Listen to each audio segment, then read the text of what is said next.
Good morning and welcome back to our coverage of the Virtual Endurance Championship 24 Hours of Le Mans.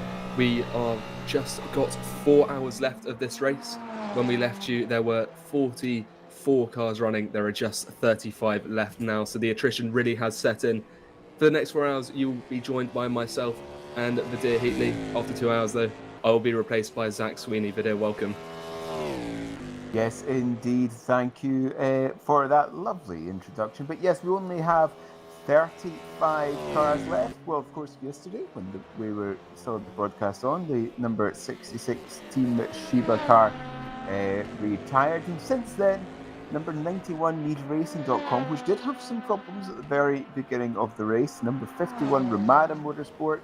The 205 Satellite Racing, the 228 Netrex GP, the number 60 Secret Team, the 292 Arnage Competition, the 253 MC Motorsport, the 46 Visceral, the 36 Simframe, and the 53 DX Droids have all retired from the race. And the last one running is the Sim Racing for Holland car, 3 minutes behind the 277 CFAT Performance. So a little bit of a gap. They're almost a lap in these GT cars. The GT cars lap them on about 3 minutes 50, 3 minutes 52 or so. So a 3 minute time gap is pretty much a full lap.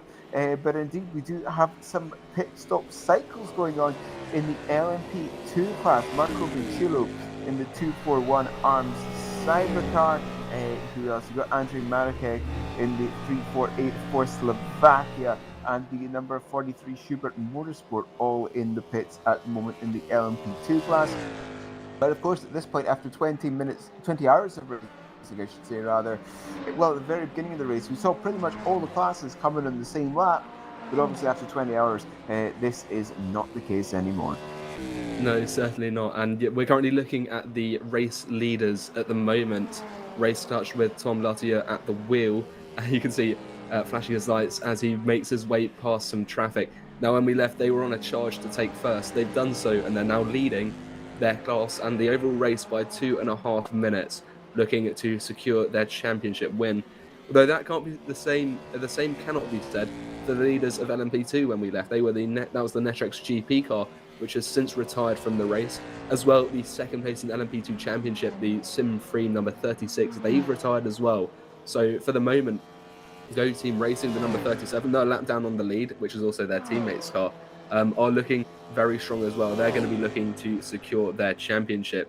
And down in GCE, of course, NeedRacing.com, they retired very early on, and Juice's Motorsports Club have held a fairly commanding lead for the majority of the race. So at the moment, they're only 30 seconds clear of the Go Team number 97. So that'll be something worth keeping an eye on. But overall, some interesting developments across all of the field as the night has worn on, and it goes to show that 24 hours of racing does take its toll on the teams and drivers, and just making it to the end of a race is an achievement in and of itself. Indeed, this is true. It's actually very interesting to see how close the GT class still is. But you're right, this race clutch car that we're looking at a good 2.5 minutes ahead, and here we go, the GT class. Yua Makiope in the number 74 Juice's Motorsport Club car, which is the leader in, second place in the GT standings. First place was NeedRacing.com, but as we've said, they've DNF'd. They're not going to score today.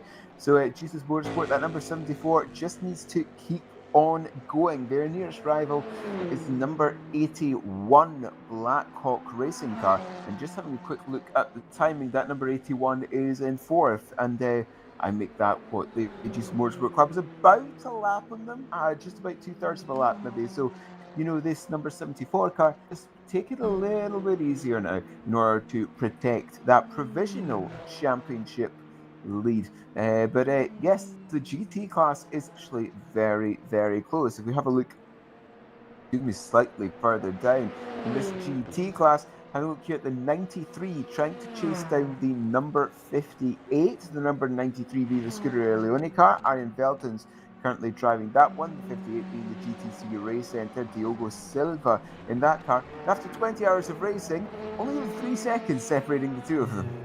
It's fairly astounding, isn't it? They're doing very well in that Scuderia Leone Corvette to catch up. But yeah, it's quite impressive to be that close to another car this far into a race. And of course, we've got 4 hours left, so that's very much an overtake that could happen. And then further down the road, after at Arjan Veltens, Diogo Silva. No, sorry, after Diogo Silva, rather, Reuter Munich in the Juices Motorsports Club number 73. Only another 10 seconds down the road, so that's definitely a gap that could be closed down. So at the moment, we've still got some racing, despite having been going for over 20 hours now, just 4 hours left. So it seems like we've still got a lot of action left for us. And of course, it's extra points around this circuit, so a finish could have a good finish rather, could have a disproportionate effect on your championship. And yeah, Juices Motorsports Club looking to finish the season in a mighty way by winning Le Mans and thereby winning the championship. So we'll keep an eye on that story as that develops. But Arjan Veltens, I think we'll keep an eye on at the moment, closing down that gap fairly rapidly, actually. That gap now down to just 3 seconds. Diogo Silva's last lap was invalidated, but that was just an outlap for the Scuderia Leone outfit just then. So we'll see what their full pace is. Those tyres will be up to temperature, and the car will be ready to go. It looks like, and you can see sliding through the Dunlop chicane and onto the start of this next lap. And one thing we'll be keeping an eye on as well is that there's a chance that we could be breaking the lap record from season 7, I've been told. So we'll keep an eye on the lap counter at the moment. 359 completed so far. I'm not sure what the season 7 record is. I'll find that out. But that would be something to watch out for, because these DPIs can be just so rapid around this circuit. Yes, these DPIs are very fast. And of course, this year will be the first time that we're going to see them at Le Mans, I think, isn't it? Is it next weekend or 2 weeks? It's next weekend, isn't it? Next weekend, yeah. 24-hour race. It's going to be very interesting to see these DPIs actually take part on this circuit. I must say, in the real life race, I'm very much looking forward to seeing this year's Garage 56 entry, the modified NASCAR car. I'm very much looking forward to see how this does. Yeah, I was having a little look at that the other day, actually, just in advance of this race. It does look like a very interesting concept. I'm not really sure how it's going to stack up to the other cars on the circuit, but Garage 56 always a fascinating development. It hasn't been at the race the last couple of years, if I'm correct, which has been a bit of a shame, but it's good to sit back, and yeah, it'll be fun to watch how that NASCAR team does.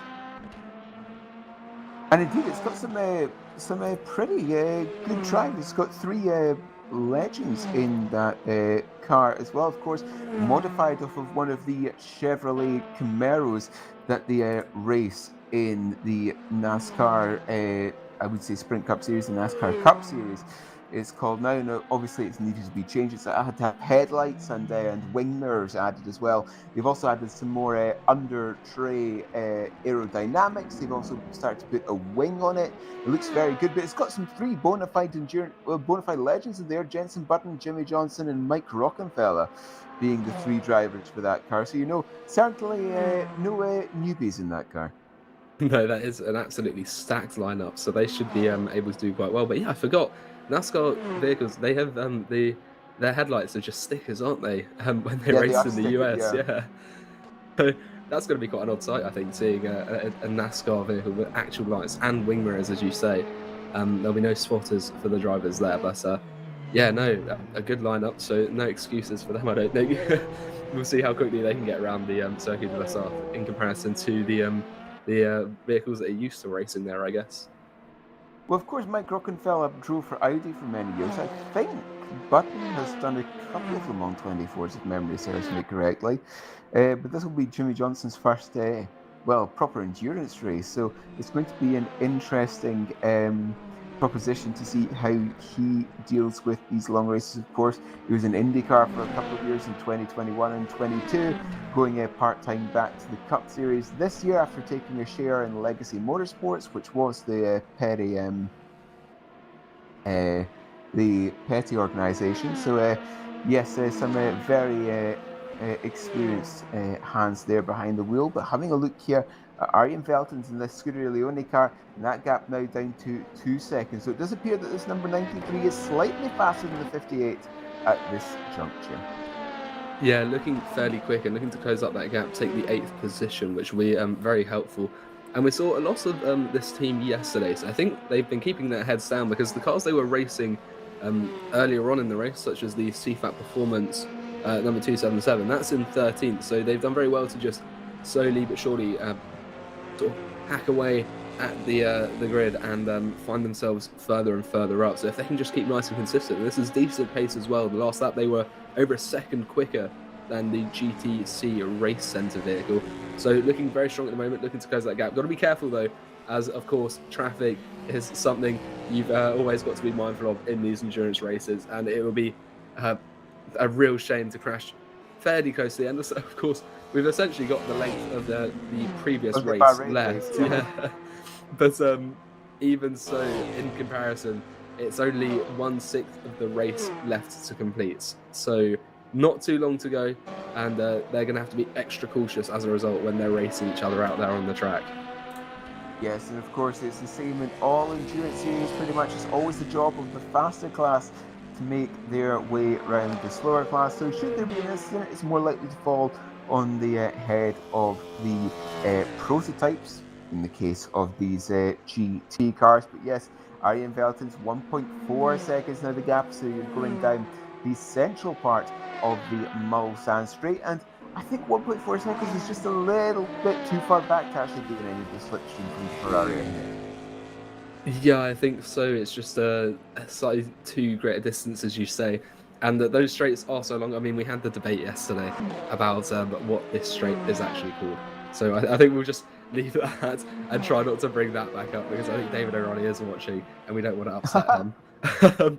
But yeah, as you said, slipstream fairly difficult. You might be able to catch a little bit off the faster cars as they go past, but you notice, especially on Le Mans, just how much smaller these prototypes are in comparison to the GTs, and they're not really going to be punching that big of a hole for these guys to help them get through. I mean, the GTs produce an absolutely great amount of slipstream for the other cars, but as you can see there on the left-hand side of your screen, the same cannot be said the other way around. But the gap now just down to 1.8 seconds, so perhaps this time round on the next lap, the slipstream will be something for Veltens to consider. But for the moment, he's just going to have to sit behind and keep picking away at that gap until it's small enough for a move to potentially be made, because he's definitely got the pace in that car.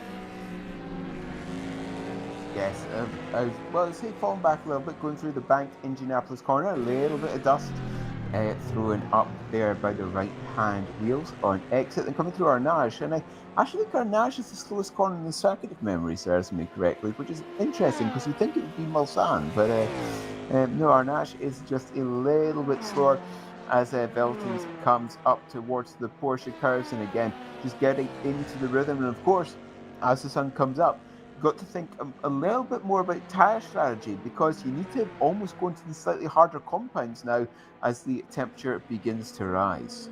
Yeah, that's a good point. Tyre wear is going to be fairly more significant, I suppose, at this point in the race than it was overnight, as you said, as the track starts to warm up. The sun will have been up for a couple of hours now. I think it's 9 a.m. local time in the simulator. So yeah, the sun's been up since about, I think, 6 o'clock-ish. Maybe even just before that. So the track's going to have been warming up for quite some time. And of course, it's the height of June. The weather is very nice this time of year, especially in that part of France. So, yes, it is here in Munich. It's 16 degrees already. It's just past 9 o'clock. And yes, it's starting to get far too hot this summer. Yeah, it's starting to get into the unbearable territory for most of the time. But yes, the weather is starting to warm up. And as you said, perhaps not necessarily going to the harder tyres, but perhaps if you're using mediums for a treble stint, for example, you might only be able to do a double stint with them now. Yeah, and that's going to play a role, because obviously changing tyres makes your pit stops longer. If you can have fewer long pit stops by the end of the race, and maybe going for the harder compounds to maximise those stints, you might just spend less time in the pits and more time out on track, and that could net you some positions, because at the moment the strategy is going to start coming together approaching the end of this race, where we saw some interesting strategies taken by different drivers earlier on. The for Slovakia by RGPL, we saw them in LMP2. They were running a slightly longer stint than all the others in their class, and they found themselves up into 4th place at the moment. So strategy really has played a big role in some of these guys' races. and we're seeing the result of that now. But Ian Velten's strategy isn't going to be his main focus at the moment. He is now almost within a second of that orange GTC race centre, and he's looking to get past on this 303rd lap for their team. Still way off their leaders of their cars. There's a 3-lap difference there, but I'm not sure what else you can expect after so much racing throughout the night. With obviously over 20 hours in, that's an inordinate amount of time for those cars to be out on track, and to see this gap now, a potential battle unfolding straight away as we resume coverage. Not too bad a way to spend the morning. No, it isn't. I've already had my litre of coffee, so I'm vaguely awake for this part of the commentary. But yes, a fantastic battle to begin this with. Under 4 hours to go now as Veltins brakes hard for the Mulsanne corner. The right-hander, a little bit of wiggle. It almost actually needed to look like Veltins had to take 2 shots at turning into the corner there. But yes, accelerating up the hill slightly towards Indianapolis, the first right-handed kink. And eventually we'll get to the second and the third. And then the very difficult braking for Indianapolis corner itself. That's a very interesting line Veltins took there through the second kink, then through the third, and then through Indianapolis complex, this banked left-hander. Which you can't really see the banking from that angle, but in a couple of others you're able to see it more. But again, Velton's just getting on the gravel on the exit of that left-hander. Yeah, he does seem to be pushing quite hard, doesn't he? And yeah, as you say, getting on the gravel, really using all of the Indianapolis turn. It's one of the more bank turns, I think, around this whole circuit. And we saw a fair bit in the racing so far that if you go wide on Indianapolis, you lose a lot of time. A, because there's so much marble, it's so dirty on the outside. Also, B, you just cannot carry the same speed as you can if you're hitting the apex of that turn. So it's one that isn't ideal for making an overtake unless you get down the inside, which is always risky with the kinks on the run-up, as those can put everyone right on the edge of grip and makes the contact. It multiplies the effect of contact, even if it's gentle, just because the tyres are right on the edge. But so we're heading towards the end of the lap now, just out of the Corvette curves towards the Ford chicanes. And this is a slightly awkward part of the circuit. The final couple of turns, but closing up now, we'll see what the laps look like in comparison to each other. Roy de Moon in front is going to cross the line first, of course, and he doesn't seem to have set a valid lap time for the last couple of laps now, which is a bit of a shame. But Diogo da Silva has dropped down a little bit in terms of pace. That last lap was over a second slower, so it seems to be varying a little bit. And of course, you want to be as consistent as possible, because at the end of the day, this is just one position. There's still a long way to go. And how much is it worth fighting for? How much tyre wear is it worth using? How much fuel is it worth using as well to try and take a position that at the end of the day you might lose if you have to spend the extra time in the pits because of your efforts to take it. So we'll see how that plays out. Or maybe Veltins and Scuderia only have calculated it and see that it's worth going for this position as they're going for it right now. Yeah, but of course with Veltins having to push a little bit more in order to catch the GTC car, it's going to take just a little bit more life out of the tyres, which may come back to haunt them at the end of the, well, I would say current stint, but essentially when they needed to change tyres again. But underneath a second is that Scuderia Leone car now from the back of that bright orange Ferrari ahead. And yes, coming out of the first Mulsanne chicane and accelerating hard down, just not using all of the slipstream though, I don't think, actually, there coming in the central part. No, you'd think he'd want to use as much as possible, but apparently not. Although there is that little bit of tow at the moment. You can see a lot of traffic coming up behind them though. That could have a little impact on this battle, as of course they are the first cars. They have to let those quicker cars through for fear of getting penalised, because those blue flags will be waving. But you never know, traffic could work both ways. It always depends on what part of the circuit you're being overtaken. But you'll see those guys just streaming through the second Mulsanne chicane at the moment as they head towards Mulsanne corner now. It doesn't seem that Veltins is pushing too hard anymore. He's saying roughly a second behind. It might be a tactic that they close up to the car in front so that they're within sort of a slipstream distance, but then just sit behind and try and save fuel and save tyres, getting pulled along by that GTC car. Maybe being able to go a lap longer on this stint and then overtake them in the pit stop phase. So we'll see what I Am Veltens decides to do. But as you said, yeah, some interesting strategy and some interesting tactics being deployed out on the circuit at the moment. But those DPIs are getting very close, and they're going to have to be mindful of that. Yeah, we did say this yesterday, at least in the first part of the race, that what some of these teams might decide to do is essentially get up close and just let off the throttle, save some fuel, and then let the car ahead come into the pits. And during this almost like overlap, then you push it 100% and try and jump them in that pit stop phase. Yeah, it's definitely a viable tactic, and especially in longer endurance races where the effect of going longer in your phases is multiplied. Yeah, and just sending it almost as a sort of overcut strategy, which can work quite effectively. And it also gives you a lap in hand in your overall strategy come the end of the race, which means you can make your final pit stop shorter as you won't need to take on as much fuel, and because your final stint will be shorter as well. So a lot to keep an eye out. But we're going to go up to Valtteri Karjalainen at the moment, who is in the lead Go Team car, because Juha Mäki-Upi has just come into the pits. So it looks like they're going slightly longer, and that we could see the effects of a slightly different strategy at the end of the race. If these guys are able to go a bit longer, as I was saying, it's a 3.5 minute lap, 13.5 kilometers. That's a fairly significant amount of fuel to save if you can go an extra lap around this circuit. So that could really benefit them at the end of the race and perhaps put them in a position where they're able to take the lead. We'll have to see how this all develops.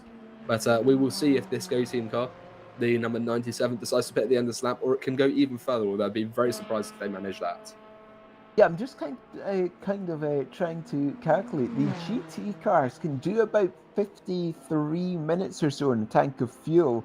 It might actually be very close for that number 74 car in order to make it to the end of the race on only, it'd just be 3 more stops, wouldn't it? Yeah, it might be very difficult for them to make it home on that number of stops. But as you said, Go Team now in the lead of 2 classes, that number 97 car leading the GT class. And having a look at the standings, that number 97 car is 14th overall. Of course, we've got mass standings, all 3 divisions. Well, at least in the case of here in Le Mans, they're just the 2 divisions, but all of them are in one giant table. They're 14th overall. A good result here. I could see them be catapulted into perhaps even the top 10. Yeah, this could be a fairly significant result. As you said, the first place at Le Mans gets 45 points. So really not too bad if they can manage to get this all the way to the end in a good position. And finishing off in a good finish at Le Mans, as you said, is going to be quite beneficial towards the championship if it can boost them up into the top 10. I'm sure they'd be very happy if they can bring that about. This is Michael Sedlacek at the moment, who is at the wheel of the Juicers Motorsports Club car. He's just taken over from Juha Mäki-Upi, and he'll be looking to reclaim that first position. And you can see the gap now is about a minute. We'll see what it is after the next phase of pit stops when Valtteri Karjalainen pulls in. But at the moment, both teams looking very strong, and we could be in for a fairly interesting battle as we reach the end of the race, especially if these cars that just pitted have to go for an extra pit stop come the end of the race if they can't quite make it. That's going to be something to keep an eye out on as well. It depends how many laps they have to do. Is definitely dependent on where they are in relation to the leader when he crosses the line at the checkered flag, because obviously the checkered flag is only waved when the timer gets to 0 and the leader crosses the line. So if the timer gets to 0 and they are just in front of the leader, they've got to do a whole extra lap, and that's going to be something they have to factor into their calculations. And it could have quite a significant impact on the end of the race if they're cutting it nice and fine in terms of fuel. Yes, and I'm wondering if Mika will actually be in that car until the end of the race now, because for 4 stints essentially. I think it could be possible that is it in terms of driver changes for that number 74 car. But yes, as you said, 52 seconds back from the Go Team 97, but the 97 still needs to come into the pits. And if we go back into this battle for 28th and 29th overall, this is the GTC car, this 58, and the number 93 car, 0.7 of a second. Now, coming to the part of the circuit where really you feel this aero push due to the wake in front of you. Yeah, definitely. It can make the cars a little bit unstable if you're following through the Porsche curves because you are right on the edge of the limit of the car's grip at this part of the track. And we have seen a couple of times so far that it's very easy to go off. And if you go wrong at the Porsche curves, there's not really much leeway. It can usually be quite disastrous because those walls are very close around here. But going into the pits is the GTC race centre. Ian Veltens is going to carry on though. And this is what we were discussing earlier. Maybe this is going to be a very hot lap from them to try and make up that position. We'll have to see what happens when they pull into the pits, how long their stop is, and where they can come out in relation to that GTC race centre. Because, I mean, to be fair to them, why make the overtake on track if you can do it in the pit lane? It's far easier and it's far less risky. Yeah, there is less chance of contact. This is entirely true if you do it in the pit lane. But that GTC car coming in, they should be able to do it on 3 more stops after this one. Yeah, I think so. They're looking fairly comfortable, yeah. So really, I would say for the GT class now, if you come into the pits, you'll be able to do it on 3 more stops after, well, your current one. Like we were saying, that Juice's Motorsport Club number 74 might be right on the edge of making it with just 3 more stops. But the strategy game is still to be played. It's going to be very interesting to see how it plays out over the remaining 3 hours and 40 minutes. Is close enough to say 3 hours and 40. And having a look on the circuit, it's still incredible to see this essentially the podium battle for the GTs. Having a look at Eunice Rivio now in that number 64 Maradness E-Stars car, just 14 seconds behind the number 97 Go Team car. Now that number 97 came into the pits. The top 3 in GTs covered by just over 45 seconds. Yeah, it's amazing how close those guys are. It's much closer than the other 2 categories at the moment. I mean, the DPI top 2 and the LMP2 top 2 are separated by at least 2 minutes respectively. But as you're saying, very close at the moment. Luigi Russo now at the wheel of the Go Team car, having replaced Valtteri Karjalainen and looking to close up that gap to the front. 4 hours left. It's viable to be able to close up such a gap, but you're going to have to be quite rapid. And we'll see what Eunice Rivio can do. He's fairly close, a 15.5 second gap. They're just on an outlap as well, so they're running even further than the Jesus Motorsport Club or the Go Team car. So that will help them at the end. But we'll see what sort of pace at the end of this lap Eunice Rivio is doing and whether he can start to chip away at that gap, because it's a fairly significant one, but definitely one that they can close down before the end of the race. So we'll see how this story all develops as well. 13.3 seconds now already. So Rivio being very, very quick out of the gates. Part of this might be because this the Go Team number 97 just needs to warm up the tyres. I don't actually know if they took tyres last time round. Another car into the pits is Sean Jacobs in the 451 Speedy Mike car from 6th position in the GT class. And the same goes, well, I would say the same goes for that number 43 Schubert car with Alex Vital at the wheel, but I think they've been in the pits since we began.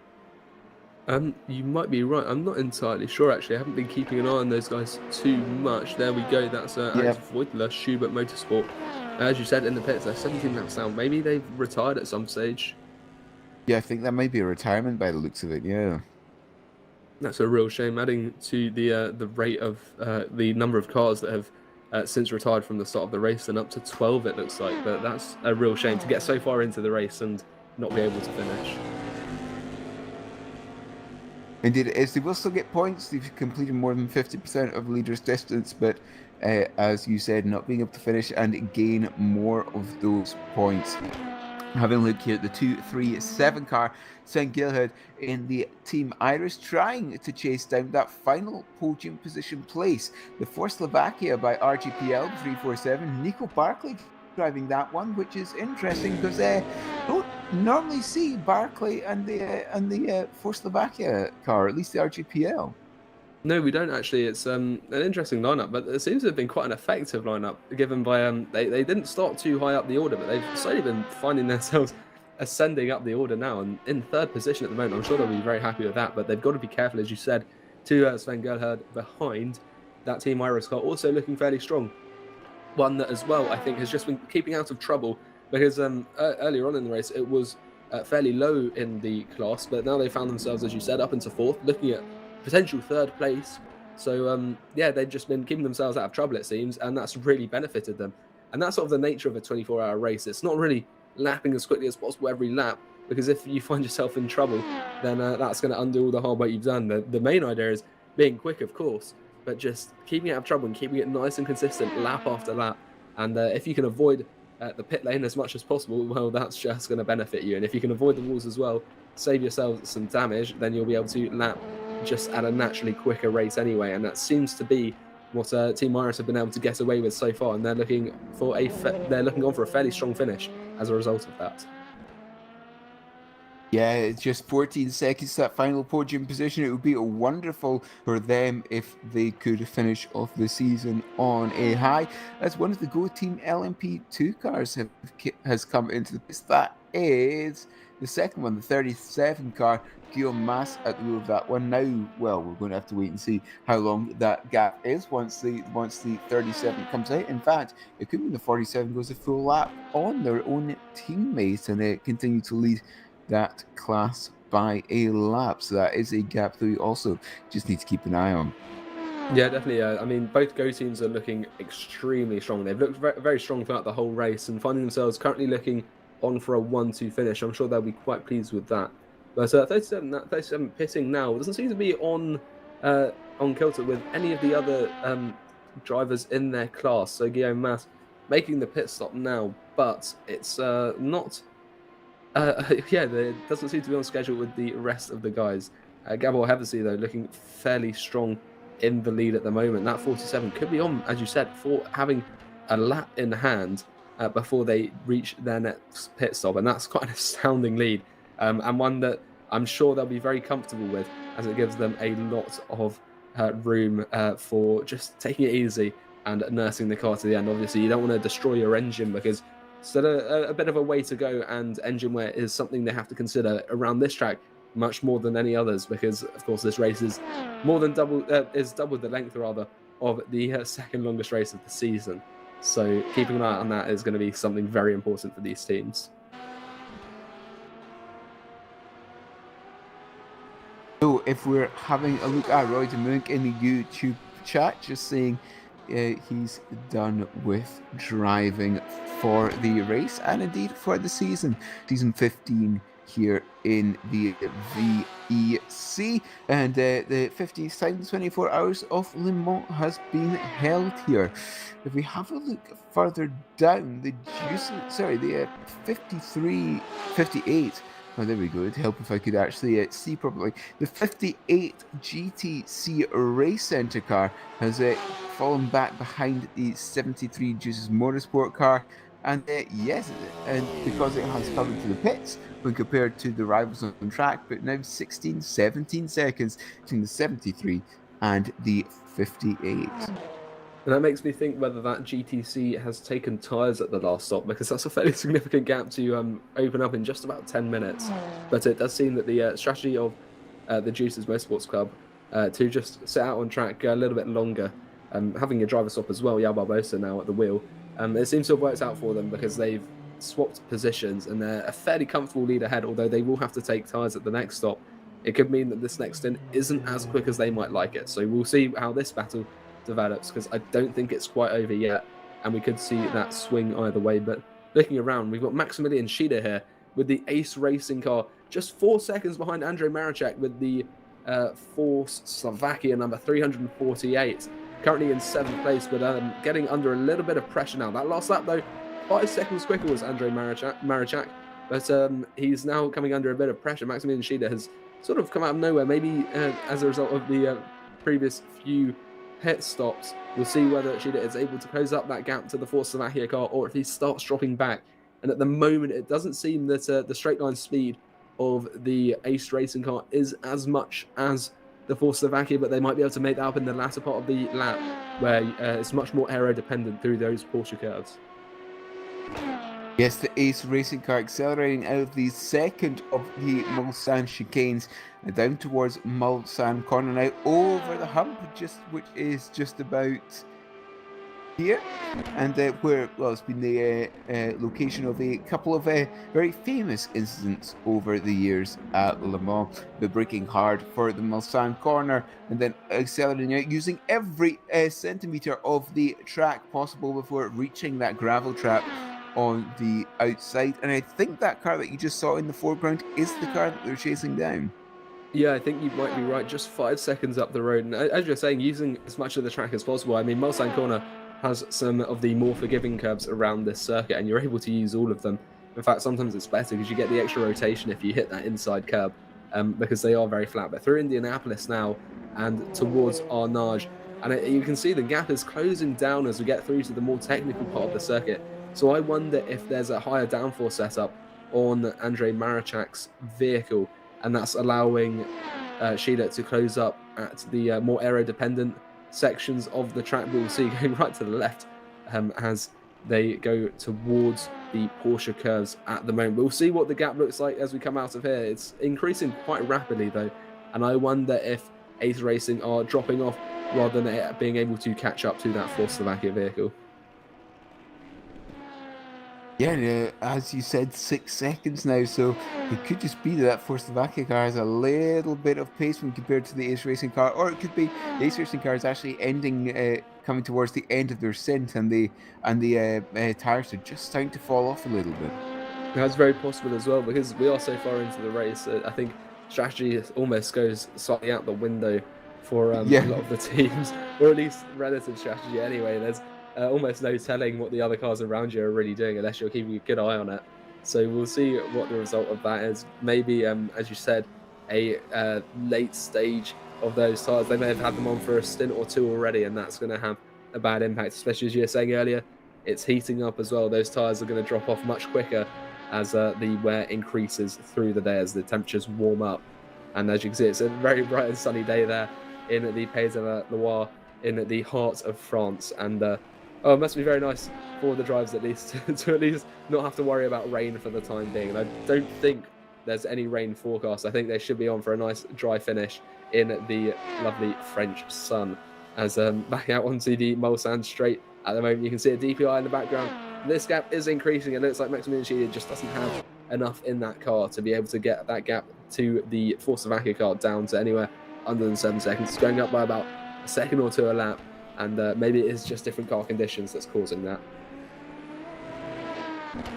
And as that Ace Racing car comes out of the first chicane, have a look at Livio once more, third position in the GT class in that Muradness E-Stars car. And I would say, look at their pace when compared to the number 97, but the lap time of the number 97 last time round was invalidated, so we can't actually see how what the lap difference was between Russo and Livio. Perhaps we will get it next time round, as Livio is coming into the Ford chicanes, and that was a very interesting jink.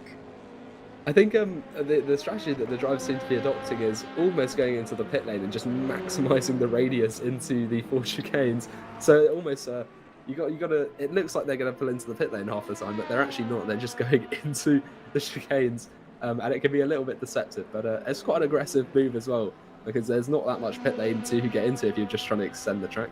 But that seems to have been what Jonas Raivia is doing, and it seems to have worked. He's closed down a second or two in that last sector alone, and I can't see Luigi Russo's that time either, so I think that one has been invalidated as well. But fairly rapid lap time for Raivia that last time round, a 3-minute 50.9. Looking to close up that gap, but it seems as well that it's ebbing and flowing, and fairly consistent behind is the Muradness E-Stars car, but it doesn't seem to be closing up as quickly as they perhaps might like. Of course, you always want the gap to close far faster than it actually is. That's just part of racing. Indeed, Luigi Rosso's last lap was invalidated. Livio with a 3 minutes 50.937. It's actually very fast. It's only 1.3 seconds off of that car's fastest lap of the race. I think that goes to show that at this stage now the cars are looking fairly strong. And I think this is fairly early into the stint for the Muradness E-Stars car. So doing that on fairly fresh fuel, it must mean fresh tyres on that car, looking nice and comfortable to get that all around so quickly. But at the moment, maybe just looking at keeping it comfortable and waiting it out, waiting for something maybe to happen up front, or just waiting for a more opportune moment to start pushing. We'll see what the idea is for the number 64. You can see that actually on the left-hand side of the vehicle, you can see the LED sort of showing what number it is, and then on the front, on the left-hand side of the windshield, if you're looking at it head-on, you can see it shows at what position the car is, which is always very helpful as well, especially at night, because I think if you're attentive enough when you're driving along and you can see past the headlights, you can work out what position the car is that's trying to get past you, especially if it's in a different class. And that maybe subconsciously influences how much of an effort you make to get out of the way. But I don't know, I'd leave that for the drivers to decide. There's a reason I'm in the commentary box. There's also when it's stationed in the pits, that it changes the position number. You said you can just yell and it counts up the seconds as well, which is also very nice. But Lido letting the prototype traffic past, and all of the prototype traffic going through on a fairly fast section of the circuit, which is helpful. Now coming into Indianapolis, the right, and then the main braking zone for the left-hander. Getting out to the gravel on the outside a little bit, yeah. So perhaps it's actually, as you were saying earlier, Hugo, the optimal line, if you like, coming through Indianapolis.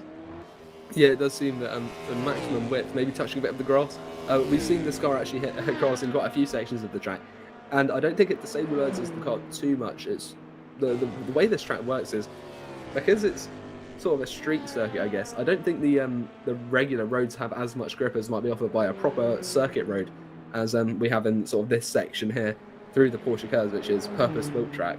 And I think that mix of surfaces makes the way that different corners are approached at different parts of the circuit, that changes for the drivers.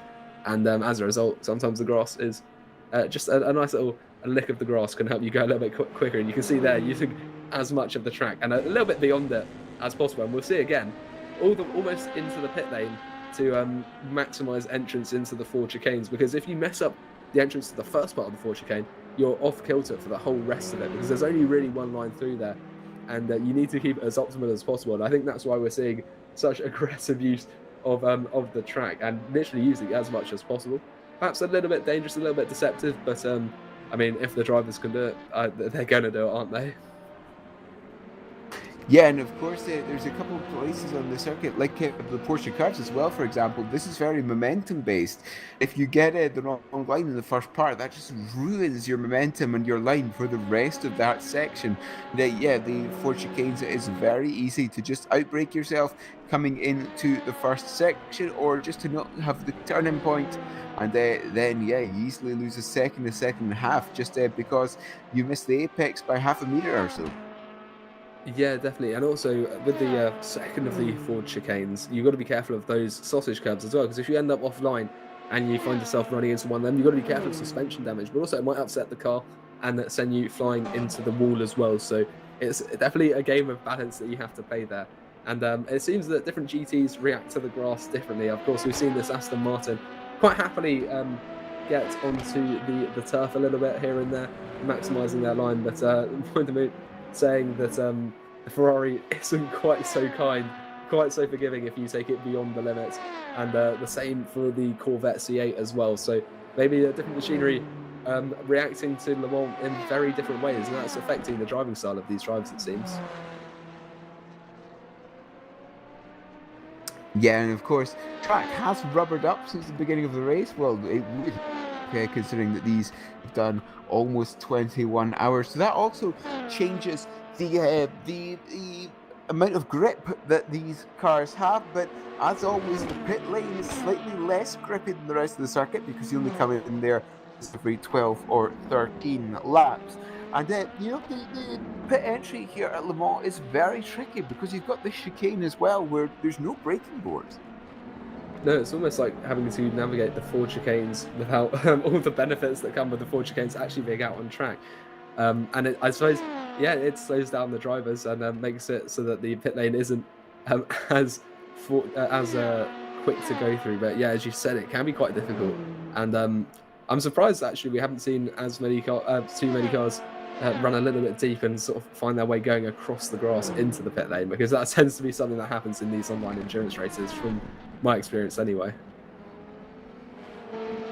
So here comes Eunice Clivio. Actually, having a look now that he's completed the lap that last time round, Clivio was faster by about 4 tenths of a second at 50.9 versus a 51.2 between Rosso and Clivio. So, yes, a little bit faster there for the Finn, but 13 seconds. If he's going to try and chase down that second position, that Go Team car at that pace, it's going to take quite a number of laps. Yeah, at the moment, it doesn't seem to be closing down really at all. It's been staying pretty steady, that gap, the last the last sort of 15 minutes or so. And yeah, as you said, it's going to be quite hard work, and it's going to take quite a while for the gap to close down. There's a penalty there for Andras Carralli, and I think we'll see penalties sort of interspersed throughout the rest of the race, as it is that those extensions are beginning to add up. But that's the sim racing for Holland number 52, currently in last overall, last of the runners anyway. So that shouldn't have too much of an impact of their race. But of course, if they're wanting to get up into some higher positions, it's a 2.5 minute gap at the moment. The penalty is definitely not going to be helping that, is it? Yes, no, it isn't. And as you said, I think this is just teams starting to rack up those track cuts, track extension pings, and then eventually just getting some drive-throughs or whatever due to that. Last time round, Ogivio had an invalidated lap, so we can't exactly see what the gap was there either. And yes, as we said, we had no DNFs in the past 30 minutes or so, just that Schubert car that we were having a look at. So still, I mean, this 34 cars out on circuit, I think. Yeah, I think you might be correct. Yes, as you said, the Schubert car is yet to be overtaken by the GTs. The fact that it's been sat stationary for a good half an hour at least, maybe even an hour, and it still hasn't been lapped by the GTs just goes to show the pace difference between classes, doesn't it? Yes, indeed. The DPIs, their best laps of the race are 3 minute 11 ish. When it comes to the LMP2s, 3 minutes 26. And when it comes to the GTs, it goes all the way out to 3 minutes 49, 3 minutes 50. So, yes, the prototypes sort of close-ish, but then the GTs way, way behind when it comes to these lap times, which you would expect because the GT cars not as aerodynamic and not as powerful as the prototypes. No, definitely not. And I think that's partly a result of just a huge physique almost. They look just so much more imposing than those GPIs, as they are just so much larger, as I was saying earlier. But as you said, yeah, they're not quite as quick. They don't quite have the power of those GPIs. And those prototypes are just rapid naturally anyway. They're one of the fastest cars in the sim, I think, just in full stop. So as a result, they're being able to lap quicker. And I think about 35, 40 seconds a lap quicker means that every 7 or 8 laps as well, the DPIs are going to be getting a lap on these GTs. So that adds up to quite a lot come the end of the race. I mean, 314 laps at the moment for the lead GT, the lead DPI, the lead car of the race is on 371. So that's about, well, let me do some maths very quickly. 57 laps, I think, is the difference. And for a GT to make that up, it's going to take well over an hour. And that just shows what the pace difference is. But it seems we have a pit stop in DPI. Christian Malguera for the Sim Frame number 21 is in the pits at the moment. Second place, yeah. Yeah, and I think they are one of the title contenders, this Sim Frame car. Yeah, they're currently second, but they're a little way off Race Clutch. So at the moment, Race Clutch on to win. Something disastrous needs to happen to them if Simframe want to be able to have a chance of taking the championship here. But at the moment, second place, still a very strong position, and they can work with that for the looking forward. But Race Clutch are just such a dominant and quick team, especially in the latter half of this season. Yes, that number 21 car, if I find the correct tab again, it is this one. That number 21 car is 18 points behind the Race Clutch car. So not only would the 21 car need to beat that number 14, they would need to be, let's have a look, that would make them tied, so they need to be on this one. So they would actually need to win the race, while Race Clutch would need to be in 5th for that 21 car to win the championship. And to be honest, it doesn't look like that's likely at the moment.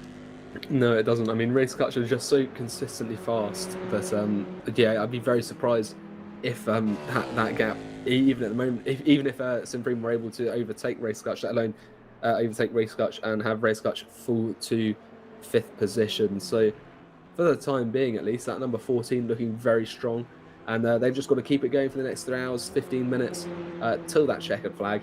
And they will hopefully be in with a shout of winning. And it's coming to that time of the race as well, isn't it? Where you can start talking about perhaps actually winning the race. Because, of course, yesterday at the start of the race, it's far too early to tell who's going to end where. But at the moment, things are beginning to culminate. And we are seeing perhaps a more solid version of what the final order might look like. And at the moment, it looks like Race Clutch could be at the top of that. And yeah, the Race Clutch car will be able to breach the 500-point barrier, as will the 21 car and the 1 car by the looks of it. The Seawolf Net Race number 6 will be able to as well. So all of them are going to be breaking 500 points for the season. But yes, the Burst Esport and the Seawolf Net Race car are also in the top 4 themselves just now, aren't they? If I find the correct tab again, it is this one. Yes, number 6 is in 3rd and the number 1 is in 4th. So 1st, 2nd, 3rd and 4th in the standings are 1st, 2nd, 4th and 3rd on track at the moment, which would mean that Seawolf Net Race gains a couple of points on the Burst Esport car, but not enough to break into that top 3. They're 9 points behind at the moment, but the gap between 3rd and 4th on circuit in terms of points is only 5. So they get a little bit closer, but not enough to break into that top 3 for the season. No, it doesn't look like it'd be close enough. They need to be a couple of positions ahead if they want to be able to take that 3rd position off Burst Esport at the moment. I mean, there's a way to go. There's still possibilities, and they're a long way ahead of that Burst car. So, I mean, I guess the distance between the two means that they can't really influence the impact or the outcome of each other's races. So, we'll see how that develops. But as you said, Seawolf, they'll be getting 5 points, but it won't be enough to change their position in the championship unless a Burst Esports start dropping down the order for them.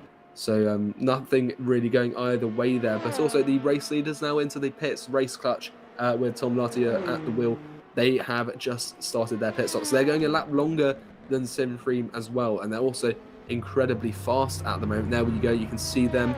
Looks like fresh tyres for the vehicle as well. No driver change as far as I'm aware. I don't think Latier has been in the car for very long at all. This is his first pit stop, I believe.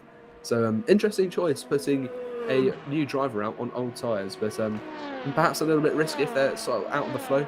But it seems to have worked anyway, and that's the strategy that Race Clutch are approaching this race with. So Latier, as you said, in that car, and eventually will be able to will be released once the fuel is finished. And there we go, the fuel is finished and coming out onto the circuit, letting off the pit limiter. You do not want to speed, because that is a very well, it's a drive-through, and then if you continue to speed, well, the penalty just begins to get worse and worse. But no, it's been a driver change there. Peter Berlberg now going to be in that car and maybe going to finish the race. Yeah, 3 hour, 10-minute stint is viable. We'll see whether he does stay in for the rest of the race. But yeah, as you said, we are getting to that stage as well where final stints are happening. Some drivers will be getting out of the car not to get in at any further point in the race. And that's also influenced by how many drivers you have on your entry. You can have between 2 and 5. Obviously, 2 for a 24-hour race is slightly risky, to say the least. But if you've got 3 or 4, of course, 4 drivers means that you're only driving about 4 hours of the race in total, whereas with 3, no, that's not right. With 4, you're driving about 6 hours of the race in total. With 3, you end up driving 8. So as we do approach these final stages, and with the maths working out, we could see the final drivers getting into their cars. This is the leader of LMP2, Gabor Heverseat, with the number 47 Go Team Racing. Not the lead of the 2 in the championship, but at the moment, looking very strong, looking on for a class victory, and even a 1-2 for Go Team, which I'm sure they'll be very pleased by if they can keep this up. Yes, no doubt they will be very pleased. 6th position in the LMP2 Championship is that Go Team number 47. They're 12 points back from the 34 Simfreem and 14 back from number 26 Pescarolo car. I can't actually see the 26 there on the standings, so there'll be no points for that one. And the number 34 car has oh no, that's number 36. Number 34 car is in 6th position, so that will be a jump there as well. How far back are they to the next car? They are I mean, it's what, 20 points behind the number 27 on-off car, and they're in 9th. So if the positions finish as they are just now, I think there's a chance that number 37 car number 47 car could get up into 3rd position in the standings. Well, so a lot of resting on this, and I think that might be the reason why we've not seen the two Go teams swap position. Of course, now it'd be a very difficult job trying to swap Remy and Orman Gabor Hevesy, that gap 2 minutes and 40 seconds. But yeah, as you said, if they can get themselves up into 3rd position in one fell swoop, that's 3 championship positions being gained in one race. I'm sure it makes sense for them to keep the number 47 in front as it is at the moment, because the other Go team car, the 37, at the moment, as long as they finish ahead of the number 36 Simfreem car, which I cannot see on the stands. I think it might have retired actually. But as long as they finish ahead of the 36, they should be. Yeah, the 36 has retired. It's retired quite a while ago, it looks like. So they essentially, for the moment, just need to get to the end of the race in front of any of the other cars that are currently running, and they're guaranteed the win. So it doesn't. The number 37 Go team hasn't got nearly as much pressure for its finishing position as the number 47, which we're watching right now, and it's coming up to their 2nd place. GTE there with Luigi Russo at the wheel, coming together quite nicely on the track at the moment. Yeah, you don't want to have any contact with your own teammates. Never mind a teammate in a different class who's also battling for a good finish. But there goes Hevesy up the inside or the outside of the Go Team GT car. Nicely done, and coming into the 4 chicanes, the double left right. And if memory serves me correctly, I think the second one is slightly tighter than the first one, isn't it? I think so, and especially because you're already on the exit of one turn, you can't get all the way to the right-hand side, so that just makes the second one even tighter than it already is. And also, I don't think the first one has a sausage curb, whereas the second one definitely does. We saw it get ridden quite heavily by Gabor Hevesy just on that last lap. So, yeah, as you said, I think that second one is a bit tighter, and it means that the exit of the final corner is always so weird. And because it's so narrow there, you see the track just get so much wider as soon as you're back out onto the main straight. And that is, I think, mainly for sort of parade reasons. On that final lap, everyone likes to come over to the right-hand side, but also at the start of the race, when everyone's setting off, it allows quite a well-ordered order, I suppose. I don't know what else you'd call it. But that width is something that sort of just comes out of nowhere as you exit that final turn, I find. Yeah, and it's also very important because, it's actually not suspiciously, it's a surprisingly long run. It's the Dunlop chicane, the first braking zone of the lap. So it's kind of important to get a good run out of the exit of that chicane. Yeah, and especially a track where you're full throttle for so long, it's the exit of turns are so much more important than the entry is. I think disproportionately so around this track more than others because, yeah, as you said, the exit onto straights, and there's a lot of them, is really important. I think almost all of the turns outside of the S's and outside of Indianapolis are followed by a fairly significant straight. So it's all about those exit speeds and maybe getting those later apexes. And when you're battling, perhaps being a bit more gentle, maybe going for the later apex if you're going around the outside and getting that speed on the exit and being able to take the position that way. Yes, a little bit of a cat and mouse game, a little bit of strategy having to be done as well, especially if you're in close quarters. Not seeing much of that at the moment, but yeah, it's, you just have to really take your time and decide when to make that main move, when to make an assault on the car ahead. But yes, Gabor Hevesy here doing a very good job in that number 47 car, holding onto the lead and just putting out those lap times as and when they are needed. Yeah, and it looks like fairly consistent at the moment and fairly quick, of course. That last lap slightly longer. I think it was um, a outlap, but we've got Sean Jacobs here with the Speedy Mike Racing in 7th place in class, the number 451, 17.5 seconds away from Arjan Veltens in the Scuderia Leone. But it seems that Scuderia Leone, up into 6th place, is having quite a good time out there on track and has found itself ahead of this car as well, perhaps due to pit stops as well. But we'll see what Sean Jacobs can do. He's very quick in the GTs, and he's looking to close out that gap. You can see it going down already, currently at 17 seconds.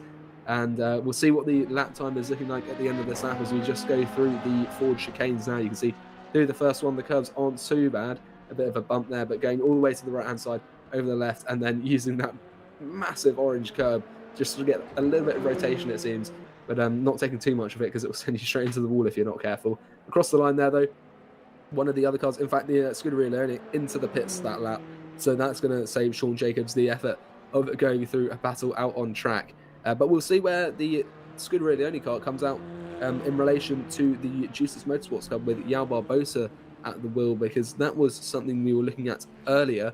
But at the moment, we're going to look at Eunice Rivio in the Maradness E-Stars car, 14.5 seconds away from the 2nd place car of Luigi Russo, as they are finally making their way past that retired Schubert Motorsport vehicle, which has found itself at long last on the same lap as the GTs.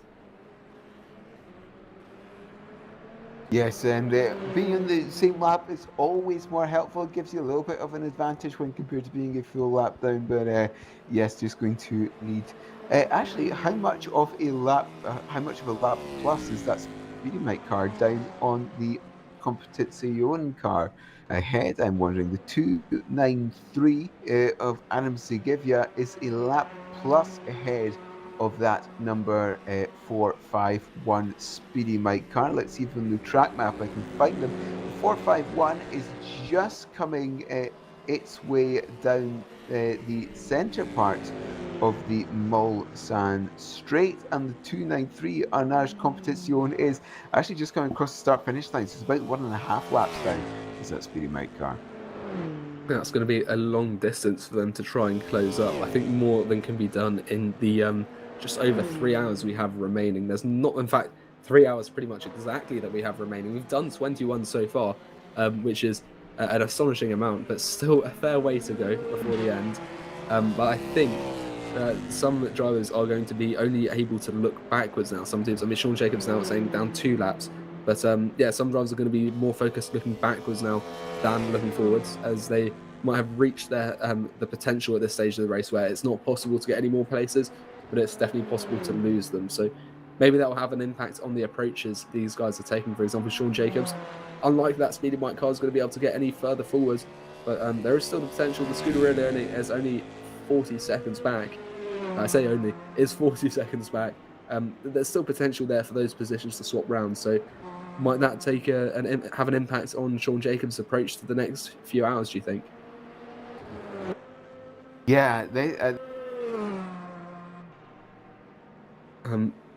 Eunice Rivio, though, is definitely looking forward, because that gap up ahead is 15 seconds. Yes, 15 seconds. That gap, as you said, yeah, for Sean Jacobs, I think at this point it's more looking behind rather than looking in front, especially towards that Arnage Competition car. But having a look at Eunice Rivio here, 13.9 seconds, 14 seconds. So that gap's actually stayed pretty much the same since we joined. Yeah, it seems that they're both lapping fairly consistently, maybe giving and taking as each lap goes past. Maybe Eunice Rivio quicker on one lap, Russo quicker on another. And as you said, it's not really changed too much. Maybe neither seems to be able to get the upper hand on the other, or just taking it easy for the time being and maybe looking to push later on in the race when they feel a bit more comfortable to do so. I'm not quite sure.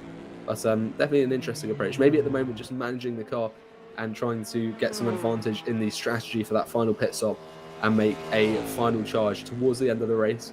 A little bit of a risk, but perhaps the better way of approaching these.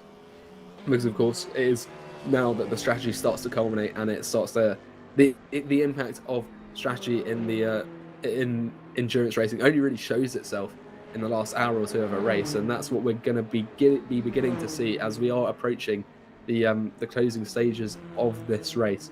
And of course, there are 3 hours left, but compared to the 21 that have gone already, that doesn't feel like Closing too big stages. of a distance at all, does it? Yeah, closing stages of a race when you're saying, oh yeah, well, there's still 180 minutes to go. It does feel rather strange, doesn't it? But under 3 hours to go here at the Circuit de la Saf. And yes, Livio just not appearing to be able to pull in that Go Team GT car ahead. There is another closer battle a little bit further down the GT standings. I can find it again. Yes, it is Hal Barbosa and Arjen Veltens, the 73 and the 93 Motorsport Club, and the Scuderia Leone car for that 7th position in class.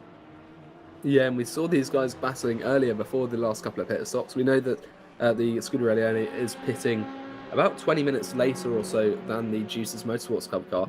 But we'll see what Hal Barbosa can do, if he can respond, try and close up the gaps. I think there's been a couple driver changes between these two cars.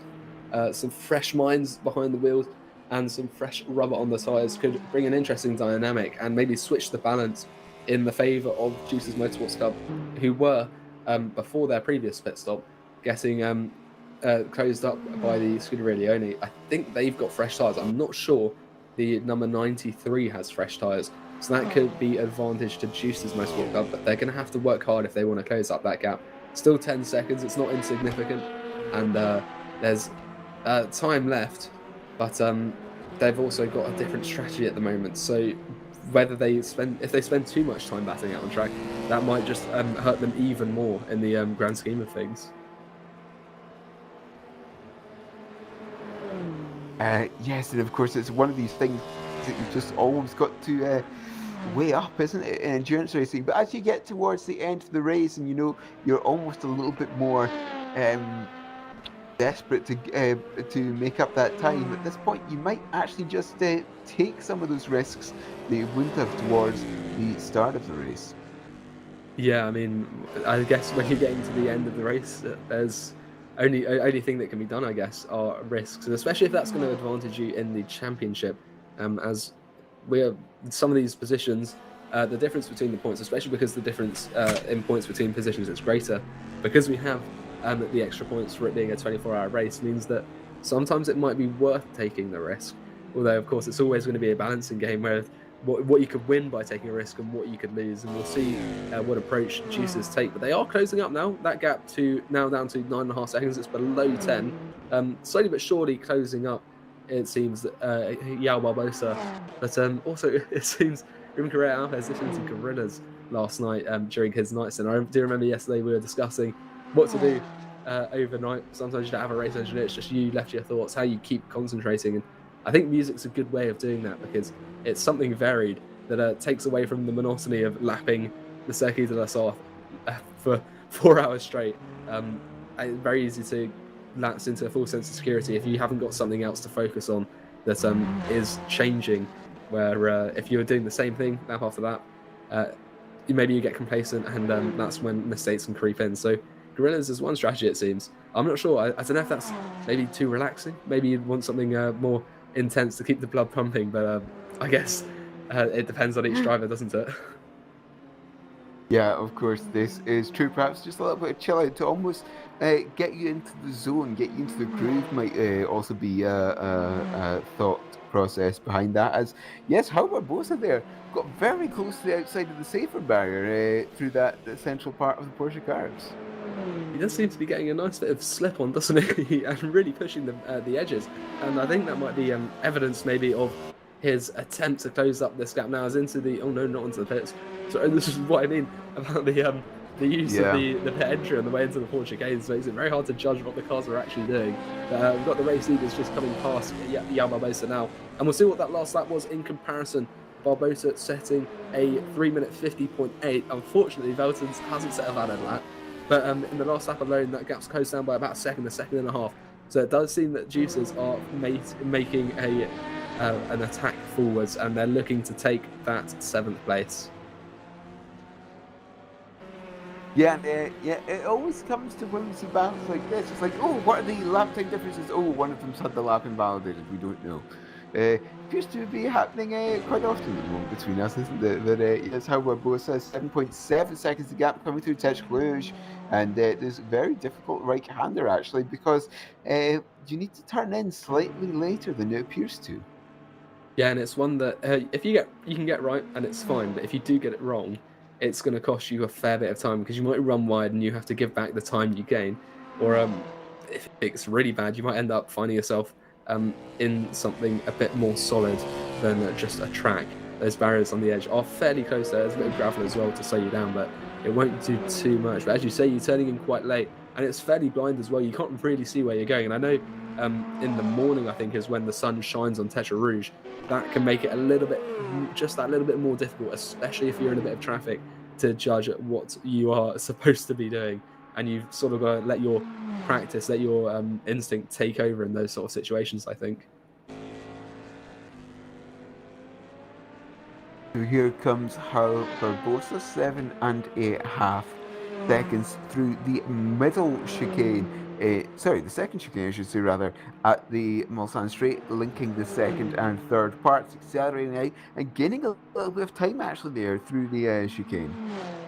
Yeah, it looks like it. He's on quite a good attack, and it seems that yeah, getting some nice pace through these chicanes.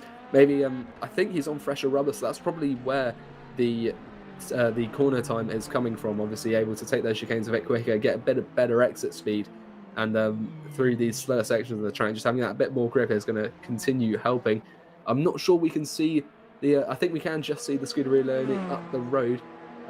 Yeah, we could just in the bottom left there a moment ago. And that is going to give João Barbosa that little bit of momentum now. He can see the car he's chasing after, and that's just going to give him a little bit more motivation, I think, to start closing up that gap even faster. And I think the psychological impact of seeing the car that you're chasing, whereas just chasing a time on a leaderboard, is something that really helps you push even further and even faster. Yes, driving faster is obviously the name of the game here in endurance racing, and part of it there'll be a little bit of psychological advantage as well once you can just see your rival through the windscreen. I'm not exactly sure if the Scuderia Leone car, Veltman's, is a little bit too far away for Bosa to be able to do that at the moment. I know you could just see you could just see for half a second there. Yeah, I think he's just catching a little glimpse here and there, and it's definitely going to give him a little bit more inspiration. I think just seeing it out in the distance that. And just trying to get the amount of time he can see it up, the amount of time he can see it in his eye line for a little bit longer. On those straights, it's a lot more easier than it is on the Porsche curves, though. You can't really see around the corners here. But we might just see, from his perspective, as he goes out onto the back here of the track, just coming up to the wheel, to the final corner now. Can't quite see, and he's going to go into the pit lane actually. So it seems that Yes, I don't know if that's a scheduled pit stop or not. Maybe it is. We've been going for a fair while actually, but I don't know. That feels a little bit early to me. Having a look, that sorry, it was the leader that we were talking about earlier, wasn't it? Whether they could make it to the end in 3 more stops. This number's their teammate coming into the pits, and that battle is, for the time being, abandoned, but no doubt we will see them come close on circuit once more. And a couple of cars that are close-ish on circuit at the moment are the 8 and the 2. The number 2 car being the DX Droids. Carlos Fernandez currently driving that. Number 8, the Team Rookie Monsters, Luca Tavagnari at the wheel, that one as it stands. But yes, 35 seconds separating the two of them, and this is kind of the first time we've looked at the DPI class since we started.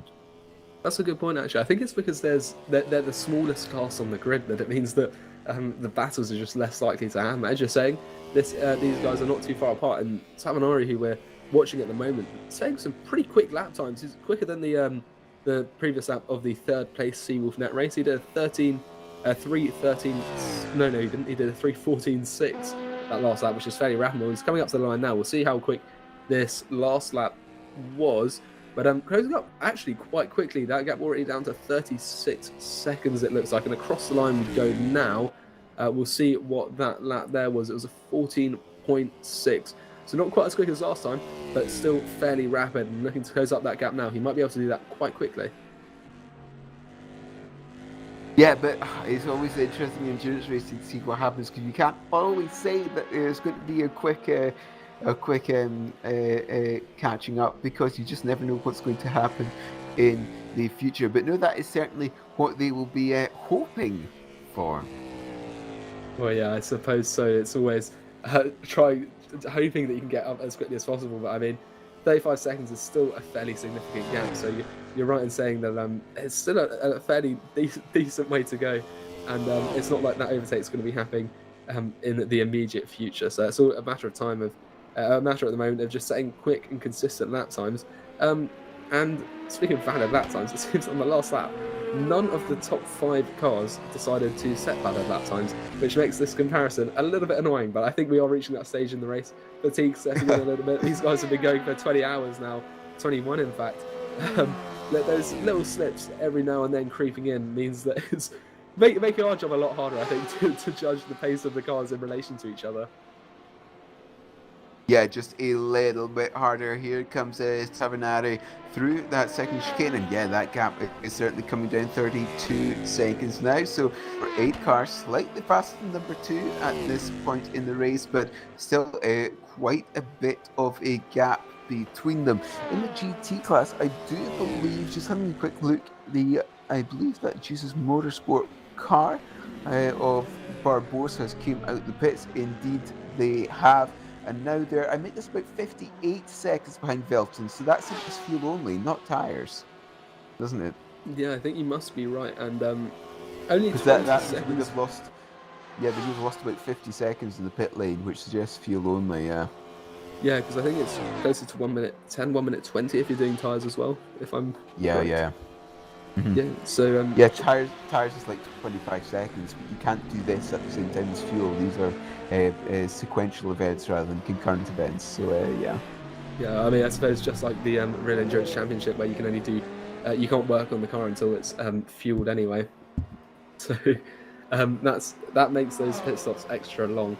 But as you're saying, yeah, Barbosa, you were doing your timing calculations about 53 minutes for the GTs. He pitted on with 2 hours 50 to go, and I'm not sure if that's going to be enough, because it's slightly over 2 hours 50 that will be left, because there'll also be that final lap taken into account. So it might have to be some fuel saving for Juicers to just about stretch it to the end of the race, or perhaps having to make an extra pit stop at the end. We'll have to wait and see, I guess.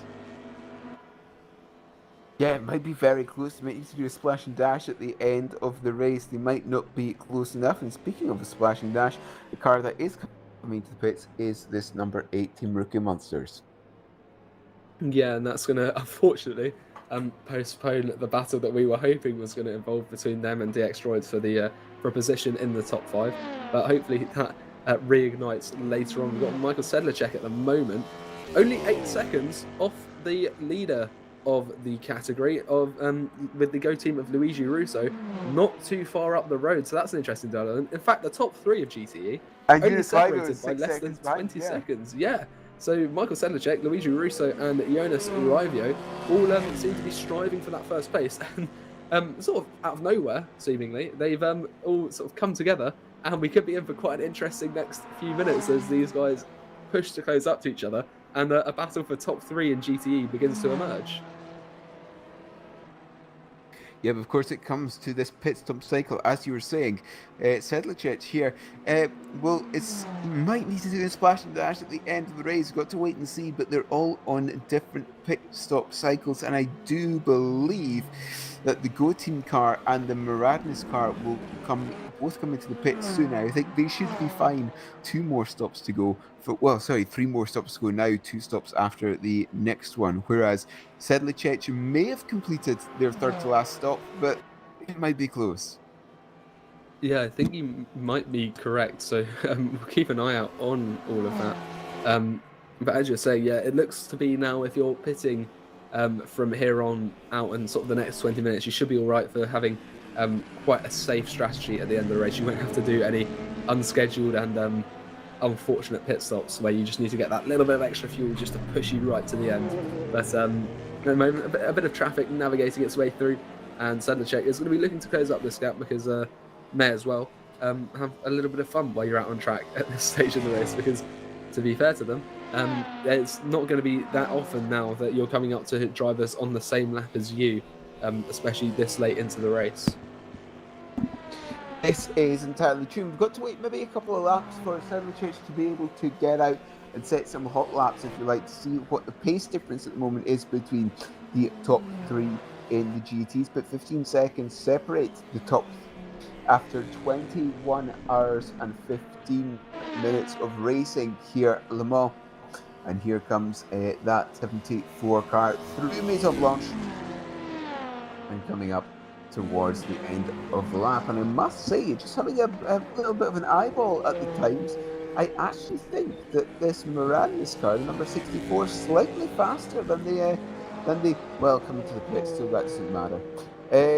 So we'll wait and have a look the next time by to see what the time difference is between the 74 and the 97 at the head of the pack. Yeah, I think you're right though that until it pulled into the pits, Jonas Raivio was lapping very quickly. He was taking a fair bit of time out of Michael Sedlacek. So when all the pit stops are completed, we'll see what that gap is, and perhaps Moradnes, they're pitting now, maybe get some sort of undercut, get a few quick laps in next, and then avoid having to do an overtake on track altogether. But we'll have to see how that all plays out, and see what the sort of strategy is looking like for Juicers, because they, as you were saying earlier, they don't seem to be on the same sort of bearing as those other two cars around them, the Go team in front and the Moradnes behind. So that's going to be something to watch out for. I think at the moment they're just going to be trying to lap quickly, but they're not really. In fact, they're losing a bit of time, it seems, to Go team, who are now over 9.5 seconds ahead, it seems. So it's ebbing and flowing at the moment. But Michael Sedlacek is going to have to work hard if he wants to start closing up to that first place, doesn't he? Yeah, the Moradnes car is probably the very end of where I'd like to be when it comes to the pit stops, at the very edge of making it on two more from now. And say that, look at that, 56 seconds behind coming out of the pit. So again, that's about a 50-second stop, which suggests, 50-second loss, I should say, rather, which suggests that they also only took fuel.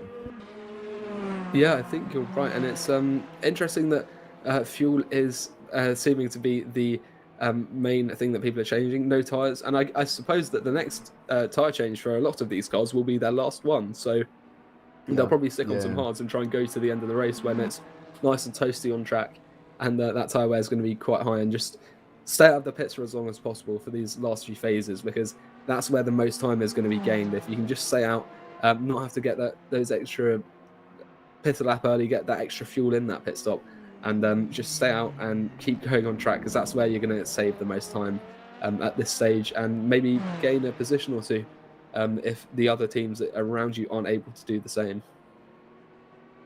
Yeah, indeed. It's going to be interesting to see if this number 74 car needs to just lift and coast and save some fuel towards the end of the race, because I think they may be a lap or two short. And, well, that's actually quite difficult to make up here at Le Mans, considering it's 13.5 kilometres. Yeah, definitely. And it's 2.5 minutes. If you find yourself with half a lap of fuel left at the around here, well, you're not going to be able to get to the pit lane, whereas or maybe just a little bit short of fuel here, maybe 0.9 laps of fuel, that might not be enough to get back, because you're using so much fuel anyway, because you need to be on the throttle so much. And also, yeah, as you said, 13.5 kilometres, 0.9 of that is still over a kilometre before you can get back to the pit lane, whereas another track it might only be a few hundred metres.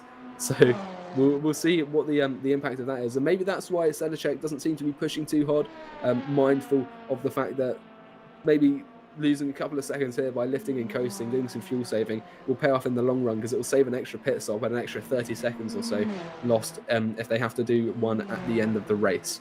So that could be playing into their strategy here, and maybe just managing their fuel at the moment, because otherwise it could cost them quite dearly at the end of the race.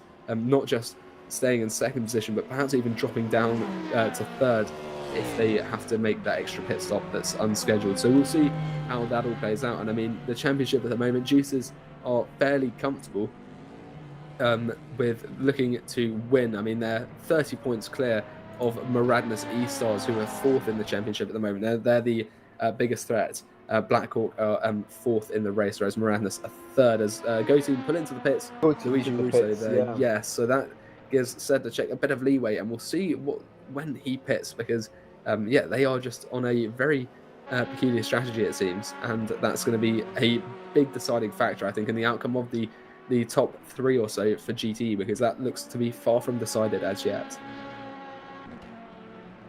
Yeah, it's going to come down to the last stint, the last few laps here. So that's a lot of grass being thrown up there by whoever is ahead of this number 74 car. That prototype just ahead, going a little bit wide, coming into the entrance. Tetra Rouge. Now, if we have a look at where Rivio is at the moment, just coming through the 4 chicanes. And but Russo is already out. So we've got to wait for the times to equalise just a little bit. Wait maybe about 30 seconds or so to see what the differences are. But those top 3 still all within a minute in the GT class. Luigi also in the middle there, 41 seconds behind that number 74 car and 17 seconds ahead of the 64 Miraculous. I think after these pit stops, it's a little bit more evident who's in the lead of this group. So we find ourselves at a very busy section of the track. About 6 cars all found themselves together there. Lots of prototypes just weaving their way through. And sometimes you see that there's the Team Iris there, which we were following a little bit earlier. Toyn Lua at the wheel at the moment. He's not really in any battles for the time being. But as you said, yeah, with these pit stops now completed, maybe this is a more accurate, a more clear picture of what the final standings for GT could look like. What they, now that everyone seems to, I think, be on the same number of pit stops left. But as you said, Juicers, they've got some hard work to do. But with a 44-second gap behind, they definitely have a lot of room to be able to start saving some fuel and just coasting and try and make sure that they can get there on the minimum amount of pit stops that they can manage. Yes, the problem is that, as you've been saying, 13.5 kilometers is a long lap. What is a lap here? We'll be equivalent to 2.5 laps everywhere else. So being able to save a lap of fuel here at the moment is a big ask. Essentially being asked to save 3 laps of fuel in other places. That's a very good point, and if you can get yourself some slipstream, maybe that will help. But if you're in the lead of the race, that's a little bit unlikely to be able to find yourself behind another car that can drag you along. So that makes it even more difficult to save fuel. As well, you're on the throttle for so long that you might be able to coast into some corners, but given that it's such a long track, there aren't really that many corners because there are so many straights, which make up most of the distance, which gives you even fewer opportunities to save fuel. And if you're trying to save a lot of fuel, that makes it even more difficult, as you're saying, especially with such a long track. But Luigi Russo here, looking fairly comfortable at the moment. He's just got, I think that's a bit of traffic behind him, behind that Go Team car as they go through Indianapolis now, which seems to be trying to find its way through, maybe unlap itself, which is perfectly entitled to do, but it does need to get out of the way as soon as it's passed, try and pull away quickly. And you can see the glowing brake discs as they go through Arnage there and head towards the Porsche curves with that huge Porsche banner that goes straight across the top of the track. Yeah, indeed, the car behind this is the 475, I believe it to be, is the car that is badging the Caspian Motorsport Arda Erkan at the wheel of that one. If I could find the rule books, the rules on blue flags is that it's 4 corners is the limit for the blue flags before you get a penalty. Okay, so you basically need to get in front and then extend the gap to where you're not receiving blue flags within 4 corners. So maybe you have to be a little bit more tactical about where you try and make the overtake. Do it somewhere where you're guaranteed to pull away if you're trying to unlap yourself. But yeah, you do have to be careful because you don't want to get penalised. And if you're Luigi Russo right now, you might be a little bit concerned, I suppose, by the fact that this car that not really on the same lap as seems to be racing you, and it's just maybe a little bit concerning because you don't want to get wrapped up in this battle because they're not fighting for position. And if there is some accidental contact, that's not going to be ideal. But I think Luigi Russo is just going to be picked quite wisely here. That Caspian Motorsport car through. It is definitely quicker. I can't see what lap time that last one was because it was invalidated, unfortunately. But just let him through and just go about with your own race and not get tangled up in something that really doesn't matter. Yes, and the Caspian car appears to be faster and appears to maybe escape blue flags at this moment in time. But yes, Luigi Russo just needs to be focused on their own race, coming through Tetch Collusion down towards the first Mulsanne chicane now. And Russo might actually be able to get a little bit of slipstream from this Caspian car, but you can see battle has cost Russo a couple of seconds when compared to the Jesus Motorsport car in the lead. Yeah, that's not ideal for them, but as you said, maybe a bit of distant toe just to help them along the straights a little bit could be a benefit. They may have lost a couple of seconds in that battle, but maybe those will be made up by the extra slipstream, which is something that it doesn't seem that Michael Sedlacek is going to be able to benefit from. As well, this will help fuel saving because you can get pulled along a little bit more than you would otherwise if you're getting that car in front of you breaking the air resistance. And just putting you along a little bit. Of course, the gap there is about a second between the two of them, but the impact is still noticeable. And just carrying on Luigi Russo, he needs to be consistent, but it's already a 45-second gap. It's going to be hard work to close up. So if he does want to have that potential of taking the class win this race, he's going to have to push a little bit harder, I think, if he's able to, if the car even has the capacity at this stage to push any harder than he's bringing it at the moment. Yes, but as the next stop is most likely to be a tyre change for all of the GT cars. Perhaps just a little bit too much life taken out of the tyres of that Go Team car in the first part of the stint. Yeah, it's very possible. I mean, if you wrangle the car a little bit too hard, you feel the impact of that towards the end of the stint when those tyres do give up. And as you were saying at the start of this, at the start of our return to coverage, it is definitely warming up around this circuit now.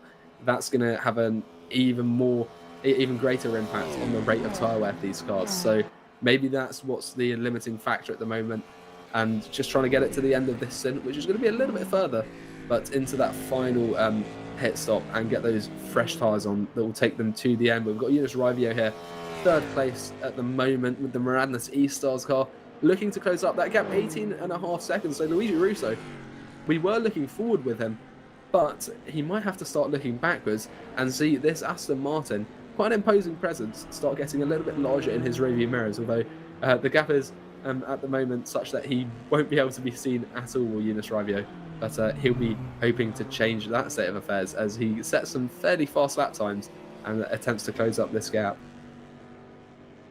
Coming through up towards the Porsche Cubs now is Rivio, and this left-handed kink, and before coming into the purpose-built part of the circuit, you'll see it goes from road markings into nice smooth tarmac, and yes, getting to the permanent part of the circuit here at Le Mans, and you've got to make sure that you hit those safer barriers on the outside. You can really see that gap between the armor and the safe barrier and how much the addition of those barriers has actually narrowed the top part of the curves there. Yeah, it's a good point actually, and it's it does make it a little bit concerning as you're going through there because there's not much between you and the wall. And I'm just having a look now at the battle for third in LMP2. It looks like, yeah, Team Iris. Oh, there's contact there between Nico Barkley and the Team Iris vehicle. We just about managed to catch that as they go through the first of the two Mulsanne chicanes. That was a fairly... And you can see Nico Barkley expressing his frustration there at Twin Lure. A bit of a rough overtake, a bit risky, especially at this stage of the race. You've come 21.5 hours. You don't really want to be going out, having a big crash and having to find yourself in the garage this late in the race. The focus really is to get to the end as without any controversy whatsoever. And I don't think Nico Barkley is very impressed with those driving standards. Yes, Nico Barkley, you can see him flashing his lights. I don't think he is happy by the way Team Iris car overtook him in that Force Slovakia by RGPL car. Well, at least try and retake that position soon, but 1.3, 1.4 seconds back. Just balked ever so slightly there by the Sim Racing for Holland car, but yes, and there we go. Nico Barkley actually managed to get a lot closer because I think that Team Iris car did not have a good exit out of Mulsanne. No, we saw it go all the way to the right-hand side of the track on the exit, which is a Definitely not on the racing line. I think maybe kicking out the rear a bit more than they expected. But as we go towards Indianapolis now, Nico Barkley looking to go back around the outside for these first couple of kinks. But this will become the inside for Indianapolis if he can get the nose in, which he can't quite. But following through there towards Arnage, if he can get a good exit through here, it's a fairly long run to the Porsche curves. Try and get an overtake done before that. If you can be in front of the Porsche curves, you can use the dirty air to try and extend the gap behind. But Nico Barkley is going to have to push quite hard. And we're going to ride on board with him. You can see that gap just in front. A little under a second is the gap between them as they head towards the Porsche curves. I think Nico Barkley is going to have to back off a little bit, but he'll probably stay nice and close behind, because if Tiller makes another mistake, he'll be able to capitalise on that, as he almost did on the exit of the Mulsanne corner. So we'll keep this battle on our screens, because it seems to have gotten a little bit fiery, hasn't it, all of a sudden in LMP2? Yes. Started to get slightly angry suddenly, and we saw Nico Barkley being able to get right up to the rear wing again, and essentially side by side to that Team Iris car. But the problem is that Team Iris car appears to be, well, pretty fast at the moment. I think that Team Iris car is also just coming to the pits. I think, unfortunately, it has, yeah. It has, fantastic.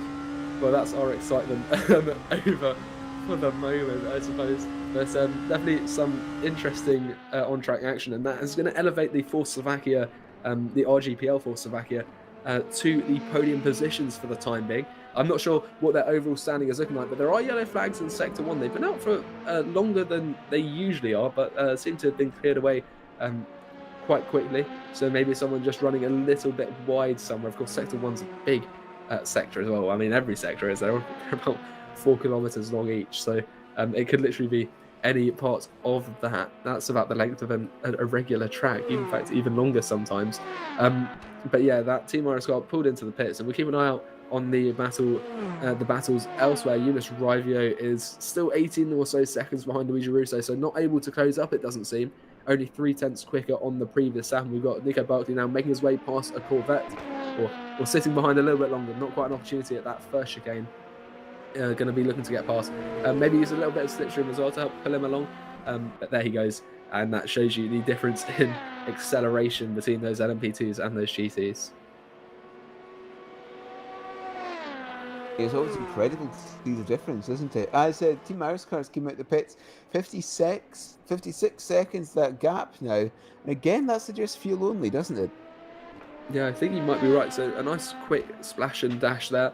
And there'll be probably another 3 or 4 pit stops, I think, for that car. Probably 4, I think, before the end of the race, because these LMP2s, they have a smaller fuel tank and they run through them quite quickly.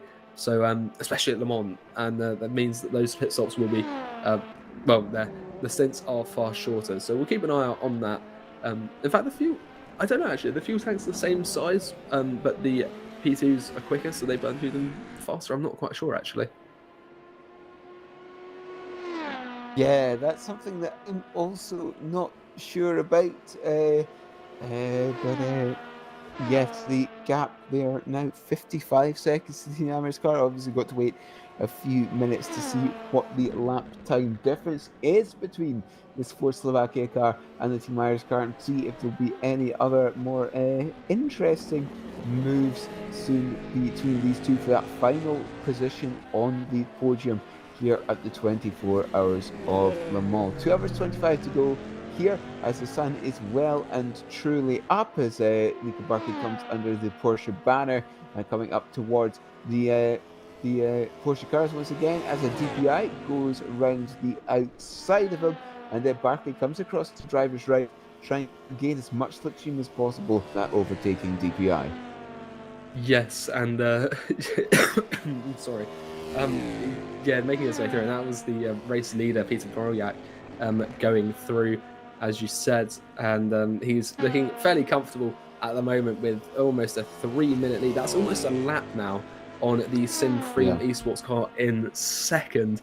So not looking too bad, our race coach. They're just proving once again why they are winning the championship at the moment, and why they are one of the fastest, evidently the fastest team in the championship at the moment. They're having an absolutely dominant race for the time being, although that wasn't the same story at the start of the race. They had to fight quite hard to get up into that third place. I think they had 3 drive-through penalties to serve. Yeah, they did, yeah. And that set them right at the back, but they've done very well to recover from that, which I suppose is just even further evidence of how rapid their drivers can be. Yeah, great job there from the race clutch car over the course of the race to overcome those penalties and be, as you said, about 2/3, 3/4 of a lap ahead of their nearest rivals, which is that number 21 Sim Freem car. Having a look back down in the GTs, Eunice Guivio in the number 64 Muradness car. Luigi Russo did not set a lap time last time round, but when compared to the leader, Michael Sedlacek, Guivio slightly slower, about 9/10 of a second, the difference between the 74 and the 64 last time round. Okay, yeah, so that gap seems to be getting even bigger as we go round. So maybe Ravio just settling in for the moment. Although if you're going to be wanting to make an overtake, that's a 20-second gap. You've got 2 hours, 20 minutes to close it down. You have to be fairly closing down that gap fairly reasonably to be able to take that position. But I've just done a little bit of research about those fuel tank capacities. I think the GTE, it makes sense that it's got a bigger fuel tank. I think their fuel tank is 90 litres, which explains why they can usually go on for a bit longer. But also I think their fuel consumption isn't quite as high, whereas the prototypes have 75-litre fuel tanks.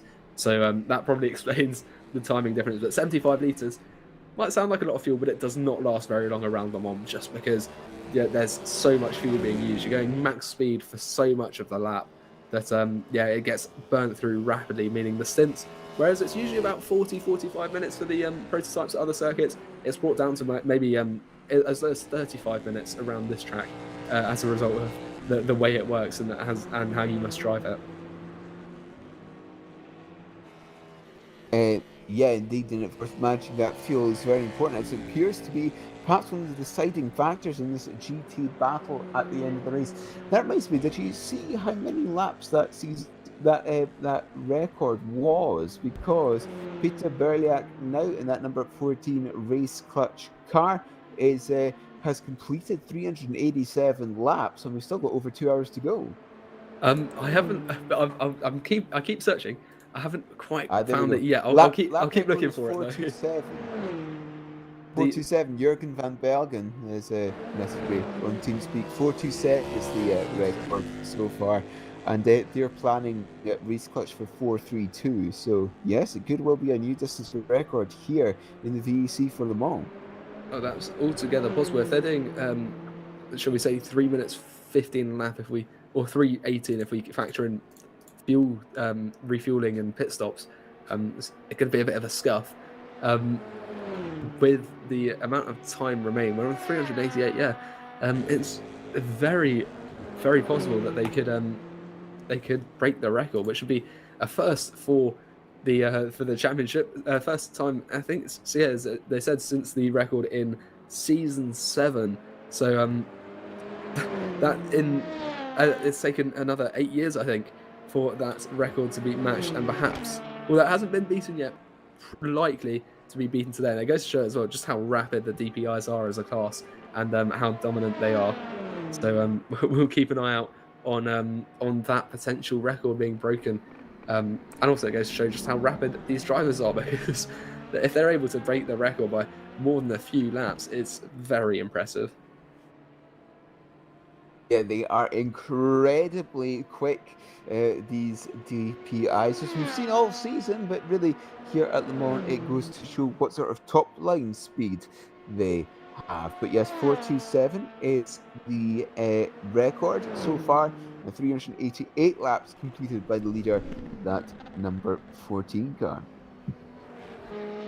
Yeah, so we got a little bit to go, but I mean, now we're sort of getting to almost within sight of that checkered flag. It looks to be within about 40 or so laps, which doesn't feel like too many, but then again, it's Le Mans, so those laps take a while to complete.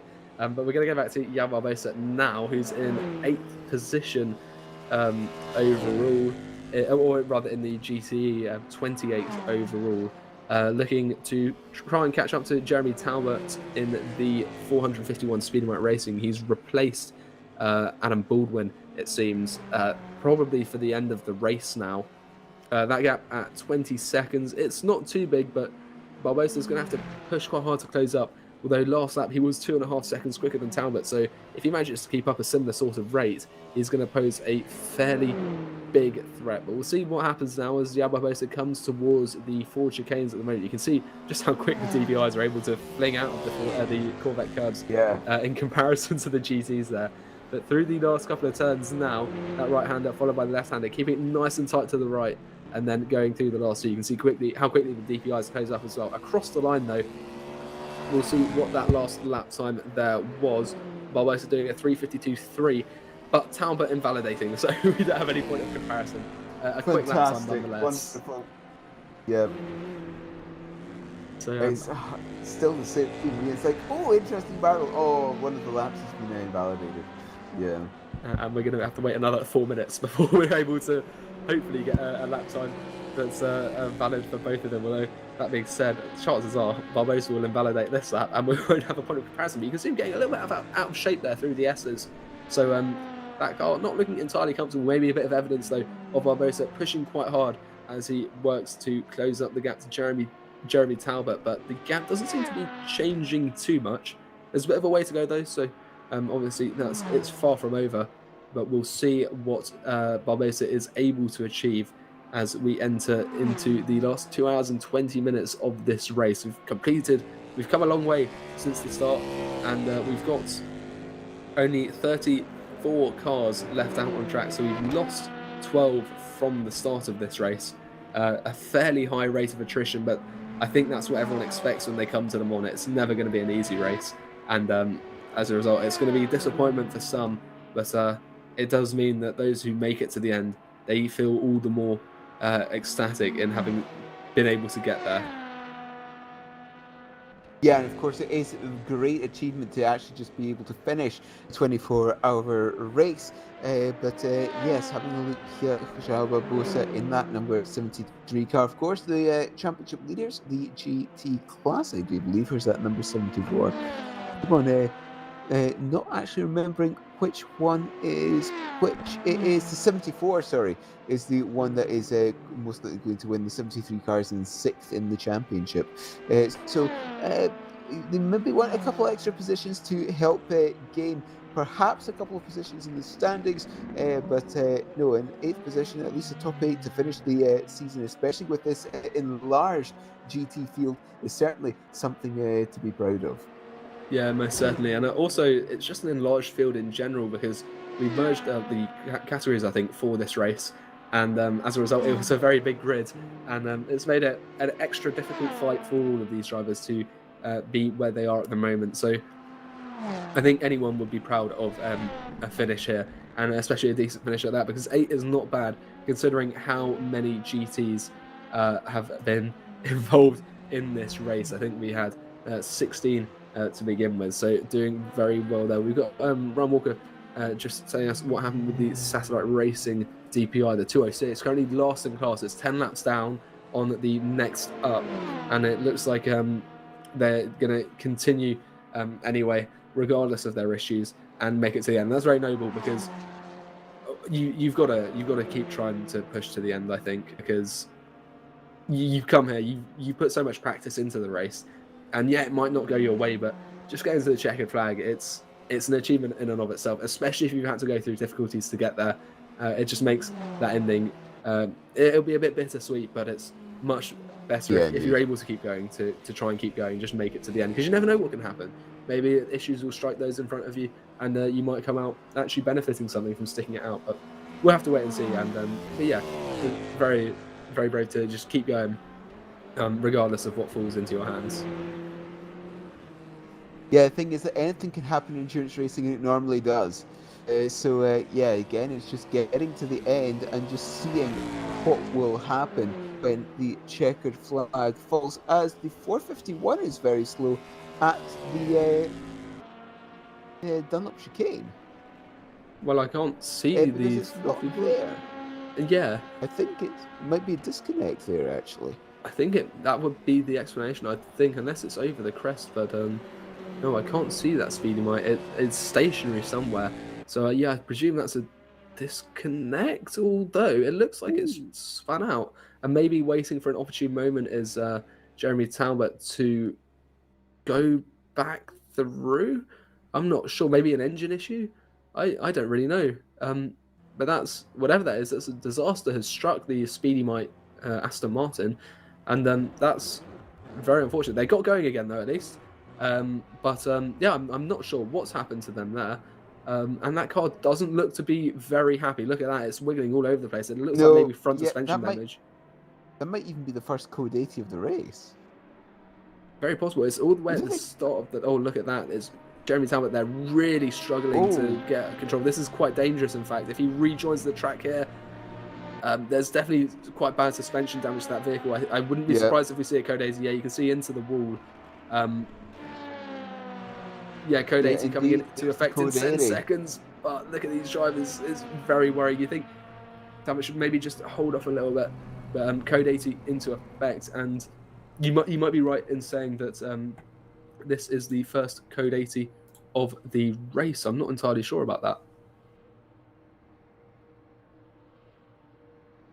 We had 2 code 80s in the night, as Jimmy Allison just whispered in our ears. So this is number 3, the race. But this is going to be a long one because, yeah, Le Mans, surprisingly long track, and 80 kilometers an hour is a very slow speed to take it at. Yeah, certainly. And given that this incident has happened right at the start of the lap, it's going to be a long way. And look at that angle. That's about 30 degrees to the right as the steering wheel just to go straight. Good, yeah. That's a fairly big one. And you can see it's crabbing all the way along the straight. And it's going to be a long drive for Jeremy Talbot to get that back into the pits. Not sure what's happened to them, but it's cost them a few positions. And Jeremy Talbot only got into the car quite recently, and that's not the best way to start your stint. And I think he's likely the driver that's intended to take it to the end of the race. So an interesting development, but only the third code 80 of the race, as Jimmy was saying.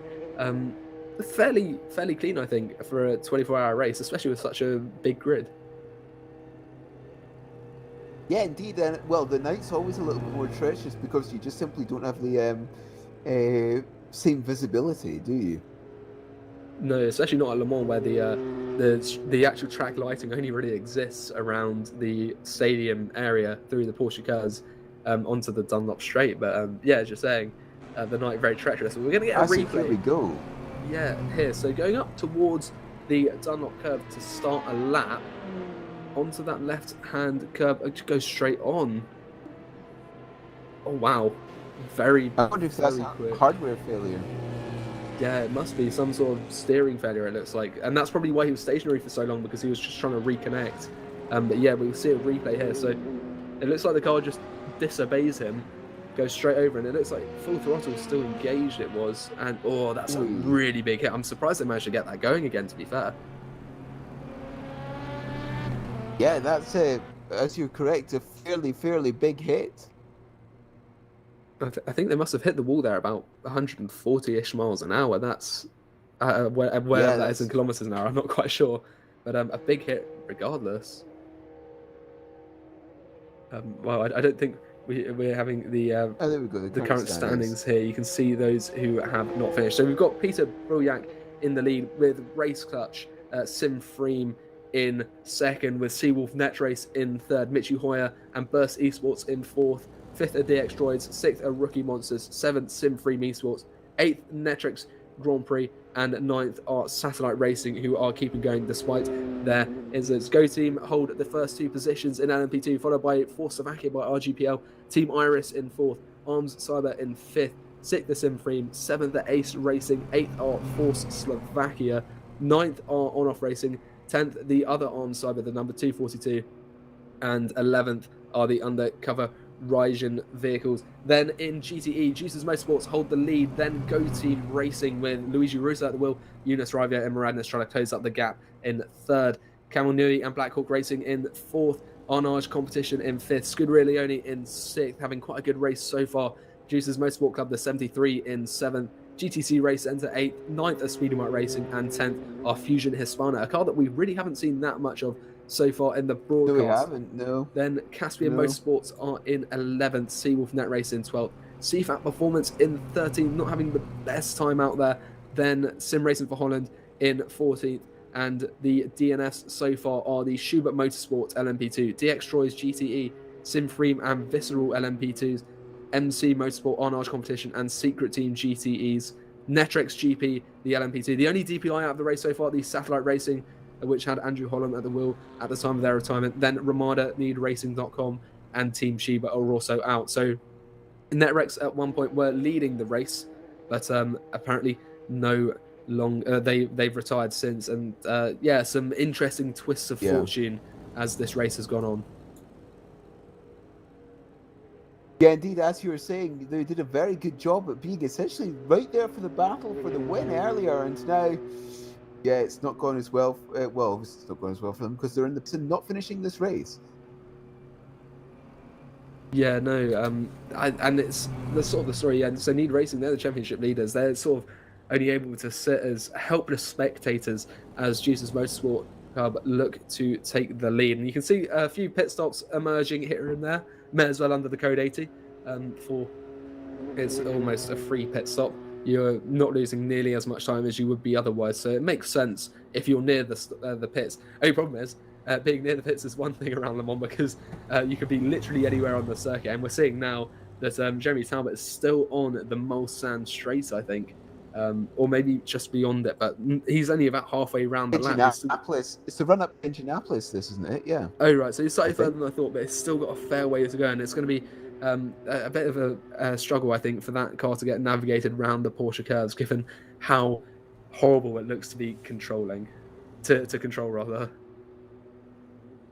Yeah, it's really not good, is it? It's painful, this trying to drive this, yeah.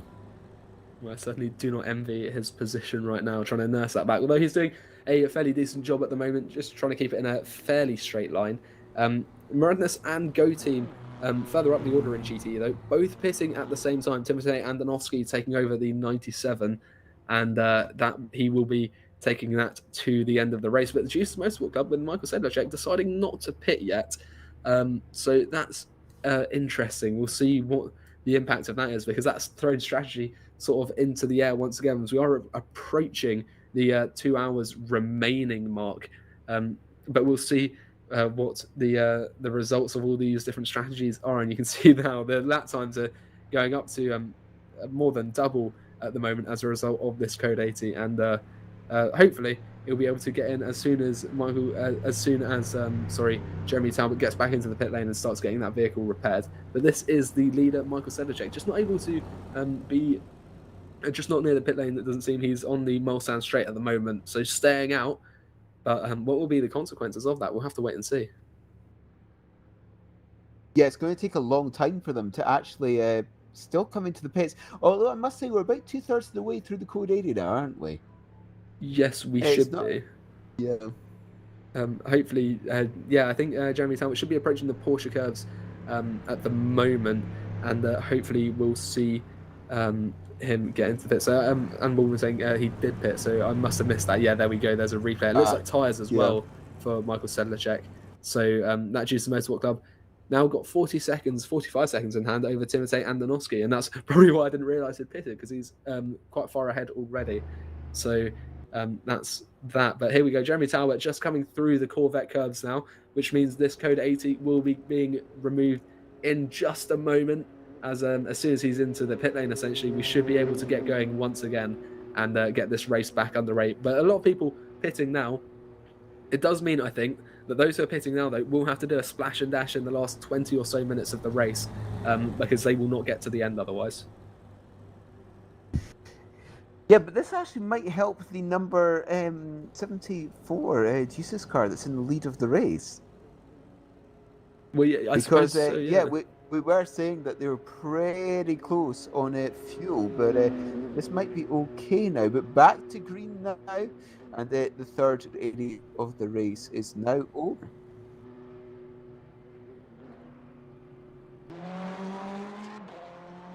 There we go. We are green once again, yeah. And that's going to be a lengthy stop for that Speedy Mike car, isn't it? Yeah, I don't think they'll be back out on track for a good few minutes. There's a lot of repairs to be done. You saw how big the impact was on the wall just a moment ago. So we'll see how long that takes. But back out on track, as you were saying, yeah, good news for Jesus Motorsport Club. It puts them back on pretty much the exact same trajectory as the Go Team Admiradness E-Stars vehicles. So this is good news for them. It means they can relax a little bit now. Because they won't have to worry about doing one more pit stop than those other drivers around them. So with 2 hours and 3 minutes to go, there will be an extra pit stop at the end, but they're guaranteed to do the same amount as those other guys. So they should be quite happy with that, I would expect. And it does mean that they should be on a good course now to more readily or be in a stronger position for winning that race. But we'll see how long it takes for Jeremy Talbot to be repaired. And we're seeing some other cars as well in the pits. That's the Speedy Mike car on our screen right now, but also the CFAT Performance doing a tyre change, probably the last tyre change of the race for them. Yeah, I would imagine so. At this point, 2 hours and 3 to go. They're going to have to come in from about a 15-minute stop. Oh, I say a 15-minute stop. I stopped for about 15 minutes of fuel at some point, actually. Quite possibly. Yes. Yeah, I think so. Yeah, so the GT cars that you can see there on screen will probably have to come in for 2 more stops after this one, but the last one will just be a splash and dash. Yeah, I think just tyres should be remaining for most of these drivers. But as we see Jeremy Talbot repaired and the 22nd hour ends in some drama, it is time for me to leave you in the safe hands of Zach Sweeney to take you to the end of this race with Vidir. It's been a great race so far, and I'm sure there's a lot of excitement yet to come. Zach Sweeney. Absolutely. Thank you very much, Hugo. Baru, he's been here for a few hours of the coverage. It's myself, Zach Sweeney, Vida Heatley, to take you through the final 2 hours of season 15. It's the 24 hours of the Virtual Endurance Championship Le Mans. It has been one of the most intense races that we have, particularly in the first few hours. We've gotten through the night. We're 2 hours into the final 4. And now, essentially, even though it's only 2 hours, it's sort of a sprint to the finish, Vida. Indeed it is. Having a look here, the battle for the final podium position in LMP2 is once again for Slovakia by RGPL versus Team Iris, but this time it's 2 separate drivers in those cars. Now Thomas Kutka in the for Slovakia, and it is Toyn Lea in the Team Iris car. And we saw these two come together about 30 minutes ago, slightly more than 30 minutes ago actually. So you've got to see what the next chapter is going to bring between these 2 cars. You can see the Team Iris car there flashing its lights for no particular reason that I could see. Maybe just a click of the wrong button, maybe a thumb slip on the button. Honestly, true, yeah. We've been there. I've been there sort of trying to change my brake balance, and I'm like, oh, brilliant, I've just flashed my lights at someone. It's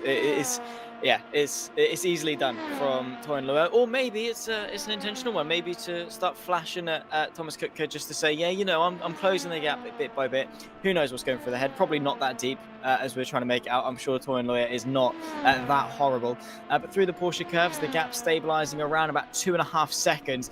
I do want to give a quick shout out though to the for Slovakia outfit. Obviously, with the 347 number that indicates that they've started the season in Division 3, and throughout the season they've worked their way up to be in Division 1.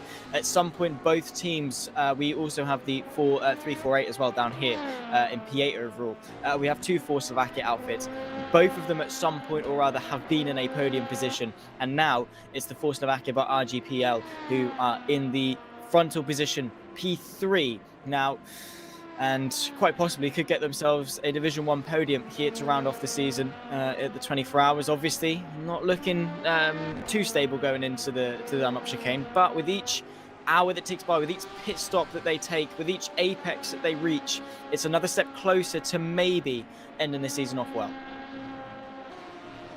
Indeed, and of course, that is something that they will all hope. Thomas Kutka here coming through the Tetra Rouge and down the first part of the Mulsanne Straight, and there you go, you can just see that Team Iris car in the background. And I was saying this to Hugo earlier, being able to see your rival in the foreground through your windshield just gives you that little bit of a psychological advantage. It does, yeah, ever so slightly, and that's the mental game that we blab on about so often. In the sense of it's not just going out there and driving well; it's about being in the right mindset to drive well as well. So if you've got a driver pressurizing you from behind, and you can see them in your rearview mirror, and you're thinking, "Hang on, yeah, I'm seeing them get closer." That gap has now been decreased by a second. They've closed 2 car lengths under braking. All these things are then going through Kutka's mind, thinking, oh my word, am I going to be able to hang on to this? He then starts doubting himself. And as soon as he starts doubting himself, he loses concentration. As soon as he loses concentration, that's when the mistakes start to creep in, whether it's on track, whether it's with the lap cars, whether it's missing his pit box. All those small things, as trivial as they may seem, do add up over the course of a stint, and that is exactly what Thomas Kutka is going to try to avoid in his pursuit of a podium. But it's also what Toyin Loya is going to try and do in order to instigate a fight for the podium. His pace is sensational, and I'm sure we're not too far away from a podium fight. Yes, this is going to be a very, very fun little couple of hours here, and it definitely appears that Ira's car is slightly faster, doesn't it? Absolutely, yeah. I think Loya is flying. Obviously, in terms of at Team Iris, they have been a team that have quite stood out to me quite often with their pace. At some points, you know, they've been quick throughout the season. They've boasted a couple of decent results throughout. Not quite able to get a win this season, but in LMP2, I mean, you've got Go Team, which have taken 2 wins, and then you've got Pescarolo, which have taken a win as well. So it's very exclusive towards the front few in the championship. But in terms of their raw pace, absolutely, they've been up there, and there's no better time to get a podium. There's no podium that means as much as this one. Yeah, 24 hours, as we were saying earlier, 24 hours to be able to get into the race is an achievement in itself, but a podium makes it so much better. But yes, just a second separating the two of them now. We saw contact coming down towards the first chicane last time these two battled together. Hopefully no contact this time, but oh, look at that. It was a big slide. Yeah, you got to be careful of getting that power down. Of course, these LMP2s got a ton of power going to the rear wheels and still struggling over the sausage curbs through the 4 chicanes, not getting the best line through. And I think that might be a bit of pressure going the way of Thomas Kutka, who is starting to see Team Iris in his rearview mirror, is starting to feel the pressure of Team Iris in his rearview mirror, and that might be affecting his lines. He might be on some old tyres as well, which could be playing into the fact that the car literally is not gripping. Maybe it's not in the right temperature window for Kutka to really thrive in that environment. So he's got to reel it back in, drive within the limits of the car, and hope it's enough. I mean, we still have a couple of pit stops for these LMP2s. They're averaging sort of 35, 40 minutes or so per stint, and we've still got 2 hours left to go in this race. So I'm sure that we are going to see a couple more pit stops that could be the difference for Slovakia to maybe bring themselves back into the limelight in terms of some better pace. But for now, it is that Team Iris is the leading car in terms of pace. They're the ones that are able to close the gap, and as soon as that, I think, gets under sort of a second, 0.6 of a second ish, that's really when we're going to start to see some massive gains with the slipstream. Yeah, again, the slipstream is going to be very important, especially down the Mulsanne Straight. You do get a little bit of aero push coming through the Porsche curves, for example, but down the Mulsanne Straight towards Indianapolis, that slipstream is absolutely vital. As Kutka here now coming down the central part of the Le Mans Straight, and look at that Loya in the background, just following every move.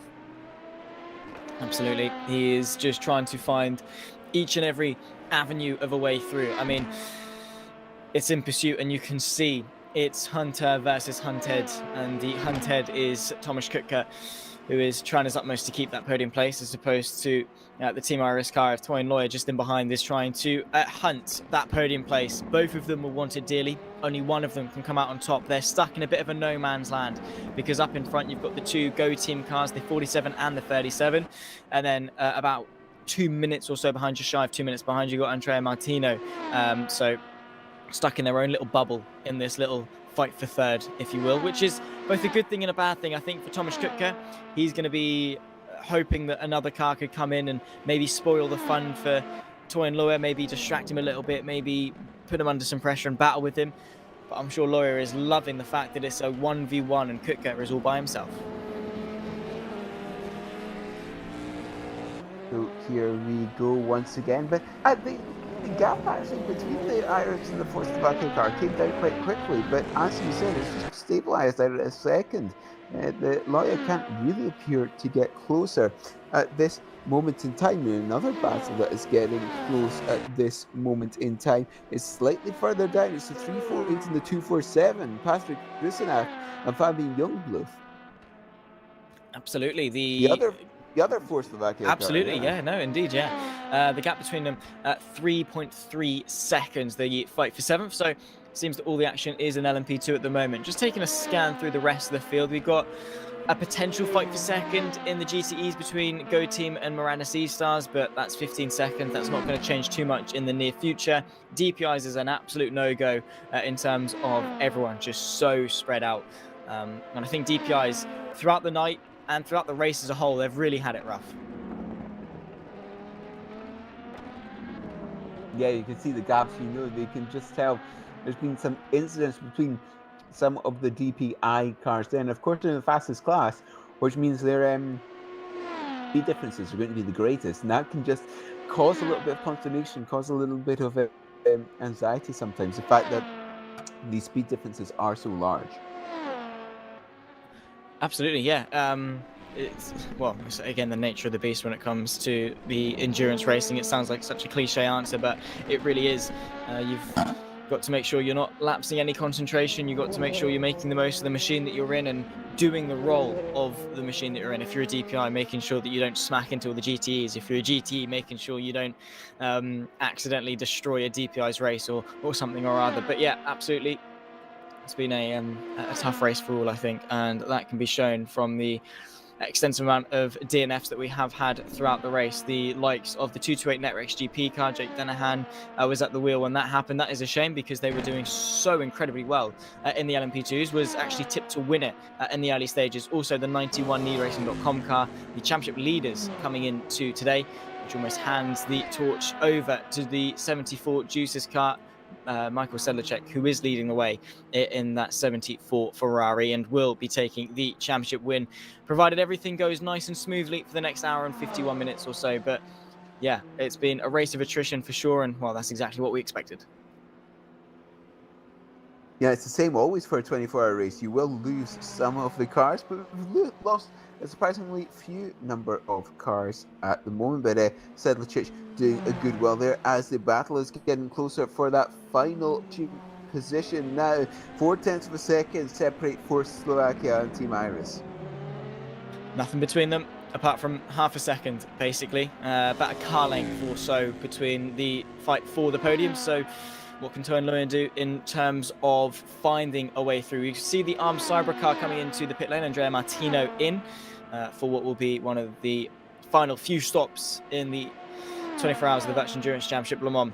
Toyn Lawyer getting close, and you can see the under tray of these LMP2 scraping across the floor. Let's not forget the Circuit de la Sarthe is a road, essentially. So to get rid of all the water is, oh wow, Lua is over the gravel. To get rid of all the water, it's actually slightly cone shaped, so the middle is slightly higher up than the center bits to sort of drain all the water off. So all the LMP2s you see can very easily scrape their underfloor on the road, and it's quite a bumpy surface as well because it is not a dedicated racetrack. But you can see the sparks fly and Lawyer get ever closer to the rear end of the Czechoslovakia car.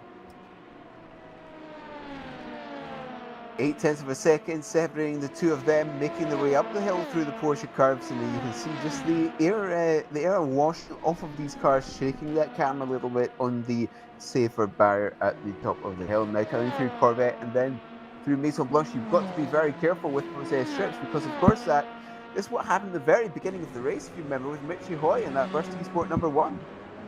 Yes, all the way back.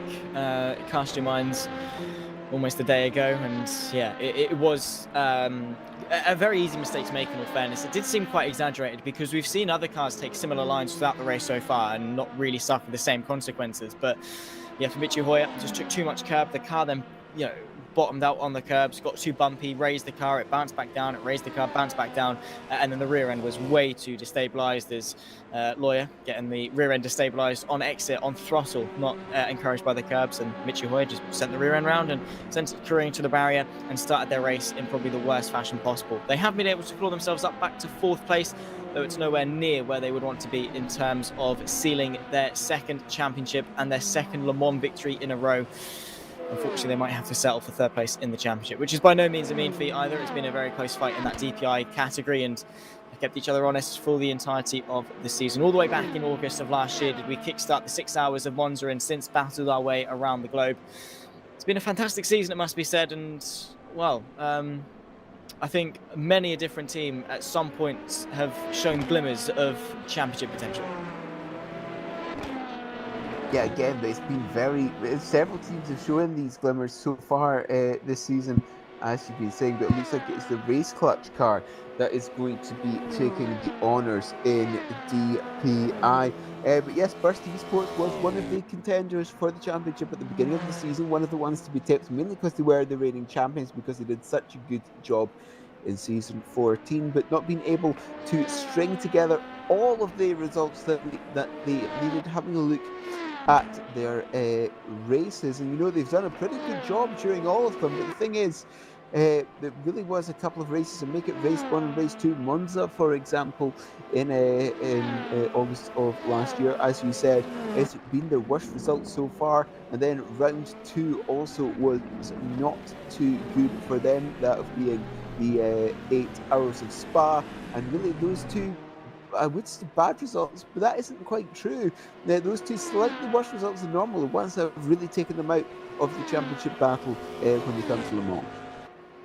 Yes, it's all about consistency throughout the entirety of the season. We have had a slightly longer season as well for season 15, 8 races as opposed to the usual 6, so an added 2 races for you to mess up essentially, but also on the flip side of that, an extra 2 races for you to recover, for you to score those points. So everyone's in the same boat in that regard, but yeah, it's been a longer season and therefore a longer battle, and well, a more demand for consistency, and it's those teams like at the front of the field, the likes of Race Clutch, Simframe in the fight for the DPI category championship, the likes of Goating Simframe in the LMP2s, NeedRacing.coms, the Juices in the GTEs. They're the ones that have rose to the occasion and scored on each and every single one of the events, scoring highly as well, not towards the back end of their field, making the most of each and every single opportunity that comes their way, and making the most of each and every single point that they can score. As well, the fight between the podium is sort of dispersed ever so slightly. Toyn Lawyer now 1.5 seconds off the back of the Force Slovakia RGPL car.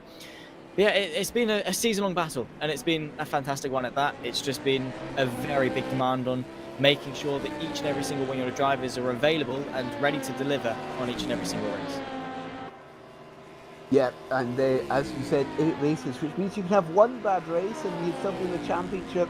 But as soon as you have that second, it makes it a lot more difficult.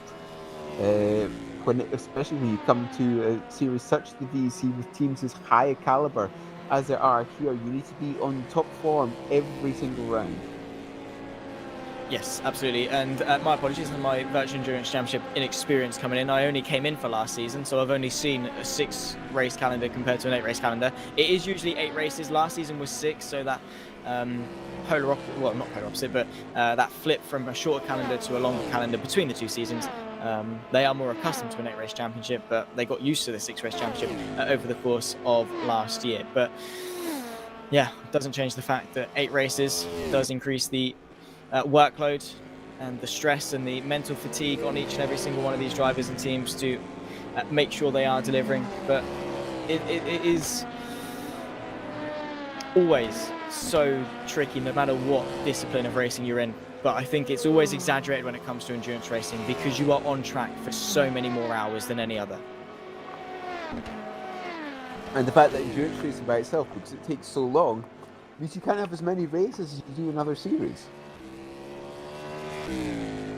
That's true, yeah, absolutely, because, well, you have to think of the sheer amount of preparation that comes into each round, that that goes into an endurance race. It's not just a case of doing a few laps, getting an idea of the circuit, getting a setup sorted, and making sure you can nail it, say in a sprint series.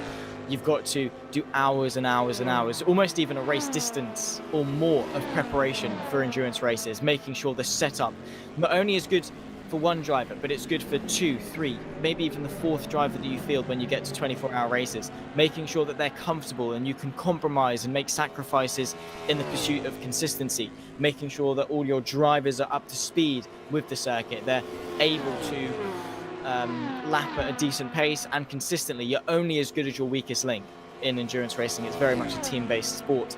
And then also beyond that as well, making sure the strategy is nailed, making sure you've got a good idea of when you're going to double stint, when you're going to triple stint, when you're going to stretch the tires, how much fuel you're going to save. It means there are so many more hours that takes into an endurance championship, and it's part of the reason why I've never really indulged into it, because it's just so much effort.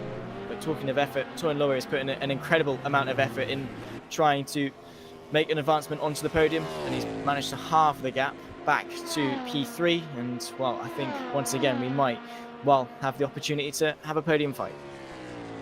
So here we go, here coming up towards the Porsche curves, the first right-hander, then climbing up this hill towards the left-hander again. You'll see the cameras wiggling a little bit due to the weight being washed off of these cars, then diving back down the hill through this long right-hander, and then the left-hander of Corvette coming up through towards Mitsubishi again.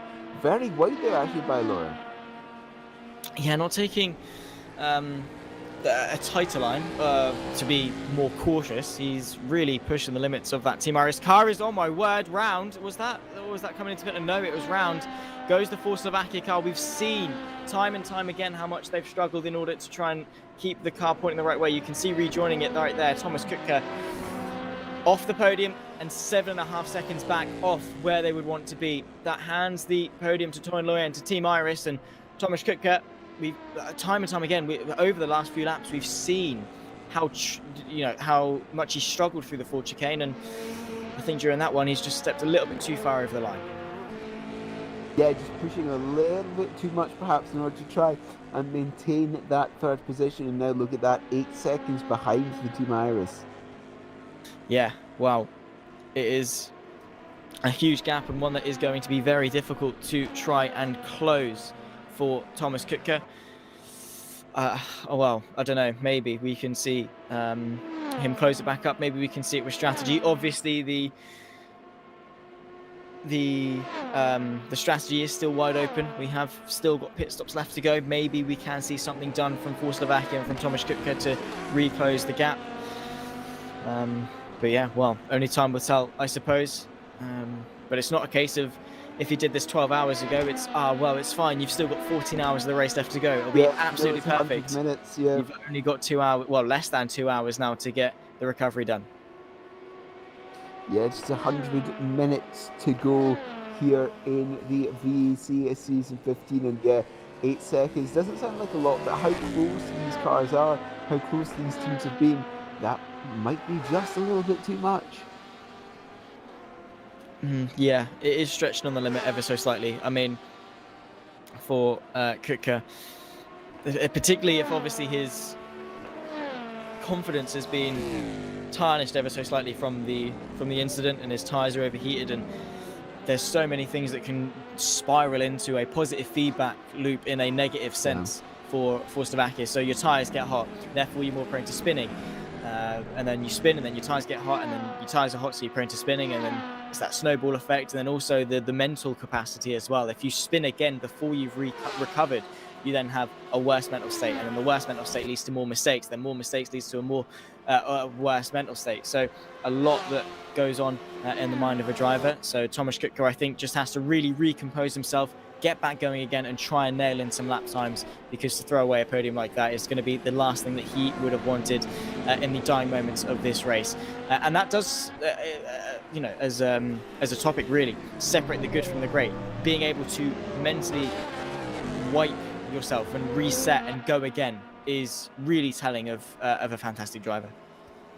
Yeah, being able to put something behind you and just go at it again is one of the most important aspects you can have in as a driver, be it real or sim racing, because it is so important just to put that behind you and just accept what has happened in the past and try and make up for it. And having a look here, the Moranis E-Stars car, Jimmy Nusala in that car, and will most likely finish the race 15 seconds down in that Go Team car for that second position. Indeed so, not much between them at all. Of course, the 74 Juicers car is running away with things up in front, so looking more and more likely to take the championship win. I think, well, it's almost a done deal that they'll take the championship win with needracing.com out of this race, and with the next nearest competitor would be Blackhawk Racing down in 4th place, and well, they'd have to score 28 points more than Juicers, which is difficult unless a miracle happens. And I mean, maybe, who knows? I don't know. I don't want to push the false narrative of, oh my words, the GTE Championship still is wide open, because chances are it really isn't. Touch wood, of course, that Juicers for them can get to the end of the race. I'm sure Blackhawk will be riding on a miracle, hoping that they can maybe scrape a chance at it, or try and hunker down and consolidate their 4th place that they've got at the moment. But with each lap that ticks by, it's another lap that Michael Selacek and Juicers are one step closer to sealing the Season 15 Virtual Endurance Championship. But, well, yeah, the fight for second is still going on. Timotej Ananovsky, Yimanusa separated by only 15 seconds or so, which has stayed the same for the recent times. It's not, I mean, we checked in with it about 20 minutes ago or so. There's not really been much change between the two teams. So I think this is going to be one that's going to be decided in the pit lane. Yeah, and it's going to be interesting to see what their final stops are going to be, really, to make sure that you can make it to the end. You want to make that final stop with 15 minutes to go in order to be able to give like a worst case scenario, if you like, example with the race clutch car, you know, just them finishing just the race just behind you. So really 50 minutes to go is probably the sweet spot for these GT cars. Yeah, I would say so. I mean, we were a bit perplexed earlier on in the race when we saw the pattern of GTE pit stops of going away from their usual sort of 55 minutes, 60-minute stints. Usually it's bang on in the hour for GTE cars. But unfortunately for today, because of the demands of Le Mans, for the demands of the Hernandez Straight or the Mulsanne Straight or the back straight or whatever you want to call it, going back towards the Mulsanne corner, the demands here are insane, and the strain on the engine, the demand for fuel is there, so you're burning a lot more. We've seen it across all 3 categories, which means they have been coming off about 10-15 minutes off the hour compared to what they would usually be doing. So yeah, I think we are in for a showdown in that splash and dash towards the end, and those that can nail it can really maybe pick up those final extra positions, those final few points, maybe for Yimanusa and Moranis E-Stars. That might be the difference of those 15 seconds to get them ahead of Go Team. But I guess we'll find that out in about an hour's time when we're thinking about their final stop. Yeah, when it comes to the final sections of this race. But Yimanusa, 15 seconds, that gap actually seems fairly stationary at the moment, doesn't it? Yes, as I was touching on just a second ago, they've not really changed much. I mean, obviously the odd variation with one car being maybe quicker in a straight line, or picking up the slipstream of a DPI, or being quicker in the corners. You are going to naturally have those fluctuations as someone's been off somewhere. Yellow in sector 3, it's gone now, so it's all cleared. Probably just a lone straggling spin. But yeah, that is stagnated over the course of 15 seconds, which is a good thing for the teams, obviously, to balance out their setups. And it's a good observation to make as well, in the sense that these teams have probably taken 2 slightly different approaches to their setups, because we're in 2 slightly different cars. So maybe we have seen Moranis E-Stars making the most of more downforce on the Aston Martin, or maybe more or less aero to be quicker down the straight, and we'll see that 2 recipes for the same outcome, essentially. Of course, at Le Mans, you do want a heavy focus on the straight line speed aspect, but you also do need a vast amount of downforce to get through the Porsche curves and to get through the corners, and making sure the car actually does slow down by the time you get to the braking zone. So it is interesting to see the different characteristics of the GTE field actually come together for fairly similar lap time. And that's always the fun part about all the different marks in the GT classes, that they've got the balance of performance, so they are roughly the same, but they're each strong and weaker at different parts of the circuit, and that always makes it slightly more exciting because that means the various marks can attack at different points in the circuit as well.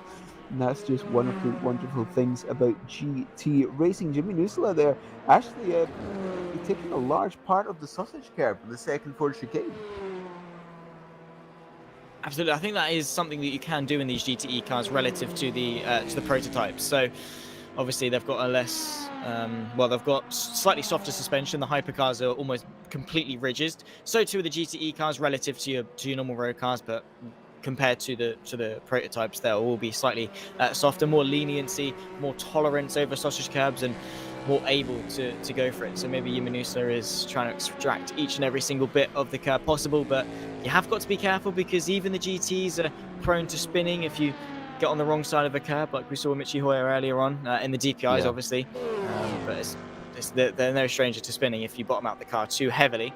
But yeah, that's the way the GTs have to negotiate the circuit and make the most of it. Into the pit lane in DPI comes second place cars and also the DX droids. We've got Lorenzo Arisi into the pit lane as well as Mario Marquez from second and fifth place respectively in the DPIs, so they'll be coming in. And we have seen slightly the DPIs have had quite a bit of variation in their strategy, like earlier on with race clutch going slightly longer than SimFrame, and we have seen that ever so slightly split between them, but it hasn't really made much of a difference considering the incredible gaps between each of the DPIs. So it seems the variation in strategy isn't going to mean too much in the overall running of this race. Yeah, DX Droid's car, just having a look at the timings. I'm looking for this time. DX Droid's car is about 36 seconds behind the number 18 Rookie Monsters car. Those two have been kind of battling throughout the race, but it's 2 minutes and 10 seconds back. The number 15 SimFrame car. So yes, perhaps still a little bit of still one position could be gained by that number 2 car, but fifth place will most likely be the highest they can get, because there's then a 3-lap gap to the number 1 burst. Sorry, essentially a full lap to the burst number 1 esports car. So yeah, fifth is probably the maximum the DX Droids car can take today. I would be inclined to agree. I think even that is probably going to be quite a difficult task with the spacing of the DPI field. What I can say is that most likely it will be this car right here, race clutch. Yep. Despite 3 drive-through penalties in the opening moments of this race, fought their way back through and are now over 3 minutes clear of the SimFrame car, well on their way to winning the championship. Again, Jürgen Van Bergen in the YouTube chat is probably going to be telling me to shut up if he believes in the commentator's curse, because, well, anything can go wrong at any moment, but we'll wait and see what can come about. I'm sure even if they did disconnect, they have enough time to get back through, because the gap between them is 18 points, and that would be SimFrame taking the lead and winning, which, by the way, would take Race Clutch 3 minutes to get back into the server, which might not even lose them the race lead, but it would take SimFrame to win, and then Race Clutch in 4th, which I cannot see happening at all. So with each lap that ticks by, of course, they're going to be hoping that the checker flag is waved sooner rather than later. But they've done a mega job this season, Race Clutch, and, well, they're well on their way to potentially taking the DPI Championship, which, again, I think has been thoroughly deserved. Their efforts all season long have been very consistent. Indeed, they have been very consistent. Having a look roughly at the standings, yeah, they've won. I make this 4 out of the 7 races so far, as that number 14 car races 2, 4, 6, and 7 out of this 8 race schedule. But no, Zach, you were talking about, if there was a disconnect. Yes, it could take 3 minutes to come back in, but the thing is, the way that rFactor 2 works is that you actually have to essentially cross the start-finish line again or to begin your lap counter. So you actually lose your out lap. This doesn't count towards your race total. So not only would you lose the amount of time that it takes you to come back into the server, your out lap also doesn't count. as Peter Berliak comes in that number 14 race clutch car. 19 minutes to go, and I have a feeling that's slightly too early in order to make it back to the end of the make it to the checkered flag, I should say, rather, on one more stop. 45 minutes is what we normally see out of the DPI at many circuits this season. And of course, Le Mans is so fast. So much of it is undertaken under full throttle. The time does not stretch as far. Yes, absolutely. 75 litres or so, I think Hugo was mentioning the fuel capacity for these DPIs. And then obviously that's burnt through in the span of about 35-40 minutes, which must be crazy expensive in terms of fuel costs. But, well, we are in that stage. I mean, yeah, well, fuel costs nowadays, fun. And I would hate to have the high octane stuff of the race cars and imagine how much that is going to cost. Thankfully, we're in the virtual world, so it doesn't cost a penny. But yeah, Peter Berliak into the pit lane for what will be, I would say, his third last stop. I think he's got one more to go in terms of getting into the final hour. I'd say he's on the upper end of things, probably going to pit with 50-ish minutes to go, maybe on the lower end, maybe 55 if we're being conservative in terms of the DPI stint length, and then probably going to have to take a splash and dash with about 10 or so minutes to the end, which is awkward with the way it's worked out, but unfortunately it's very, very difficult to save over a lap of fuel in an hour and a half, specifically when you're at a circuit 13.5 kilometers long. Yeah, we were saying this with Hugo earlier on. 13.5 kilometers essentially means it's 3 laps of a normal circuit. And if you think, you can save a lap of fuel here at Le Mans, it's equivalent of 3 laps pretty much everywhere else. So it's a big, big undertaking to go 1 lap further. Colin Sport is now in that number 14 race clutch car, and I imagine that he will take it to the end of the race. A couple of other cars that are in the pits is the leader in the LMP2s and the Team Iris car that was in fourth. The number 47 core team and the 237 Team Iris both in the pits as it stands. And having a look out there in circuit, Luca Di Meglio in this number 8 Team Rookie Monsters car does appear to be closing down on that number 2 DX Droids. Mario Marquez at the wheel of that number 2 car as it stands. Indeed, so 23.9 seconds between the pair of them. We said DX Droids probably going to aim for 5th place in this race, and I'm sure Luca Di Meglio is going to try and put a bit of an end to that. It's been a while since we've seen Team Rookie Monsters, I think, in Division 1. Can't actually remember them being over the course of the last few rounds, so maybe got demoted, and then obviously with the combined classes for today, found themselves back into the fight and then out fighting for 5th place. 25 seconds with an hour and a half to go.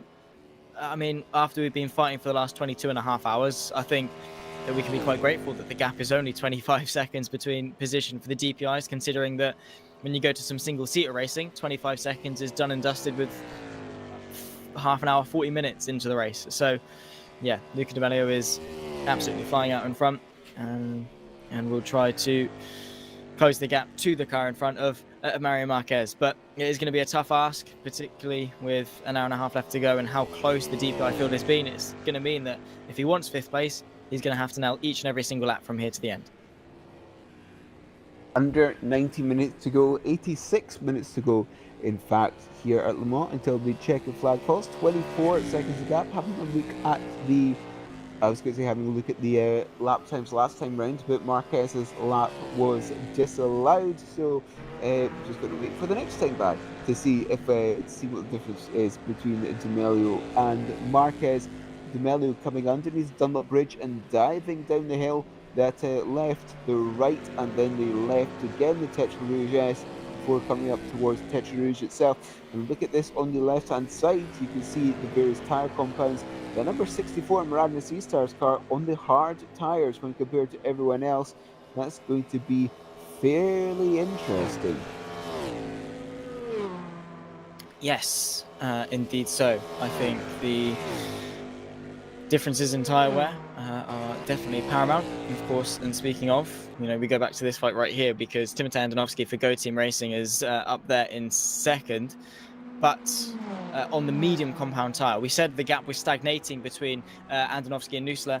Nussler's on the hard compound tyre there in third. So, while we said the gap was stabilising, it is done on an uphill fight for Jimmy Nussler on a slightly harder compound of tyre. So he's technically, in theory, quicker if he was on the same compound tyre. As the medium starts to degrade, as the hard starts to equalise in terms of its slower degradation and matches the pace of the medium, I'm sure we are going to then see Nussler chip away at that gap. That 14.5 second gap now is to Timothy Andonovski. So maybe this race is still on. Having looked at the previous lap times between these two cars, Nussler's was invalidated, so I'm just going to have to wait until that number 64 car comes across the start-finish line. But perhaps what they are planning to do is to not take tyres when everyone else does. I think that's probably where they're hoping to gain some time, gaining about 30 seconds or so. The thing is, you've then got to deal with the fact that the Go-Team car, for example, will now have fresh mediums, maybe even softs on that car, and that makes it a lot more difficult to defend, especially when you're on old hards.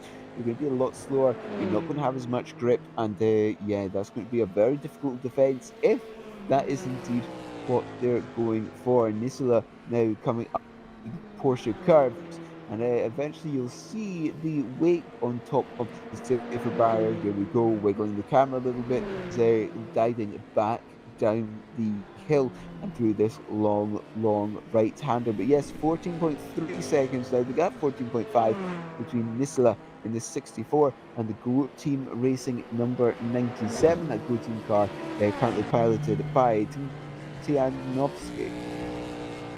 Indeed so. So still not quite at that crossover point between the hards and the mediums to see the hards crawling back into their own. Maybe Jimmy Nussler has got a quicker stint coming up. Maybe after he gets rid of these hard compound tyres, maybe he's then going on to the mediums, and maybe then we might see a pace differential spark and fight for second in the GTEs rage on, because other than that, it seems that any other position is essentially a done deal. I mean, apart from any fights in the DPIs, the fight between Mario Marquez and Luca D'Amelio for P5, nothing really seems to be catching our eye in terms of on-track battles, which kind of is to be expected. By the time you get to this portion, a lot of contenders are out, a lot of people that have been close together throughout the race are out, and only those that have been able to survive have been able to do so with exaggerated margins, exaggerated gaps, and work their way through the night as effectively as possible. But still, anything can happen. It's not over until the fat lady sings, as Jürgen Van Bergen put it in the YouTube chat. Yes, it's not over until that checkered flag falls. He was lapped in behind, perhaps between D'Amelio and Marquez. Marquez's was invalidated, and between Nussler and Andonovski, both of theirs was invalidated. So yeah, they're really racking up the track extensions, the track limits indications, now that they know how many they've got to end the race with. And yeah, that's you see that sometimes in real life. You know, the drivers know how many times they can get pinged for track limits, and so they just decide to reach that number. That's true. Use what you've got, essentially. They're racing drivers. They'll try and maximise each and every single bit that they've got. Thomas Kutka from Force Slovakia by RGPL into the pit lane. They were in a fight with Team Iris after, prior to a spin that happened to the Force Slovakia car of Thomas Kutka. There is Sven Gilhoid for Team Iris back at the wheel, and is now going to be trying to get the jump on the 347 machine and get themselves back into the podium positions, which I'm sure is not going to be too difficult for them. But yeah, as racing drivers, you are always going to make the most of each and every single incident point that you get, because, well, if it's there, use it. If you can take a bit more track and get an incident point, use it, because if it's not going to lead to a drive-through, you've got to be careful not to use them too quickly and give yourself a little bit of a security buffer. Only use up to a certain amount, set your own limit and reach that limit, just so if you do make a couple of mistakes, you're not then going to get a drive-through. But if you have a few in your pocket to use, particularly if you're trying to close a gap and get in front of another car, go for it, which I think is what Team Iris are going to now have to do, because 11.8 seconds between for Slovakia and Team Iris, which is a swing of about 20 seconds prior to the spin and now past the pit lane sequence. So with Thomas Kutka back at the wheel, it's going to be Team Iris once again on the chase. Yes, they're going to be Team Iris having to re-overtake that for Slovakia car.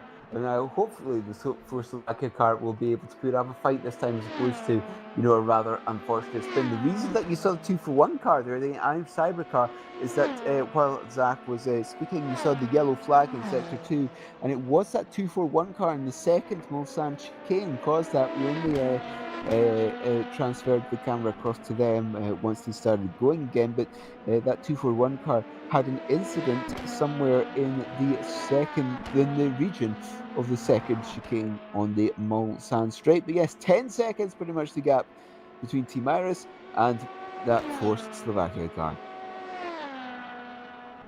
Yeah, absolutely. The gap, 10 seconds. So we'll see what the pace is like for Gilhode to close the gap, and we'll see how quickly it can be done, if it can be done. We're approaching the final hour of this race in about 19 minutes time, and then it really will be the sprint to the finish. It'll be weird to just see the minutes as opposed to a numerous amount of hours on the clock. It's been a mountain to climb for many, and now we're on the downhill bit. We're right towards the end. As we've climbed up, and now we've climbed back down towards the bottom. They can see the downhill stretch, and it's just the sprint to the finish. And well, the finish can't come sooner for some, because they're going to be sat eagerly waiting to cross the line, to take their victories, to take their championships.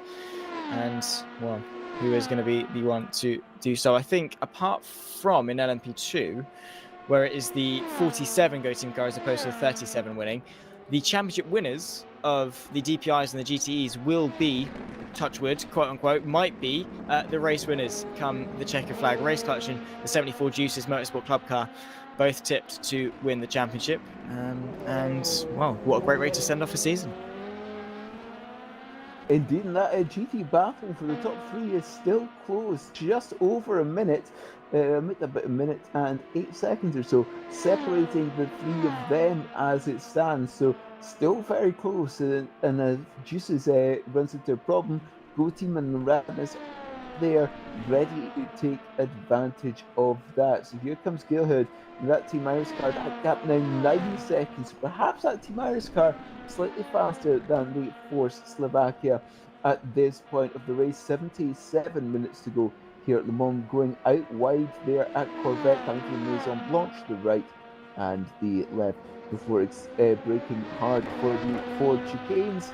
The first one there slightly more open than the second one. You need to go down another gear for the second one before accelerating hard out, crossing the start finish line now and making their way to begin their next lap. Race clutch, as you were saying, provisionally winning the championship in DPIs, 2 minutes ahead of that number 21 Symphony car.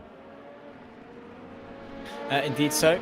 As well, as I say, they're approaching their sprint to the finish, but the gap 7.8 seconds, unfortunately for Team Iris, stuck behind the Arm Cyber car, which obviously is not great for them, because what happens when you're lapping at someone in the same class as you is you don't have that same pace differential that you would between an LMP2 and a GTE, whereby the Team Iris car put their foot down, fly past them. Not the case. You actually have to overtake the back markers in your own class, and you can see that now. Of course, the Arm Cyber car not going to put up much of a fight, but it does hamper the progress of Team Iris ever so slightly. And well, working their way into the chicane, and well, Sven Gilhode is now ahead and clean air towards the run for Slovakia. 7 seconds, an hour and 15, one more pit stop as well, maybe along the way, maybe even 2 pit stops along the way. I'm not entirely sure. Yeah, I think it will probably be a smash and dash maybe at the end. LMP2s have ran slightly longer than the DPI, so it might be slightly different. Maybe they can stretch the margin an extra 10 minutes or so to get to the end of the race. But either way, 6.5 seconds. Seems that for Slovakia at the moment have got the advantage in terms of strategy, but we'll wait and see on that one. I think the only time we're going to see whose strategy is going to come out on top is when we get to that final stop. Yes, when it comes to these LMP2s, you're really expecting maybe about 40 minutes on the tank. We went slightly longer than the DPIs during the first couple of stints, so maybe about 40 minutes to go is the sweet spot there. For the DPIs, we've been saying it's about 35 minutes. For the GTs, it's about 52 or 53 minutes. Essentially, those are the longest times the various classes can do a stint on and still make it to the checkered flag. Those are the cut-off times. But look at this Team Iris car is now 6 seconds behind the Force Slovakia car. Definitely faster at this point. Yes, rapid, I think, the Team Iris car. On raw pace is the quicker of the two cars, but maybe on pure strategy, Tomasz Kutka and Force Slovakia by RGPL might well have the advantage in terms of that regard, and these races are always won and lost in the pit lane, but you do have to have that fine balance between speed, consistency and strategy, and maybe we will see which one has managed to perfect that recipe and get the perfect blend of endurance racing craft. Well, only time will tell, I think, in that regard. At the moment, we are just waiting for the gap to close, because with 5.5 seconds, there's not really much that Gilhode can do. But keep your eyes peeled, because I'm sure that gap will close very, very shortly as it continues to do so into the next second margin. 4.9 is the gap. 35 seconds, and now Gilhood can definitely see that Force Slovakia car in the windscreen coming up towards the Ford chicanes once again. 4.5 seconds. Oh yeah, it's going to be a very, very fun battle when this happens. But yes, when this battle eventually happens, we should say, rather 4 seconds the gap now, coming up towards Dunlop and the Dunlop chicane. And there you go, you can just see that LMP2 in the background there was the Force Slovakia car. Absolutely. So, pushing on 3.5 seconds now. It seems that with almost each sector, there's another milestone reached for Sven Gilhode in his pursuit for the podium. And of course, it's a podium that he's going to want to try and grab and seal and get done, because there's nothing better than being on the podium at the 24 Hours of the Virtual Endurance Championship Le Mans, the final round of season 15. What a season it has been, and it's the prestige, it's the pride, it's a good ending. It makes the work mean something. All that effort that you put in, all those hours of preparation, all that hours of being tired and staying up through the midnight to put in a good stint, all comes together if you can finish on the podium. If you can finish the race full stop, but if you can finish on the podium, finish in the top 5, win, it just means so much more if you can do it here, because the prestige around this race is incredible in both the sim and in the real world as well. And now 2.7 seconds separates Team Iris from that dream. So here we go, 2.7 seconds, as you were saying, coming down towards the second Mulsanne chicane. A little bit wide there, actually, to the centre of the corner. Just didn't get it slowed down enough, perhaps. But there we go, you can definitely see the Force Slovakia car just in the foreground there. And there you go, you can see it again, moving out of shot in the bottom left as the Zeus Motorsport Club car comes into the pits from the lead of the GTs for its penultimate stop of the race. So yes, it's going to be one more stop after this one for the race leader in the GT class.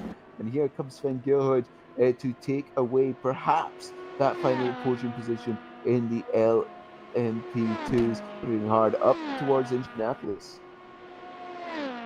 Maybe so, but you can see the gap.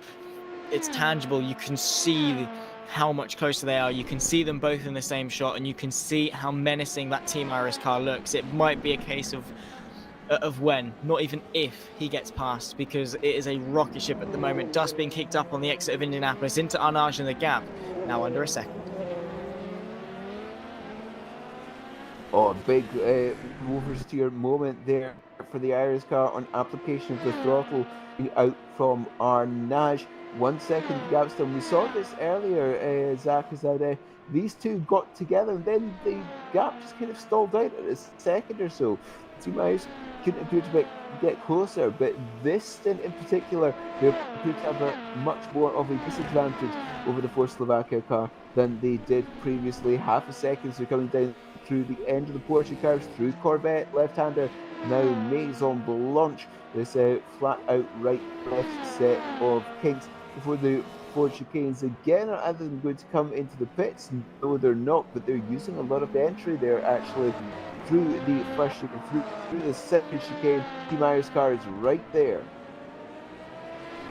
Breathing down the neck, and now trying to pull alongside, squeeze to the pit wall and trying to thread the needle. You can see Kutka not giving an inch at all and trying to retain the podium place. But here comes Team Iris to the inside, but the outside by the time they get to the chicane. Bit of a ding dong as they head themselves onto the brakes, and it is still the Force Slovakia car that stays in front. But for how much longer? Because they've got the long straight to come. The DXTroy's DPI works their way through now through the dips and through the S's. The sweeping nature of these corners allows the Force Slovakia car to stay in front, but look at the acceleration there. A bit of a twitch as well from Thomas Kutka now into Tetra Rouge. No way through from Gilhode, but now all it takes is for him to put the foot down and to propel himself through with a slingshot.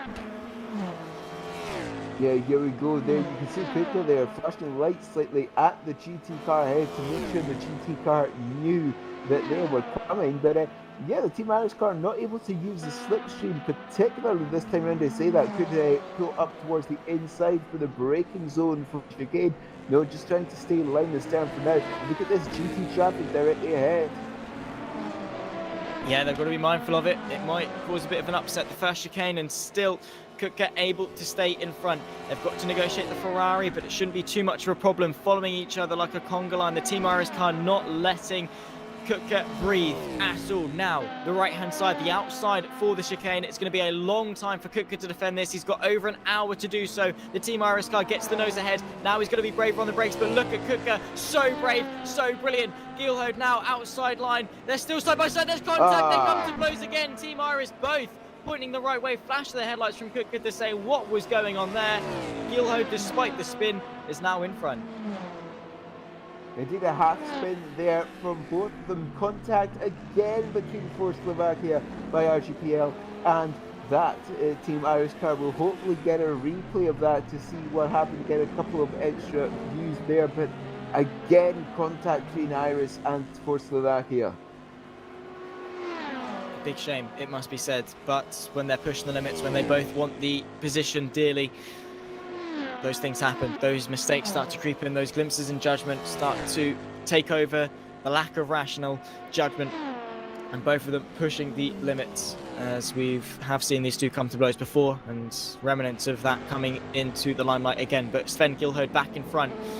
Only 1.3 seconds separate them, but the pace that Team Iris car is sensational. It must be said, what can Force Slovakia do to reclaim this podium?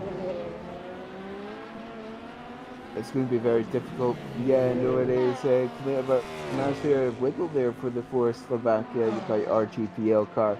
Kutka 1.5 seconds the gap, but we saw how quickly that gap was closing between when the Iris car was behind not too long ago. And I have a feeling that Kutka maybe does not have the pace to respond at the moment. But here they come through the Porsche cars. This long left-hander through this right-hander, gains a little bit of time because of this GT traffic directly ahead, and then the LMP2 goes towards the inside of that GT traffic, but braking for the Porsche chicanes. And yeah, 1.8 seconds. Of the feeling, unfortunately, that Kutka just doesn't quite have the pace. Again, a big wiggle there. Yeah, it seems quite destabilised, that the rear end of that Force Slovakia car, particularly through the final sector. Maybe the tyres are losing grip. I mean, we saw that with Team Iris, the way they were able to close that 10-second gap and then get in front and now build it to 3 seconds in the span of a third of a lap, a quarter of a lap, whatever it is, half a lap, whatever the margin is. Not a very long time, essentially. So that tells me that Kutka is on the end of a tyre stint, and will then swap at the next pit stop and have a very, very fast final hour. Yeah, the final hour is going to be an incredibly fast sprint, as you have been saying before, but look at that, 3.6 seconds the gap now. So I think that's just a little bit too much for Kutka. I do think that the Team Iris car has the upper hand as it stands. Another battle to look out for is this one, the 475 and the 355, 3/4 of a second separating the two of them. this Argentinian liveried Fusion Hispana car. We used it earlier. Oh no, sorry, it was Hugo when we had the Code 80. We haven't really seen much of this Fusion Hispana car. We haven't, apart from right at the start, I think, when they smacked into the back of that LMP2. Apart from that, no, we've not really seen much of them. So nice to see them out on circuit and still going and surviving the night. And on the back of other Ersham for Caspian Motorsport. So a fight continuing on, and well, here we go. We're still approaching 23 hours into this race, and we've still got pockets of battles left to uncover. So Fusion Hispana in this Argentinian liveried car, 0.3 of a second, 0.4 of a second, the gap to break into that 9th position. Caspian Motorsport, we've seen they've been very, very fast at some points of the season. They were even overtaking one of the GT leaders earlier. I think it was the Go Team car, and lapping themselves one lap. And so they definitely have had pace at points. The problem is they haven't had consistent pace throughout an entire race. There goes the prototype up the inside of the two GTs, and coming out of Indianapolis. And Sansei here will be using as much of the slipstream from Erkan as possible. And speaking of Go Team, that's one of the I was going to say that's GT leader behind, but no, it's just a car that very much looks like that livery. Yeah, I think so, absolutely. Half a second now between Caspian Motorsport and Fusion Hispana.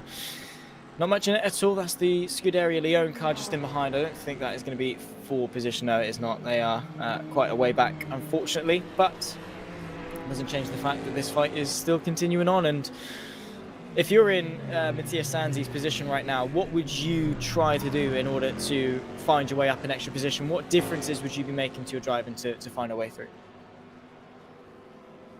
Well, that is a good question. Obviously, you've almost got to analyse the driver in front to see where you're stronger. Then maybe you can try and capitalise on these sections of the track where you are stronger. Another one is just to stay sat there behind and almost force your rival into a mistake because they're too busy looking at that rear view mirror. Of course, the third option, which we've seen a few so far, is in the pits instead, so you don't have to do it on track.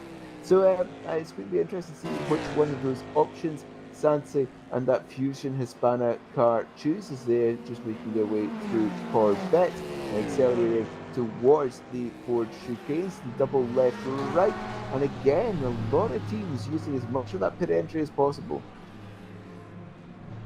Even in the pit lane, you maximise the amount of time that you gain because, again, as I said earlier on, the small trivial things really do add up, and you can see, I mean, obviously they're racing drivers, you can see they're going to want to make the most of each corner, and there is a chicane at the pit lane entrance, which is a corner that they can gain time at. So they're going to make sure to use all of the track available, and even going into the pit lane, they are trying to gain time. Even at the slowest point of the racetrack, there is time to be gained. And it's those small margins that will make the difference. An hour and 2 minutes left to go, and Race Clutch have pulled themselves into the pit lane. Colin Spork was at the wheel after the last stop, taken over from Peter Berlak. And I'm sure Colin Spork will be the one to take the car to the end. They still hold the fastest lap that they set right at the beginning of the race, a 3:11.035. They'll top back up again, and this will be that penultimate stop of the race. They'll probably split this nice and evenly for the final two stops, and well, probably cruise their way to victory. Christian Malguera at the wheel of the Simfream car. It's been close, but not quite close enough, I think, in order to get the championship victory as of yet. Ada Achan and Matthias Sanzi still fighting over what is 9th place in the GTEs as well. So a lot to uncover in the final hour, but I think for a lot of people it's just trying to cross the T's and dot the I's. Dot the T's, cross the I's, fantastic. As here comes Sansei, half a second again down the central part of the Mulsanne straight.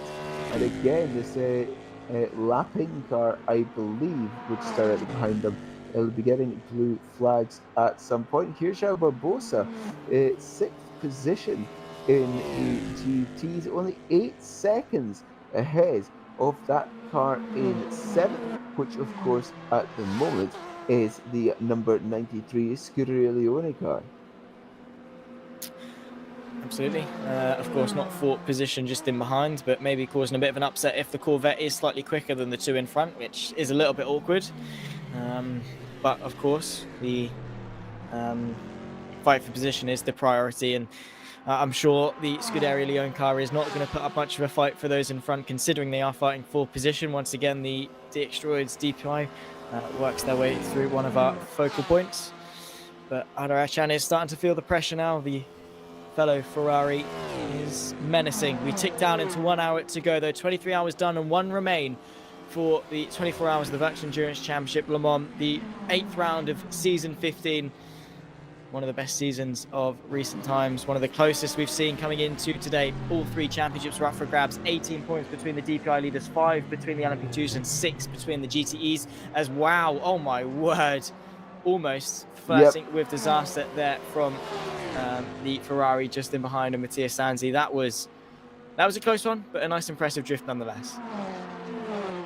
I think that's the Scuderia Leone car, isn't it? In the Corvette, yes. Yeah, just behind, trying to make its way around the Forza Hispania car. And there we go, the Forza Hispania car has been the official blue flag warning from race director Jimmy Allison, so they've got to let this Scuderia Leone car pass rather soonish, otherwise they're going to cop a penalty. Absolutely. Of course, the Fusion Hispania car does not want to lose any time to the Ferrari, but lifts off and allows the Scuderia Leone car through. And up now, behind, tucked in behind in 10th place, and maybe can use the Leone car to force the initiative on the car in front. Yeah. And we're getting told that the same goes for the 475 car. Adarachan also has to pull over and allow the Scuderia Leone car through also. So, well, what can we see? Maybe re-spark between these two. If Erchan gets the worst end of the stick and allowing the Corvette through, maybe we could see Mattia Sanzi find a way through on Adarachan. Yeah, so here comes the Scuderia Leone car, and as you were saying, perhaps that Sanzi going to be using that Leone car as a pick, but it's just seemed to have fallen back a little bit actually. So the question is, where is this Caspian Motorsport car going to allow the Leone car through? And he does it on the first part of the Mulsanne straight coming out of Tetra Rouge, hoping to not lose too much time there. It's Erkan diving straight back to use as much slipstream as possible, not to regain any lost time. Yes, that is going to be the main focus, I think. But yeah, you can see there the white and blue Argentinian liveried Ferrari just in behind. The gap after the Scuderia Leone car lapped them has allowed them to actually keep their battle in the same. But now the tides have changed really, because Adarachan has got the slipstream of the Corvette in front, which is going to help him to consolidate this 9th place. Yeah, and trying to keep up with that Scuderia Leone car to keep that 9th place, because of course, as long as you keep close to them, if they need to pass both them and the Leone car in order to gain that position, well, you can do blue flags again, and the Caspian Motorsport car can go through. But Caspian Motorsport there did not have a good second chicane, lost a little bit of time to the Leone car, and lost time to the Hispania car as well. And here comes Sanzi in the final part of the Mulsanne straight down towards Mulsanne corner, too far back to make a move this time round, though. Their next main bet will be the run up towards Indianapolis. Yep, and quite menacing actually is Mattia Sanzi just in behind the Caspian Motorsport Ferrari. You can just about see the top of the rear wing and the top of the roof of the Ferrari tucked up incredibly closely behind the Caspian Motorsport car, and we might well see a change for position into Indianapolis. You can see how menacingly close he is through the first little kink, still approaching Indianapolis. There is a little bit of space on the inside. He follows him all the way to the racing line, deciding which way to go. I don't think either of them really know which way they want to go on the brakes at Indianapolis, and Erchan seems quite committed in defending this 9th place. Yep, Erkan does not want to lose another position. Here we go, coming through Arnage now are both of these cars. The Hispanic car is closer than ever, right up the rear wing of the Caspian car coming through towards the Porsche curves and a little bit too far back in order to be able to get an overlap. The Hispanic car appears to be a little bit faster, but the question is, where are they majorly faster when compared to the Caspian Motorsport car? Because that is the main problem. The prototypes going around the outside of both of them to the middle of the Porsche curves. Wow, that is always a little bit sketchy, but the prototypes have got a lot more aero, so have got a lot more grip and can actually hang on to it. So all good, I think, in that regard, as Adorachan and still Matthias Sanzi not separated by much. We're getting told in the YouTube chat that Matthias is on new softs as opposed to Adorachan's old medium compound tyres, and Caspian have had 2 disconnections already this race and are still holding on to a top 10 position, so fair play to them. Real troopers, valiant effort, but those old mediums really coming to the limelight now as the rear end struggling for grip. Yeah, and again, you definitely can tell that Erkan's possibly, well, it's on the older tyres because it's struggling a little bit more to put that throttle down and get all of the power transferred to the tarmac. But this Hispanic car both of them coming over the crest underneath the Dunlop Bridge and down the hill, and yes, just a little bit too far back now, the Hispanic car, so lost a little bit of time in the final part of the previous lap and not really able to do anything, perhaps for the next half lap or so, probably not being able to do anything down the Malzahn straight, just because they can get a little bit of slipstream, but I have a feeling it's just a little bit far in order to be able to pull up alongside. Yeah, not quite there, unfortunately, for Matthias Sanzi, but trying his utmost, I suppose, and doing the best of what he can do. The best esports squad, Damien Scovron, into the pit lane for what will be the penultimate time as well, I think, in the DPIs. So, and now into the closing stages of this race, as we've said many a time. The gap between first and second in GTEs, though, only 25.5 seconds between Juices and Go Team, so keep a very, very faint eye on that. Just a little bit of a look a couple of times just to monitor the gap. Don't expect too much. Just know that if anything major does happen, we might well see a change, maybe a spin or a blunder in the pit stop or anything like that. Will it be enough to see Juices out of the championship run, though? Because as it stands, Race Clutch will be taking the DPIs, Go Team 37 will be taking the LMP2s, and of course the 74 Juices will be taking the GTEs. And look at many of the DPIs are in the pits at the same time as well on the timing tower there on the left. 3rd, 4th, 5th, 7th and 8th all in the pits simultaneously in the DPI class. Indeed so, yeah, all of them, apart from Race Clutch, Simframe and Dix Droids, who have all come in sort of in the last 20 minutes or so. And maybe these guys are taking their short stop now. I don't know what the thought process is. It does mean we are going to have a very busy pit lane towards the end, and maybe with around about what I'm going to say, with about 20 minutes left to go, 15 minutes left to go, maybe at a stretch, we're going to see them all back in again. So look out for the DPIs as Team Ricky Monsters into the pit lane lose the top 5 position back to DX Droids. As now, look at the move from the Argentinian Ferrari looking to the inside going into Indianapolis. No way through the kink. No way through the corner either. Adorachan, though, is feeling the pressure. There's a little bit of a snake there. Maybe a move into Arnage. Has to dart across the Ferrari to go defensive. Bit of a tap as well. Pushed wide as Adorachan fighting tooth and nail to hang on to 9th place. Yeah, just having a look at the rear view camera and being able to see nothing apart from grill is fairly interesting. But here we go side by side as they're coming up towards the Porsche curves, but this Hispanic car will have to go all the way around the outside in order to make this move stick, but I don't think Erkan's going to let that position go, and indeed they are not. So here comes the Erkan car still in 9th through the Porsche curves once. Hispana, that was their best chance in quite a few laps though, wasn't it? That will certainly give Sansi a little bit of a boost to their confidence. Yeah, ever so slightly, and knowing that they can defend and hang on, but it's a fantastic fight, very argy-bargy, very elbows out, but using the most of the pit lane entry going into the 4 chicanes, extracting every single bit of pace that they possibly can. Bit of a wiggle on the Ferrari behind, as the Argentinian Ferrari tries to pick up the pieces and go again. It was a good attack, but a equally good defense to hang on to 9th place from Adarachan, the focal point of the race at the moment.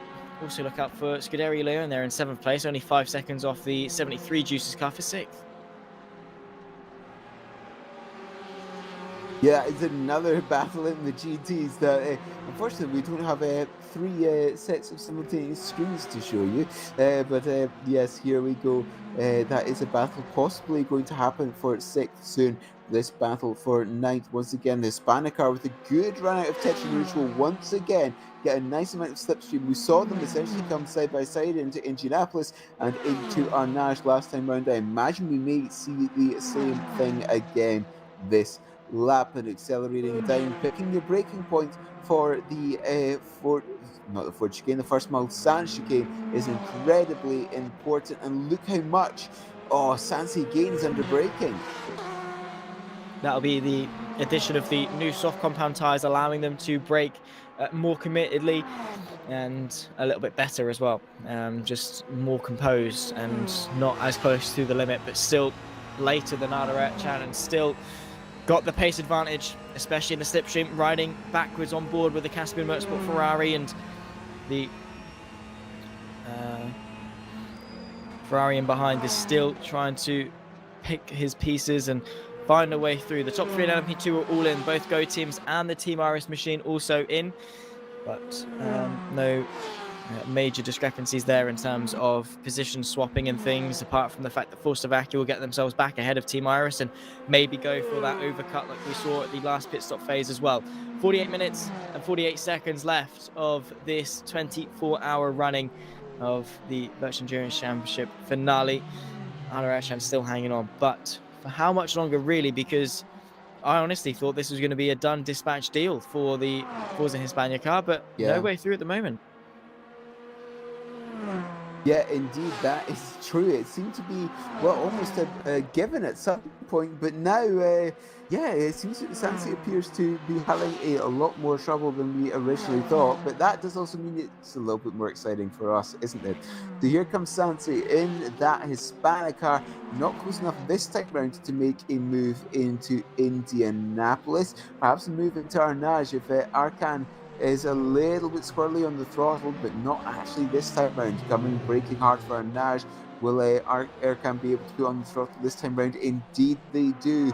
But look how close Sansi is, right there up the rear wing, but using all of the possible slipstream as they come side by side. Perhaps the Porsche cars know that Hispanic car still a little bit too far back.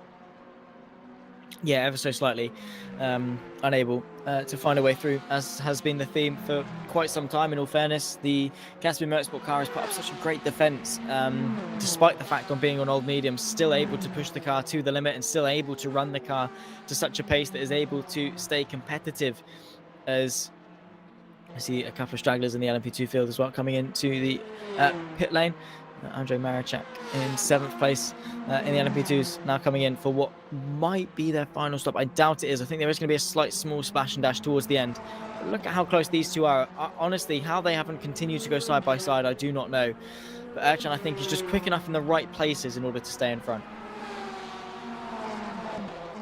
Yeah, and that's all you need to be, especially with just over 45 minutes to go here at Le Mans. You just need to be quick in the correct places, in the most annoying places, to make sure you can hold on to that position. Now they're reaching GT traffic ahead. I think these two cars are going to be lapping this Porsche by the looks of it. That is the rFactor Motorsport Porsche, which I think is the one they are lapping. Not entirely sure as to who's at the wheel at the moment. Is it this one? Yes, it is. David Putzka for CFAT Performance. Yes, they are going to be lapping him. The 277 Porsche, who we saw having a nice little scrap early on with the Scuderia Leon car, is in front of this battle, but this fight is continuing on. Look at the closing speeds of Matthias Sansi. Pulls out to the left-hand side, bit of side-to-side contact as they work their way through the straight in towards the first chicane. It'll be the outside line for the white and blue Ferrari. The red and black one on the inside. There's contact again onto the grass. goes Matthias Sanzi. We'll have to take to the runoff area. Arda Ercan hangs on to 9th place. But very controversially, it must be said. Actually, no, he doesn't. He rejoins the circuit in front. The Argentinian Ferrari having to slow down and relinquish that place. Well, what do you make of that one, Vida? Yep, you could see that happening with some of the moves, some of the sort of moves that these two cars have been doing over the past few laps, and you could see that was probably going to end in some sort of strife. We might get a replay at some point to show what happened, but yeah, and there we go, a penalty for Arda Ercan. Look at that along the top. I'm wondering if that was for that contact or whether that was for track limits violations. Maybe there is quite a heavy leniency on the track limits violations, but it might well be that penalty. If it was, we were getting confirmation that Arda Ercan's penalty is for the defence. Too heavy on the defence. It's a straight line. It's a braking zone. There's no need to be making contact there. Arda Ercan now puts an end to this fight with too desperate of a move, I think, in trying to defend. No need to be as aggressive as he was. The emotions were high, the adrenaline was even higher, but it's now drawn an end to this fight because, well, Arda Ercan will be a long way off the back. Yeah, it'll be a long way off of the back, but yes, we will now have a look at the other main battle happening at the moment. This battle that we've been seeing happening for a long time. The 93 versus the 73. The 93 being, as we've got a replay here, actually, you can see what happened. You know, the Hispanic car's right there on what is the edge of the racing surface. Because technically it is, those white dotted lines is the edge of the racing surface here. It is. It doesn't actually go all the way out to the arm pull. Yeah. No, it is the edge. And you can see Arda Ercan just slightly drifting off to the left in the braking zone, not giving any room whatsoever. A little bit of a move to the right from Sanzi, but nothing major, more just the brakes pulling a little bit. On track, though. Yeah, I think so, absolutely, yeah, just to keep him on circuit, not go onto the dirty bit of the runoff. But yeah, I do have to agree with the penalty wholeheartedly. That was a bit of a silly move. There's no need really to be having the side-to-side contact down a straight, give each other an extra inch or so just to get through the corner alive. Essentially, as into the pit lane comes the 74 Juices car, or the 73 Juices car, I should say. That was the one in front of Arjan Veltins for Scuderia Leone, and allows the back through into 6th place. Just as we go to that battle, yep, just as soon as we go to that battle, one of them comes into pits, and therefore we no longer have a battle. Fantastic. But yes, having a look elsewhere out there in the circuit, we're going to have to wait and see what that gap between the 73 and the 93 is going to be at the end of this pit stop cycle. 42 minutes to go, so it will be the last stop for that 73 Juices car. Yes, it will be indeed. The GTEs can very easily get to the end of the race from now. So no problems there. What there might be problem is the DPI category. They will have to come in for a final splash and dash, whether that's going to be within the next sort of 12 minutes for a nice round stint, or whether that's going to be sort of with 10-15 minutes or so left to go. Andrej Maricek for Slovakia, the second of the two cars, the 348 machine as opposed to the 347 of Tomasz Kutka, at the moment sat in 3rd place. It is this one that did look quite good early on, but unfortunately has fallen backwards and now in 8th place. Only 10.5 seconds off the fight for 7th, however. Fabian Youngbluth, the 247, just in front. I say just in front, 10.5 seconds in front. So not over until it's over. There are the tyre choices at the moment. Still the Moradnes car on the hard compound tyres. Arnage Scuderia Leone and Juices opting for softs for that sprint to finish. That's going to be a very interesting final stint to see what is going to happen with those various different tyre compounds and what stages they are going to be at during this final stint.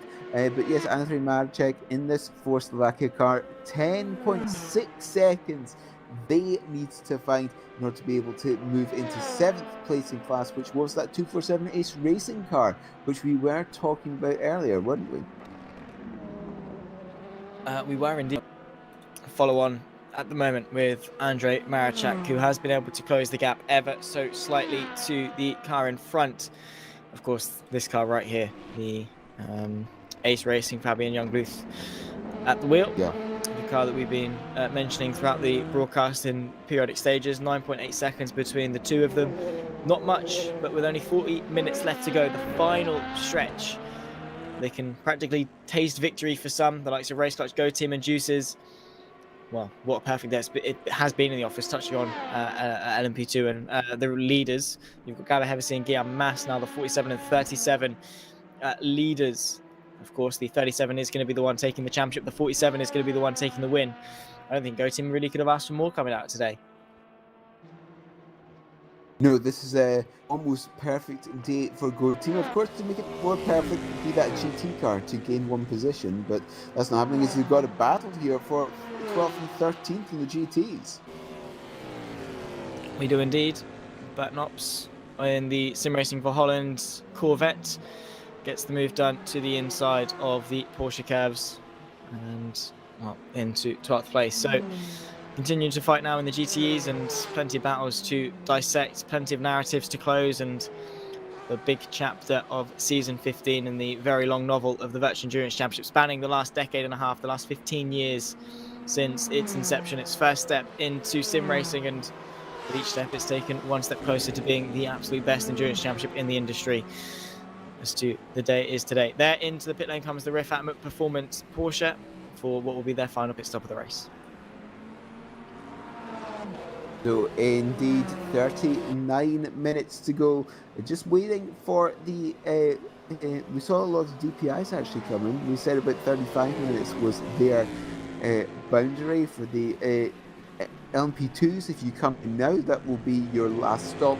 We've already reached that boundary with the GTs. That was about 52 or 53 minutes to go. But indeed, Berknops has appeared to pull away from that Porsche behind. But yes, 3 laps the next car. So it looks like 12th position will be the best finishing position today that Sim Racing for Holland car can hold. Absolutely. And just to clear it out before Jimmy Allison takes a knife to my throat, I wasn't saying that the Virtual Endurance Championship is still needing to take one step closer to being the best. I mean that since its inception, it has taken those steps very swiftly towards the top, exponentially towards the top. And with each year, it just grew the gap to second place in the industry. So the Virtual Endurance Championship is the absolute pinnacle, and I still have a job, I promise. Anyway, moving on before I dig myself even deeper. My takes this race have been questionable, to say the least. Like, They've been wonderful. They've been wonderful. They've been great. I've just been spicing it up ever so slightly, bit by bit, you know, and just keeping it spicy, you know, keeping it flavorful. A bit of sprinkles in there, like dissing Le Mans as a circuit because I hate it. It is. It's honestly. Well, everyone's entitled to their opinion. I'm just saying, and I'm specifically entitled to my opinion because it's the right one. Anyway, back to the race because that's a big X to doubt, isn't it? I am right, absolutely. Jimmy Allison disagrees. I do not like Le Mans as a circuit. What do you seriously though? If you had the choice to hot lap a circuit, would you choose Le Mans? I'd choose Not Kill. Exactly. Not Le Mans. Vastly different to Le Mans. Like a tenth of the size of Le Mans. Yeah. Thank you. Yeah. Cool. Right. Vida Healy's on my side as well, and they are also right. So thank you. Awesome stuff. So yeah. Here comes Vojta Polesny, the race leader in the 74 in the GT class. 33 seconds to the car behind, which is that Go Team car. The LMP2s with the 1-2 Go Team. And then the GT cars with the position 2 as it stands. But yes, there'll be hope that Go Team Racing car will be hoping to gain one more position and also stand on the top step. But 34 seconds to make up in 36 minutes is going to be a very, very large task. Absolutely. Still getting grief from Jimmy Allison for my right opinions. But anyway, Vojta Polesny.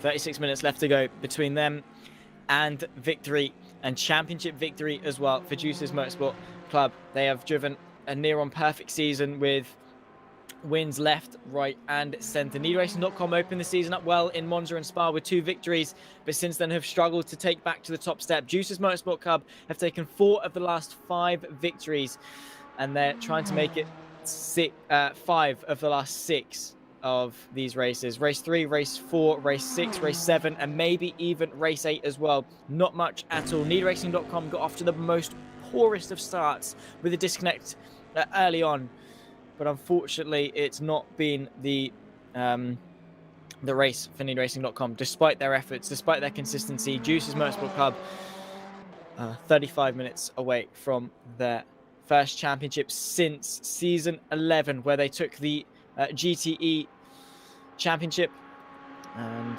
well, they're trying to etch themselves back into the history books and take the season 15 GTE crown as well. It's been a stellar season, it must be said, and Juices, I think, are quite a worthy victor. Yeah, as you said, they've been on a tear in the second half of the season, and Jesus Motorsport Club, they essentially came as to whoever finished higher out of NeedRacing.com, that number 91, and the Jesus Motorsport Club 74 would take the championship. But as you said, the number 91 car DNFing this race, which means pretty much all the number 74 car had to do was stay out of trouble. And indeed it has over the last 23 and a half hours. It's still 34 minutes to go here in the VEC. Coming out of Mulsanne Corner is Wojtek Polesny in that mainly white Deuce's car. You can see the logo there on the side, just slightly, as it zooms past. But yes, there is another battle perhaps brewing in the LMP2 class. I am looking for the 348 and the 247. Once again, 10 seconds the gap between the two of these now. Indeed so. Not much in it whatsoever, but also not much time left on the clock, which is something that we haven't really had to say much at all until this point right here. We've always been like, it's fine, they've got hours left, it'll be fine, there's loads of time to catch up. No. Now it's crunch time. Now it's to get your backside in gear, find something extra, finish on the high, find that final little bit of a kick, that second wind, and push your way to the checkered flag and try and find an extra point, reach your goal, or consolidate victory, whatever your target was coming into today. And, well, now is the time to do it. Your final chance to maybe take it. We're not too far away from the final pit stops in LMP2 and DPI as well. The majority of the GTE field, I believe, have all taken their final pit stops also. And the closest fight at the moment is this battle. Battle in waiting maybe between Fabian Lungbluth for Ace Racing and Andrej Maricek for Slovakia. The fight for 7th in LMP2. Looking forward to seeing what can come about with it. But then again, it's going to be a really, really tough ask. Yeah, this for Slovakia car going pretty wide there at Corvette. Now coming down towards the Ford chicanes, 10 seconds. The gap just gone under 10 seconds, and accelerating hard out of the final corner here at the Circuit de la Start before accelerating across the start-finish line, which you just saw there, then coming up towards Dunlop Curve and then the Dunlop chicane. And yes, Maricek, having a look at the previous lap times for these two cars. Yes, for the Ace Racing of Youngblood, it was a 31.0. For Maricek, it was a 29.7, so 1.3 seconds that last lap. Good little chunk taking out the Arm Cyber car in for their final pit stop in LMP2 from 5th place. The Slovakia car still trying to chip away bit by bit, but again, not really much progress. It needs to be a second on average every 3 minutes, which is about a second a lap, which they were on course to do last lap, but they need to keep that pace up. And then not only do they need to catch, they need to pass, and not only do they need to pass, they need to keep the pace as well. So time is running out for Slovakia. So with each lap that ticks by, I think is one lap less, that they are going to be able to get themselves into 7th place. But that's not to say that they've not done a good job, because they have. They've been inside the top 10 of a very stacked LMP2 field. They've made it to the final stage of that LMP2 field, and they really have impressed, working their way from Division 3 to now be in a position in Division 1 where not only could they be in contention for a podium with one of their sister teams, but also to get to the checkered flag and be inside the top 10 with the other. It has been a roller coaster of emotions for the underdog, but everyone loves an underdog story. Of course, everyone does, and it's wonderful to see that still play out occasionally. But yes, Maracek here 9.6 seconds, using the slipstream of the car that just lapped it in order to perhaps gain a little bit of time. I say that, is the car in front actually getting some blue flags? Because the first VEC car got some blue flags not so long ago. What is actually this car that First VEC is looking at overtaking? Just wondering once my This one. map updates. Yes, indeed it does. Yes, and 11th position, so it will be a lapping there. Okay. Yeah, Miko Korkiakowski for undercover Rajin. It did take me a while. I was clicking through the cameras as to the 3 cars that Maracek could lap, and I was like, which one is it going to be? Of course, it's the last one that I the one right at the bottom. So I have to go through every single one beforehand. 30 minutes now on the clock. Wow. Okay, big milestone to take. But yeah, Korkiakowski allows Maracek through. 9.6 seconds is the gap between 8th and 7th in the LMP2 field. It's been such a really competitive LMP2 field as well, to be fair. I mean, you think, I honestly, I believe that across all 3, it's been hard to choose a favourite, really, for which one has delivered the most amount of action, which is such a good thing, because all of them have been up there, and all of them week in, week out, round in, round out, probably more accurately should say, have been impressive and have been close and competitive and have brought out good racing. As one of the LMP2 stakes to the infield. That's the Ace Racing car, is it not? Yes, it is. And that gap, 10 seconds, is now -3. Ace Racing, Fabian Youngbluth. What's gone on here? Into the pit lane, maybe low on Coming fuel. into pits. No, that's what you saw. And that's less than ideal. No, that's what you saw the yellow in sector 3 for about 15 seconds ago. Was for this Ace Racing car along that long right hand there, I think, at the bottom of the Porsche curbs. Wow, okay. I think they had an off through there, yeah. That car doesn't look to be massively damaged. No major bodywork damage. Nothing out of the ordinary in terms of the wheel geometry. It's not crabbing or anything like that. The rear wing is still attached. Nothing. I don't think it's necessarily damaged. I think maybe they just had a spin and decided to cut their losses and take their final stop now, as opposed to continue on and deal with the brunt off the jacks and ready to start rolling very, very soon. But, well, final 30 minutes is also entertaining. That's sim frame. Well. I think so. I think that's why they're up on the jacks. I'm thinking, because they raced the front and they raced the rear. Less than half an hour to go, yeah.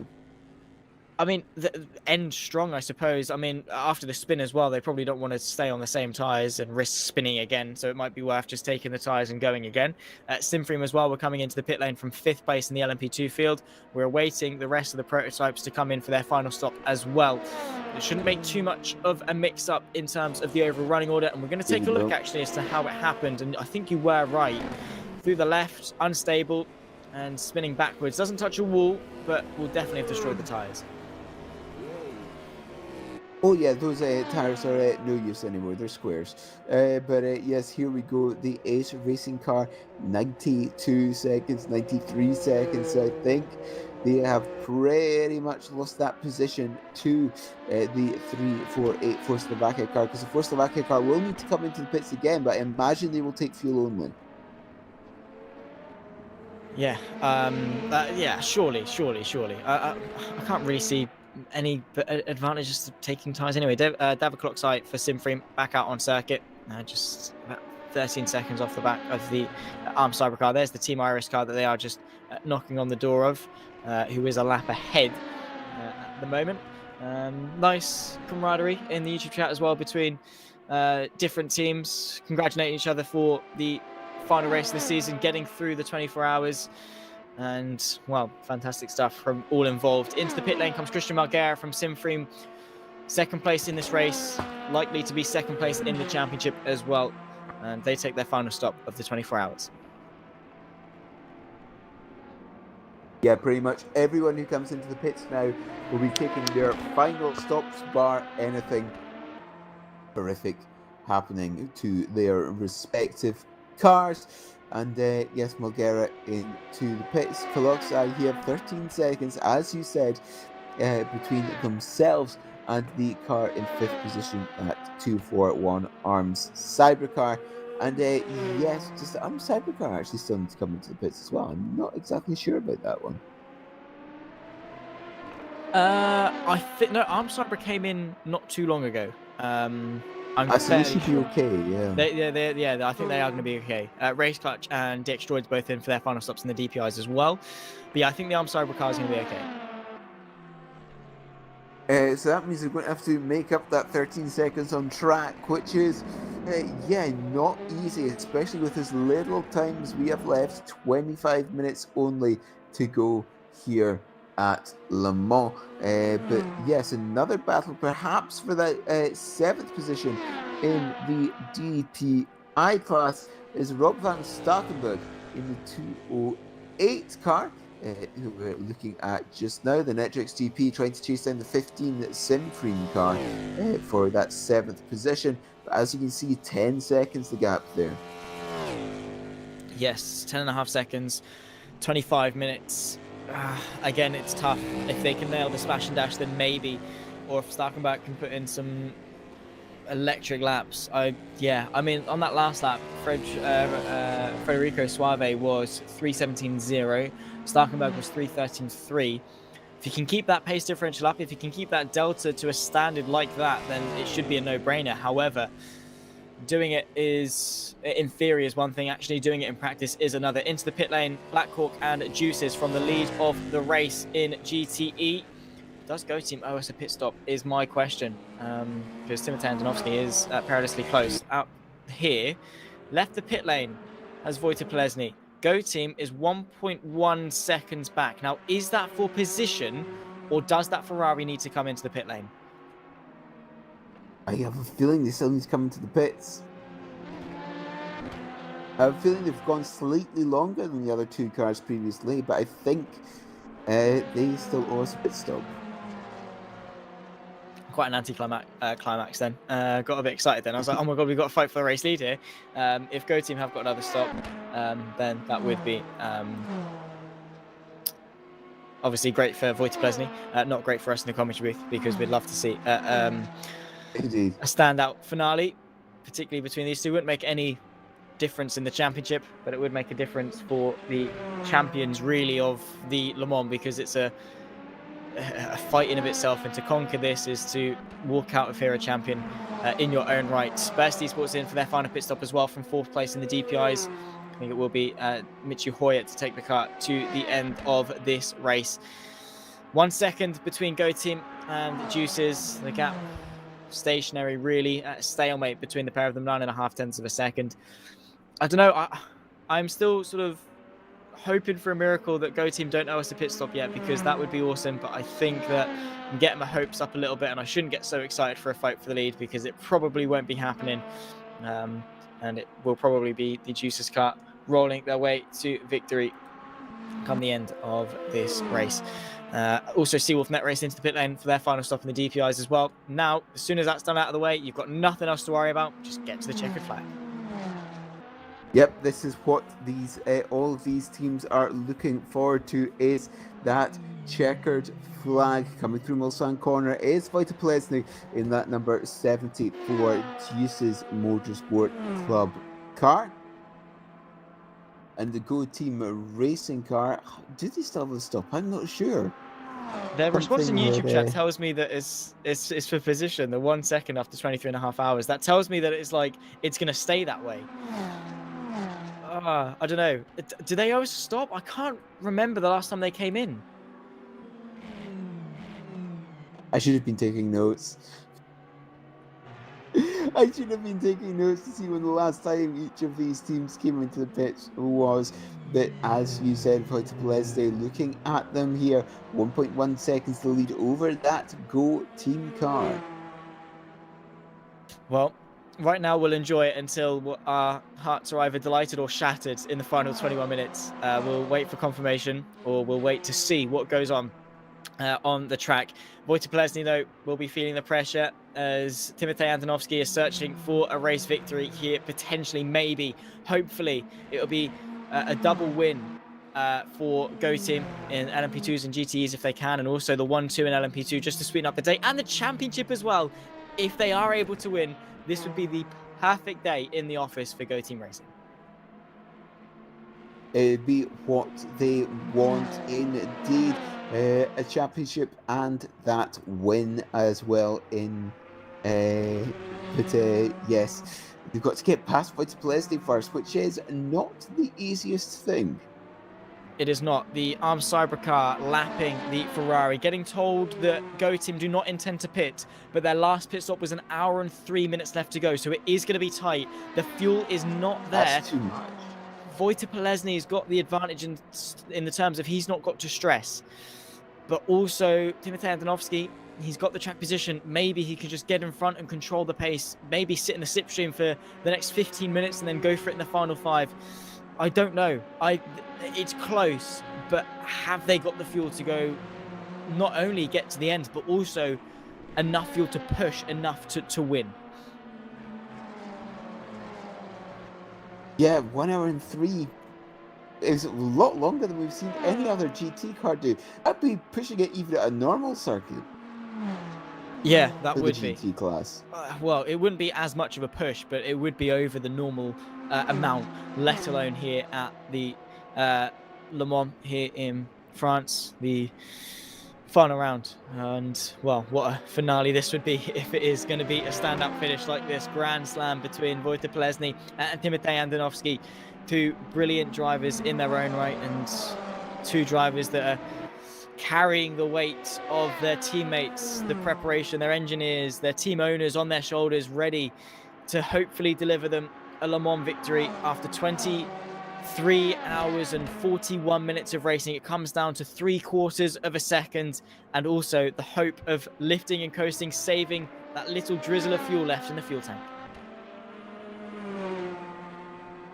Yeah, using every single milliliter of fuel in that virtual fuel tank will be that Go Team car. 3/4 of a second, 7/10 of a second separating the 2 of them, as we also having a second battle up in the DPIs between Netrex and Simfree. 3/10 of a second separating the 2 of them as they're making their way down the Mulsanne Straight.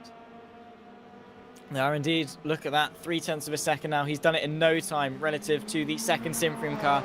Rob van Starkenberg flying for Netrex. They had potential in the early stages of this race, but a disconnect for the DPI, and whatever happened to the LMP2 throughout the night, both of them tipped maybe to, at the very least, get a podium. But now they're trying to scrape a 7th place in the DPI category, and that is looking incredibly possible. 18 minutes left on the clock, and Starkenberg is 3/10 away from an extra position in that DPI class. Netrex GP, famed in sim racing, particularly on the rFactor 2 platform, have impressed in almost any championship that they take to. And now, at the exit of the second Mulsanne chicane, they dart to either side of the Caspian Motorsport Ferrari, and now side by side on that run in towards the Mulsanne corner. You can see Suave on the left-hand side of your shot. That's the inside of the circuit by the time they get onto the brakes, but Starkenberg's pace is sensational, and on the outside through the kink, he's going to be braver on the brakes. He's going to catapult that move to the outside, and he's going to take the apex and take 7th place in this race. And now it's a done deal, I'm sure. Starkenberg and Netrex into 7th.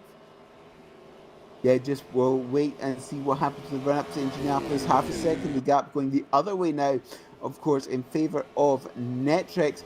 And but yes, they appear, well, they caught the Simfree car at a great rate of knots over the past 20 minutes or so, and it looks like that Netrex car has the pace as it stands. Indeed, look at that, out to about a second already, that gap between the 2 of them. So it looks like that Netrex car will take 7th. If we go back down to this lead for the GT class, 9/10 of a second separate the 2 of them with 17 minutes to go here at the Circuit de los Arts.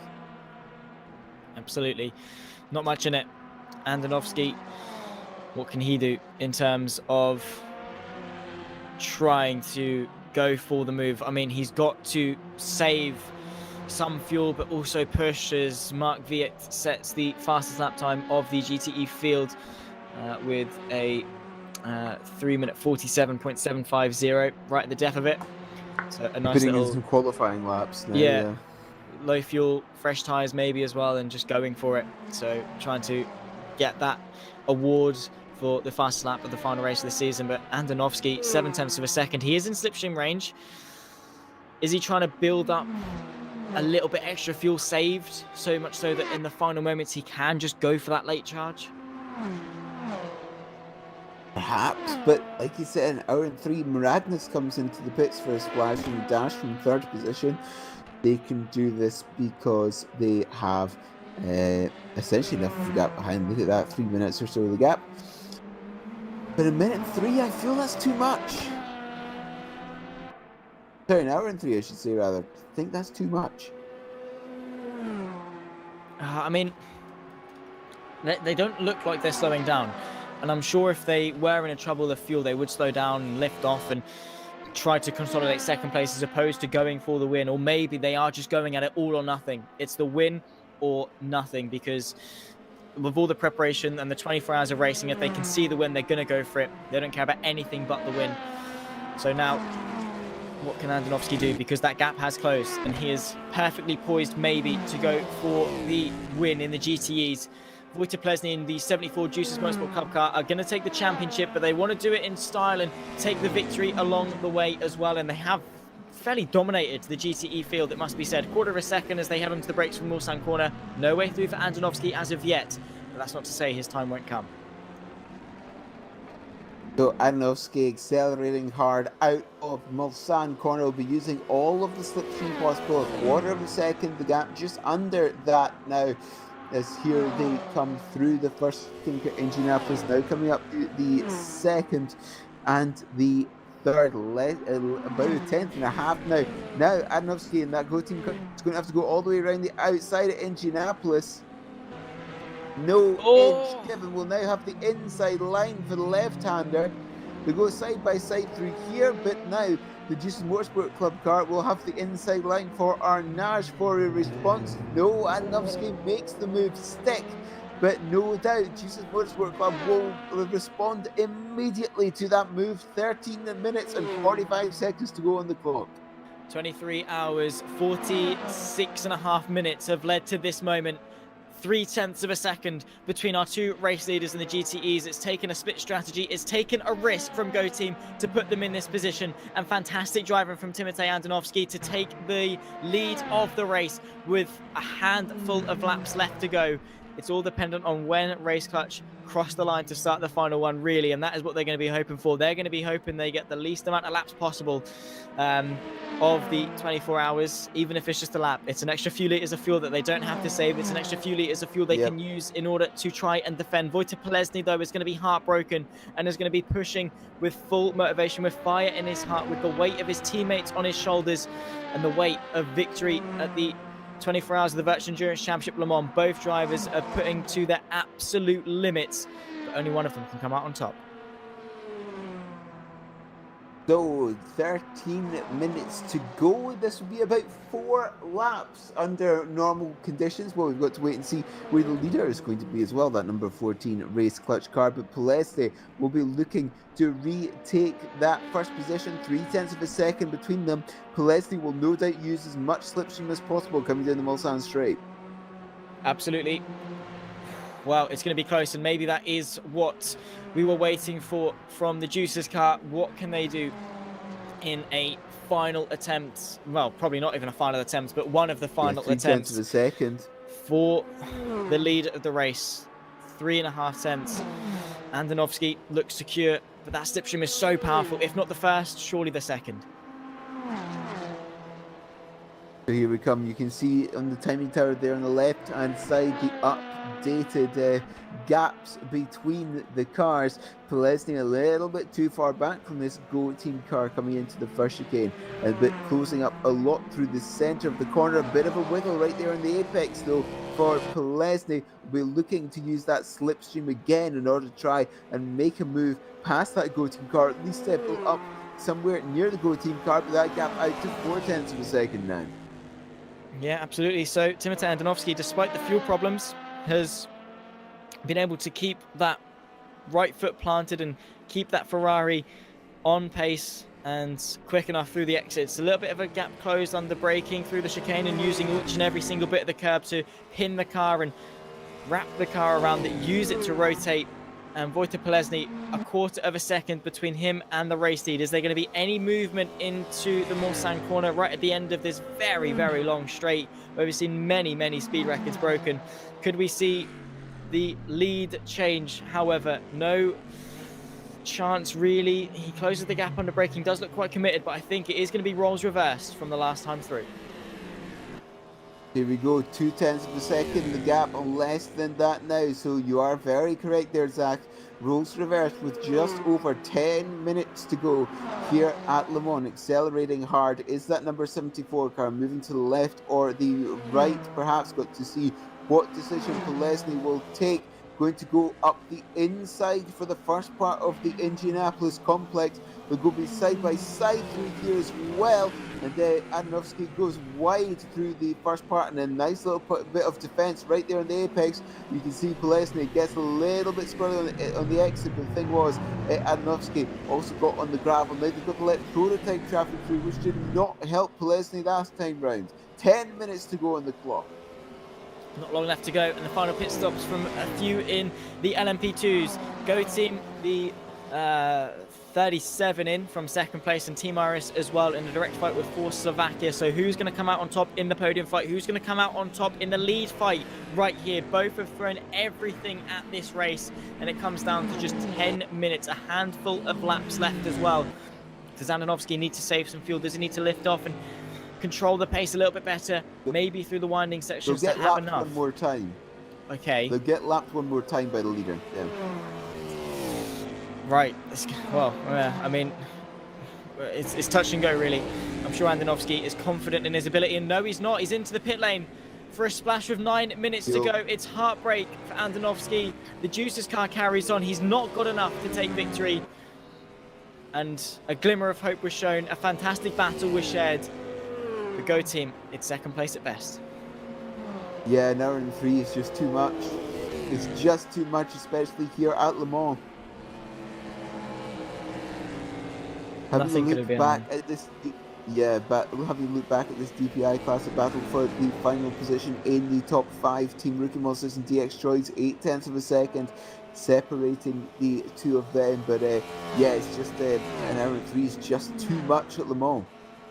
It is far too long. It was a good attempt, and it for a moment looked like they had the chance, but not quite enough. Not quite enough in the tank, I don't think, in those GTE machines to be able to set the deal in. And Wojtek Polesny is now cruising to victory, 28.5 seconds clear of that Go Team car. Unless something massively dramatic happens, I don't see a change in any of our 3 race leads. 8 minutes on the clock, and this fight between Juan Carlos Fernandez and Luca D'Amelio, Team Rookie Monsters versus DX Droids. 1.1 seconds the gap as you're coming down the central part of the Mulsanne straight. The left, the right, and the left of the second chicane with the DX Droids car, that number 2, using all of the track allowed by the track limits in order to try and gain 1/10 of a second even on the number 8 Team Rookie Monsters car coming down towards Mulsanne corner. They've got an LMP2 car in between them, though I don't think that's going to cause Juan Carlos Fernandez too much of a problem. Will make that move on acceleration coming out of the corner. Is that an Ash Competition car in front? Just went into the gravel with a couple of wheels there, I think, the Mulsanne corner. Yeah, easily done, of course, just on the exit to dip a couple of wheels there. But as long as no massive amount of time is lost, I think you should be able to get away with it. 7 minutes is the time on the clock. That's maybe 2 laps, I think. Actually, no, we might get a third. So depends where Colin Spork is on second. Actually, let's take a look at him. Obviously, Aldo Asham was quite close to a car there, but he is now coming into Indianapolis. So I think we might get this one, the next one, and then the one after, potentially. Matthias Sanzi and Fusion Hispano, these two are back at a battle despite Chan's penalty. Yes, we saw what happened last time when the Caspian car and the Hispania car got together.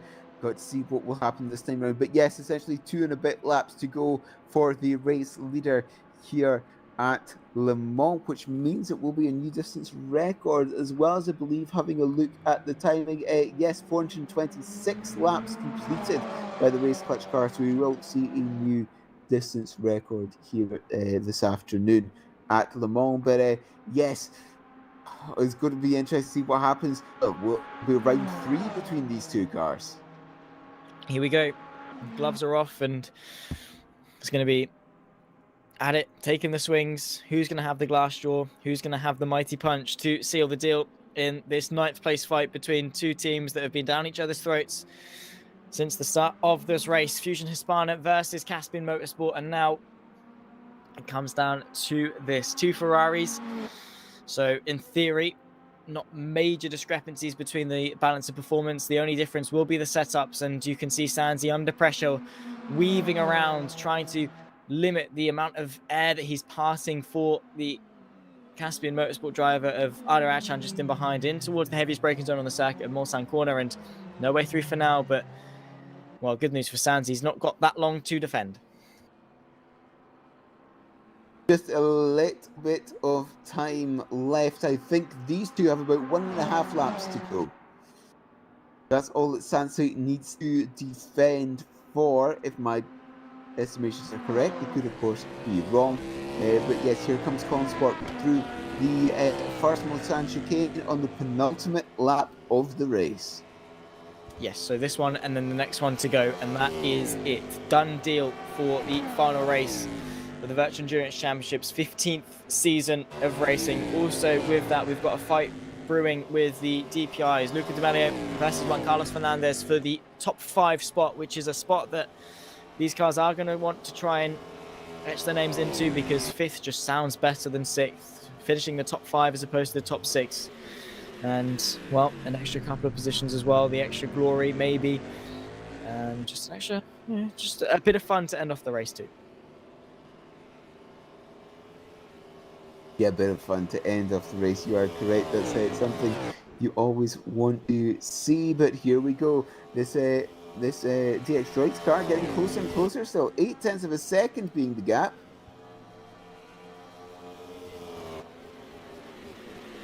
Not much in it. Yeah, no, not much in it at all. But here we go. Perhaps braking hard for our Naj.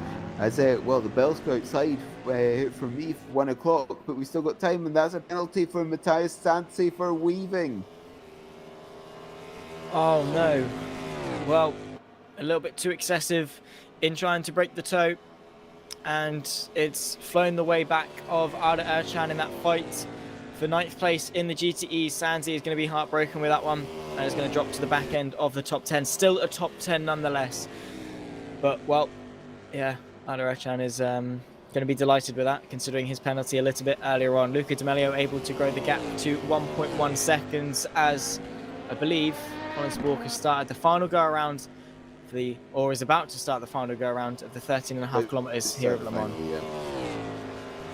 Yeah, about to start the final lap here at Le Mans. The race clutch car, as you were saying, Zach, came back from 3 drive-throughs at the beginning of the race, penalties that they had to take from last time out at Bahrain, and yes, an absolute exemplary performance. 2.5 minutes that gap over the Sim-Free car as it stands, but 1 lap to go here at Le Mans, and it looks like the 14 car is going to be taking not only the win here in the race, but also the championship.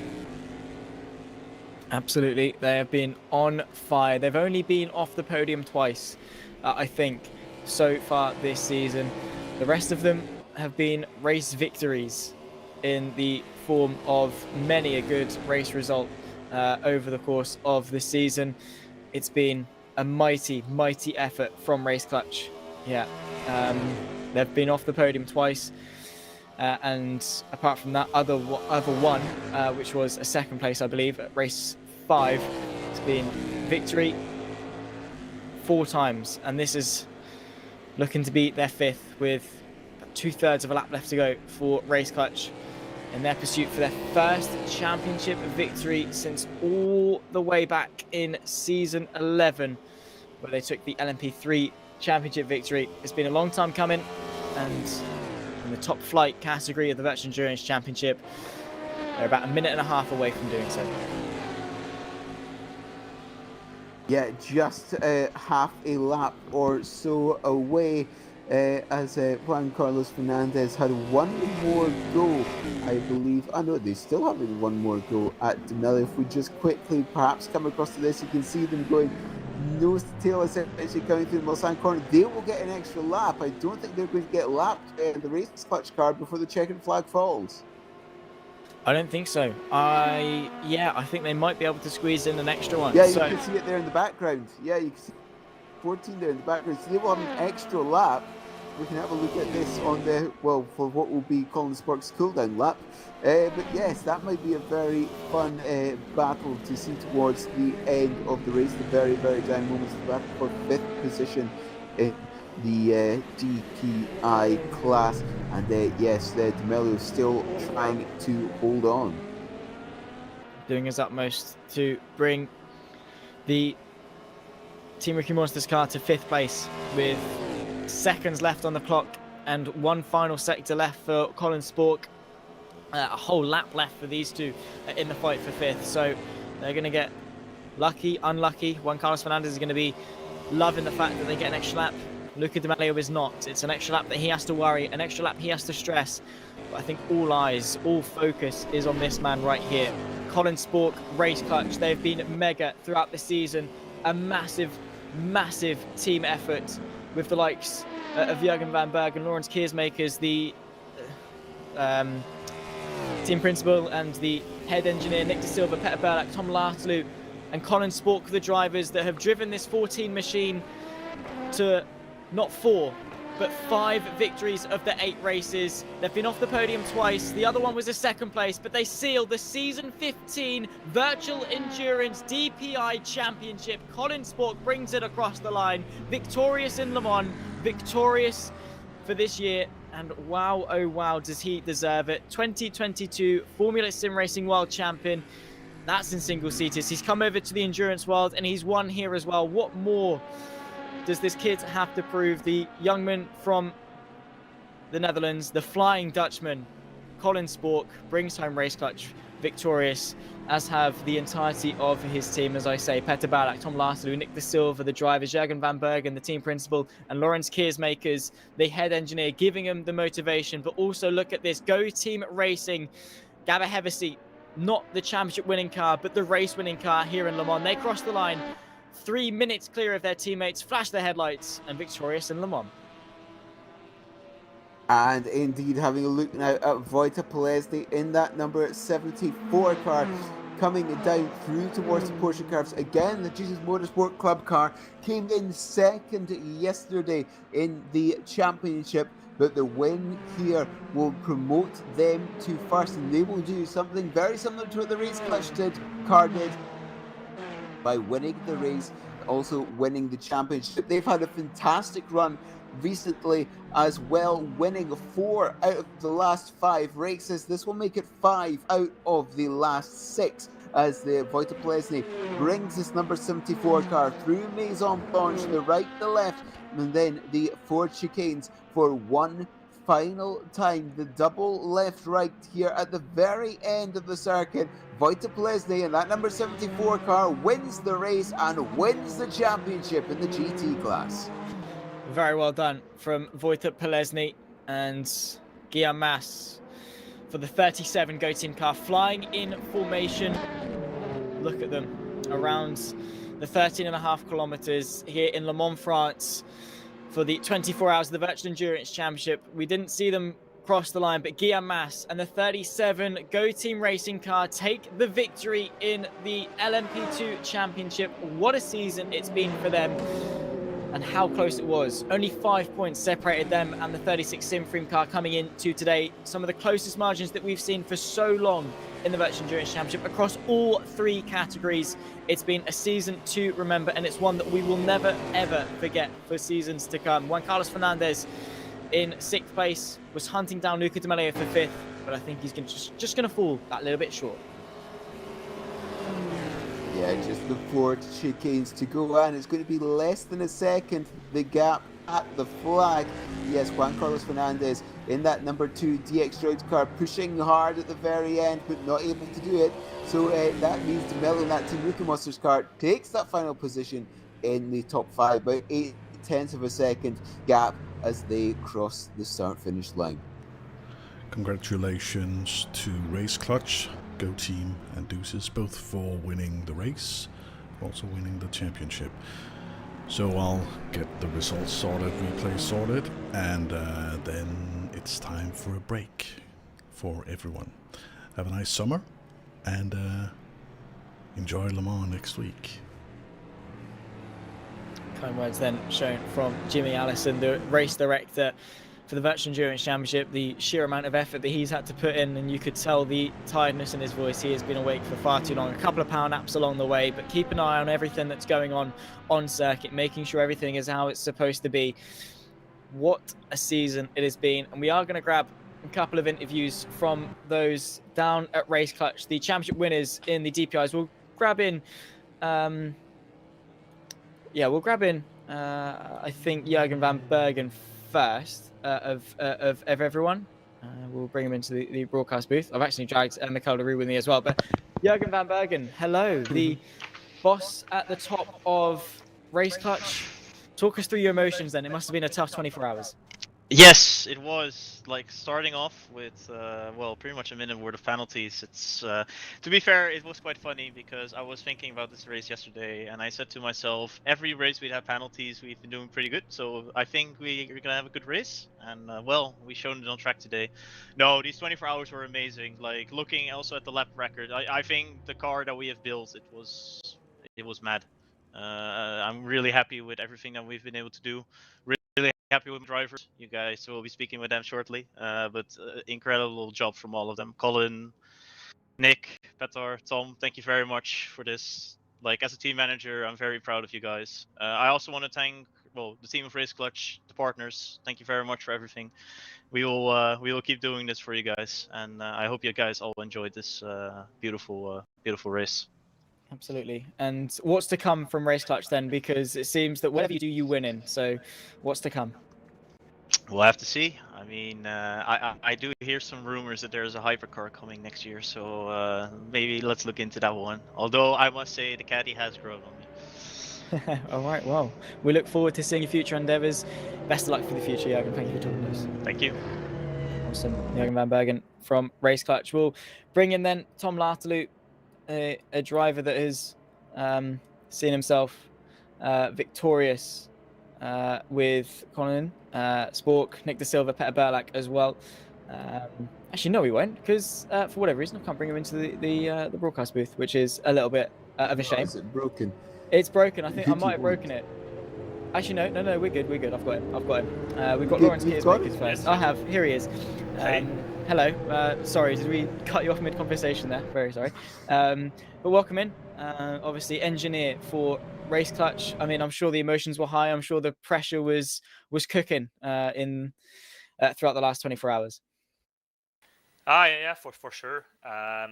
So first of all, we had pretty good preparation for this race.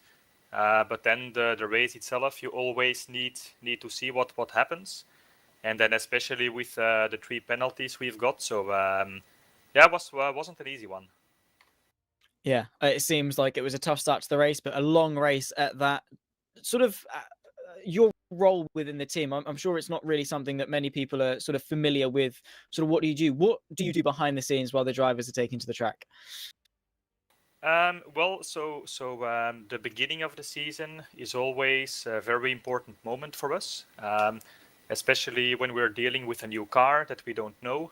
So we need to figure out the physics, the optimum spot of the car, and that's one of the roles that I'm taking for the team. And then of course, race by race, we need to fine tune the car for each track. But also the strategy needs to be spot on and so on. So basically anything that has to do with calculations and so on is pretty much my department. Awesome stuff. Well, best of luck for the future. Thank you for coming in to talk to us, and well done for a very deserved victory. It's been a tough year. Yes, thanks a lot.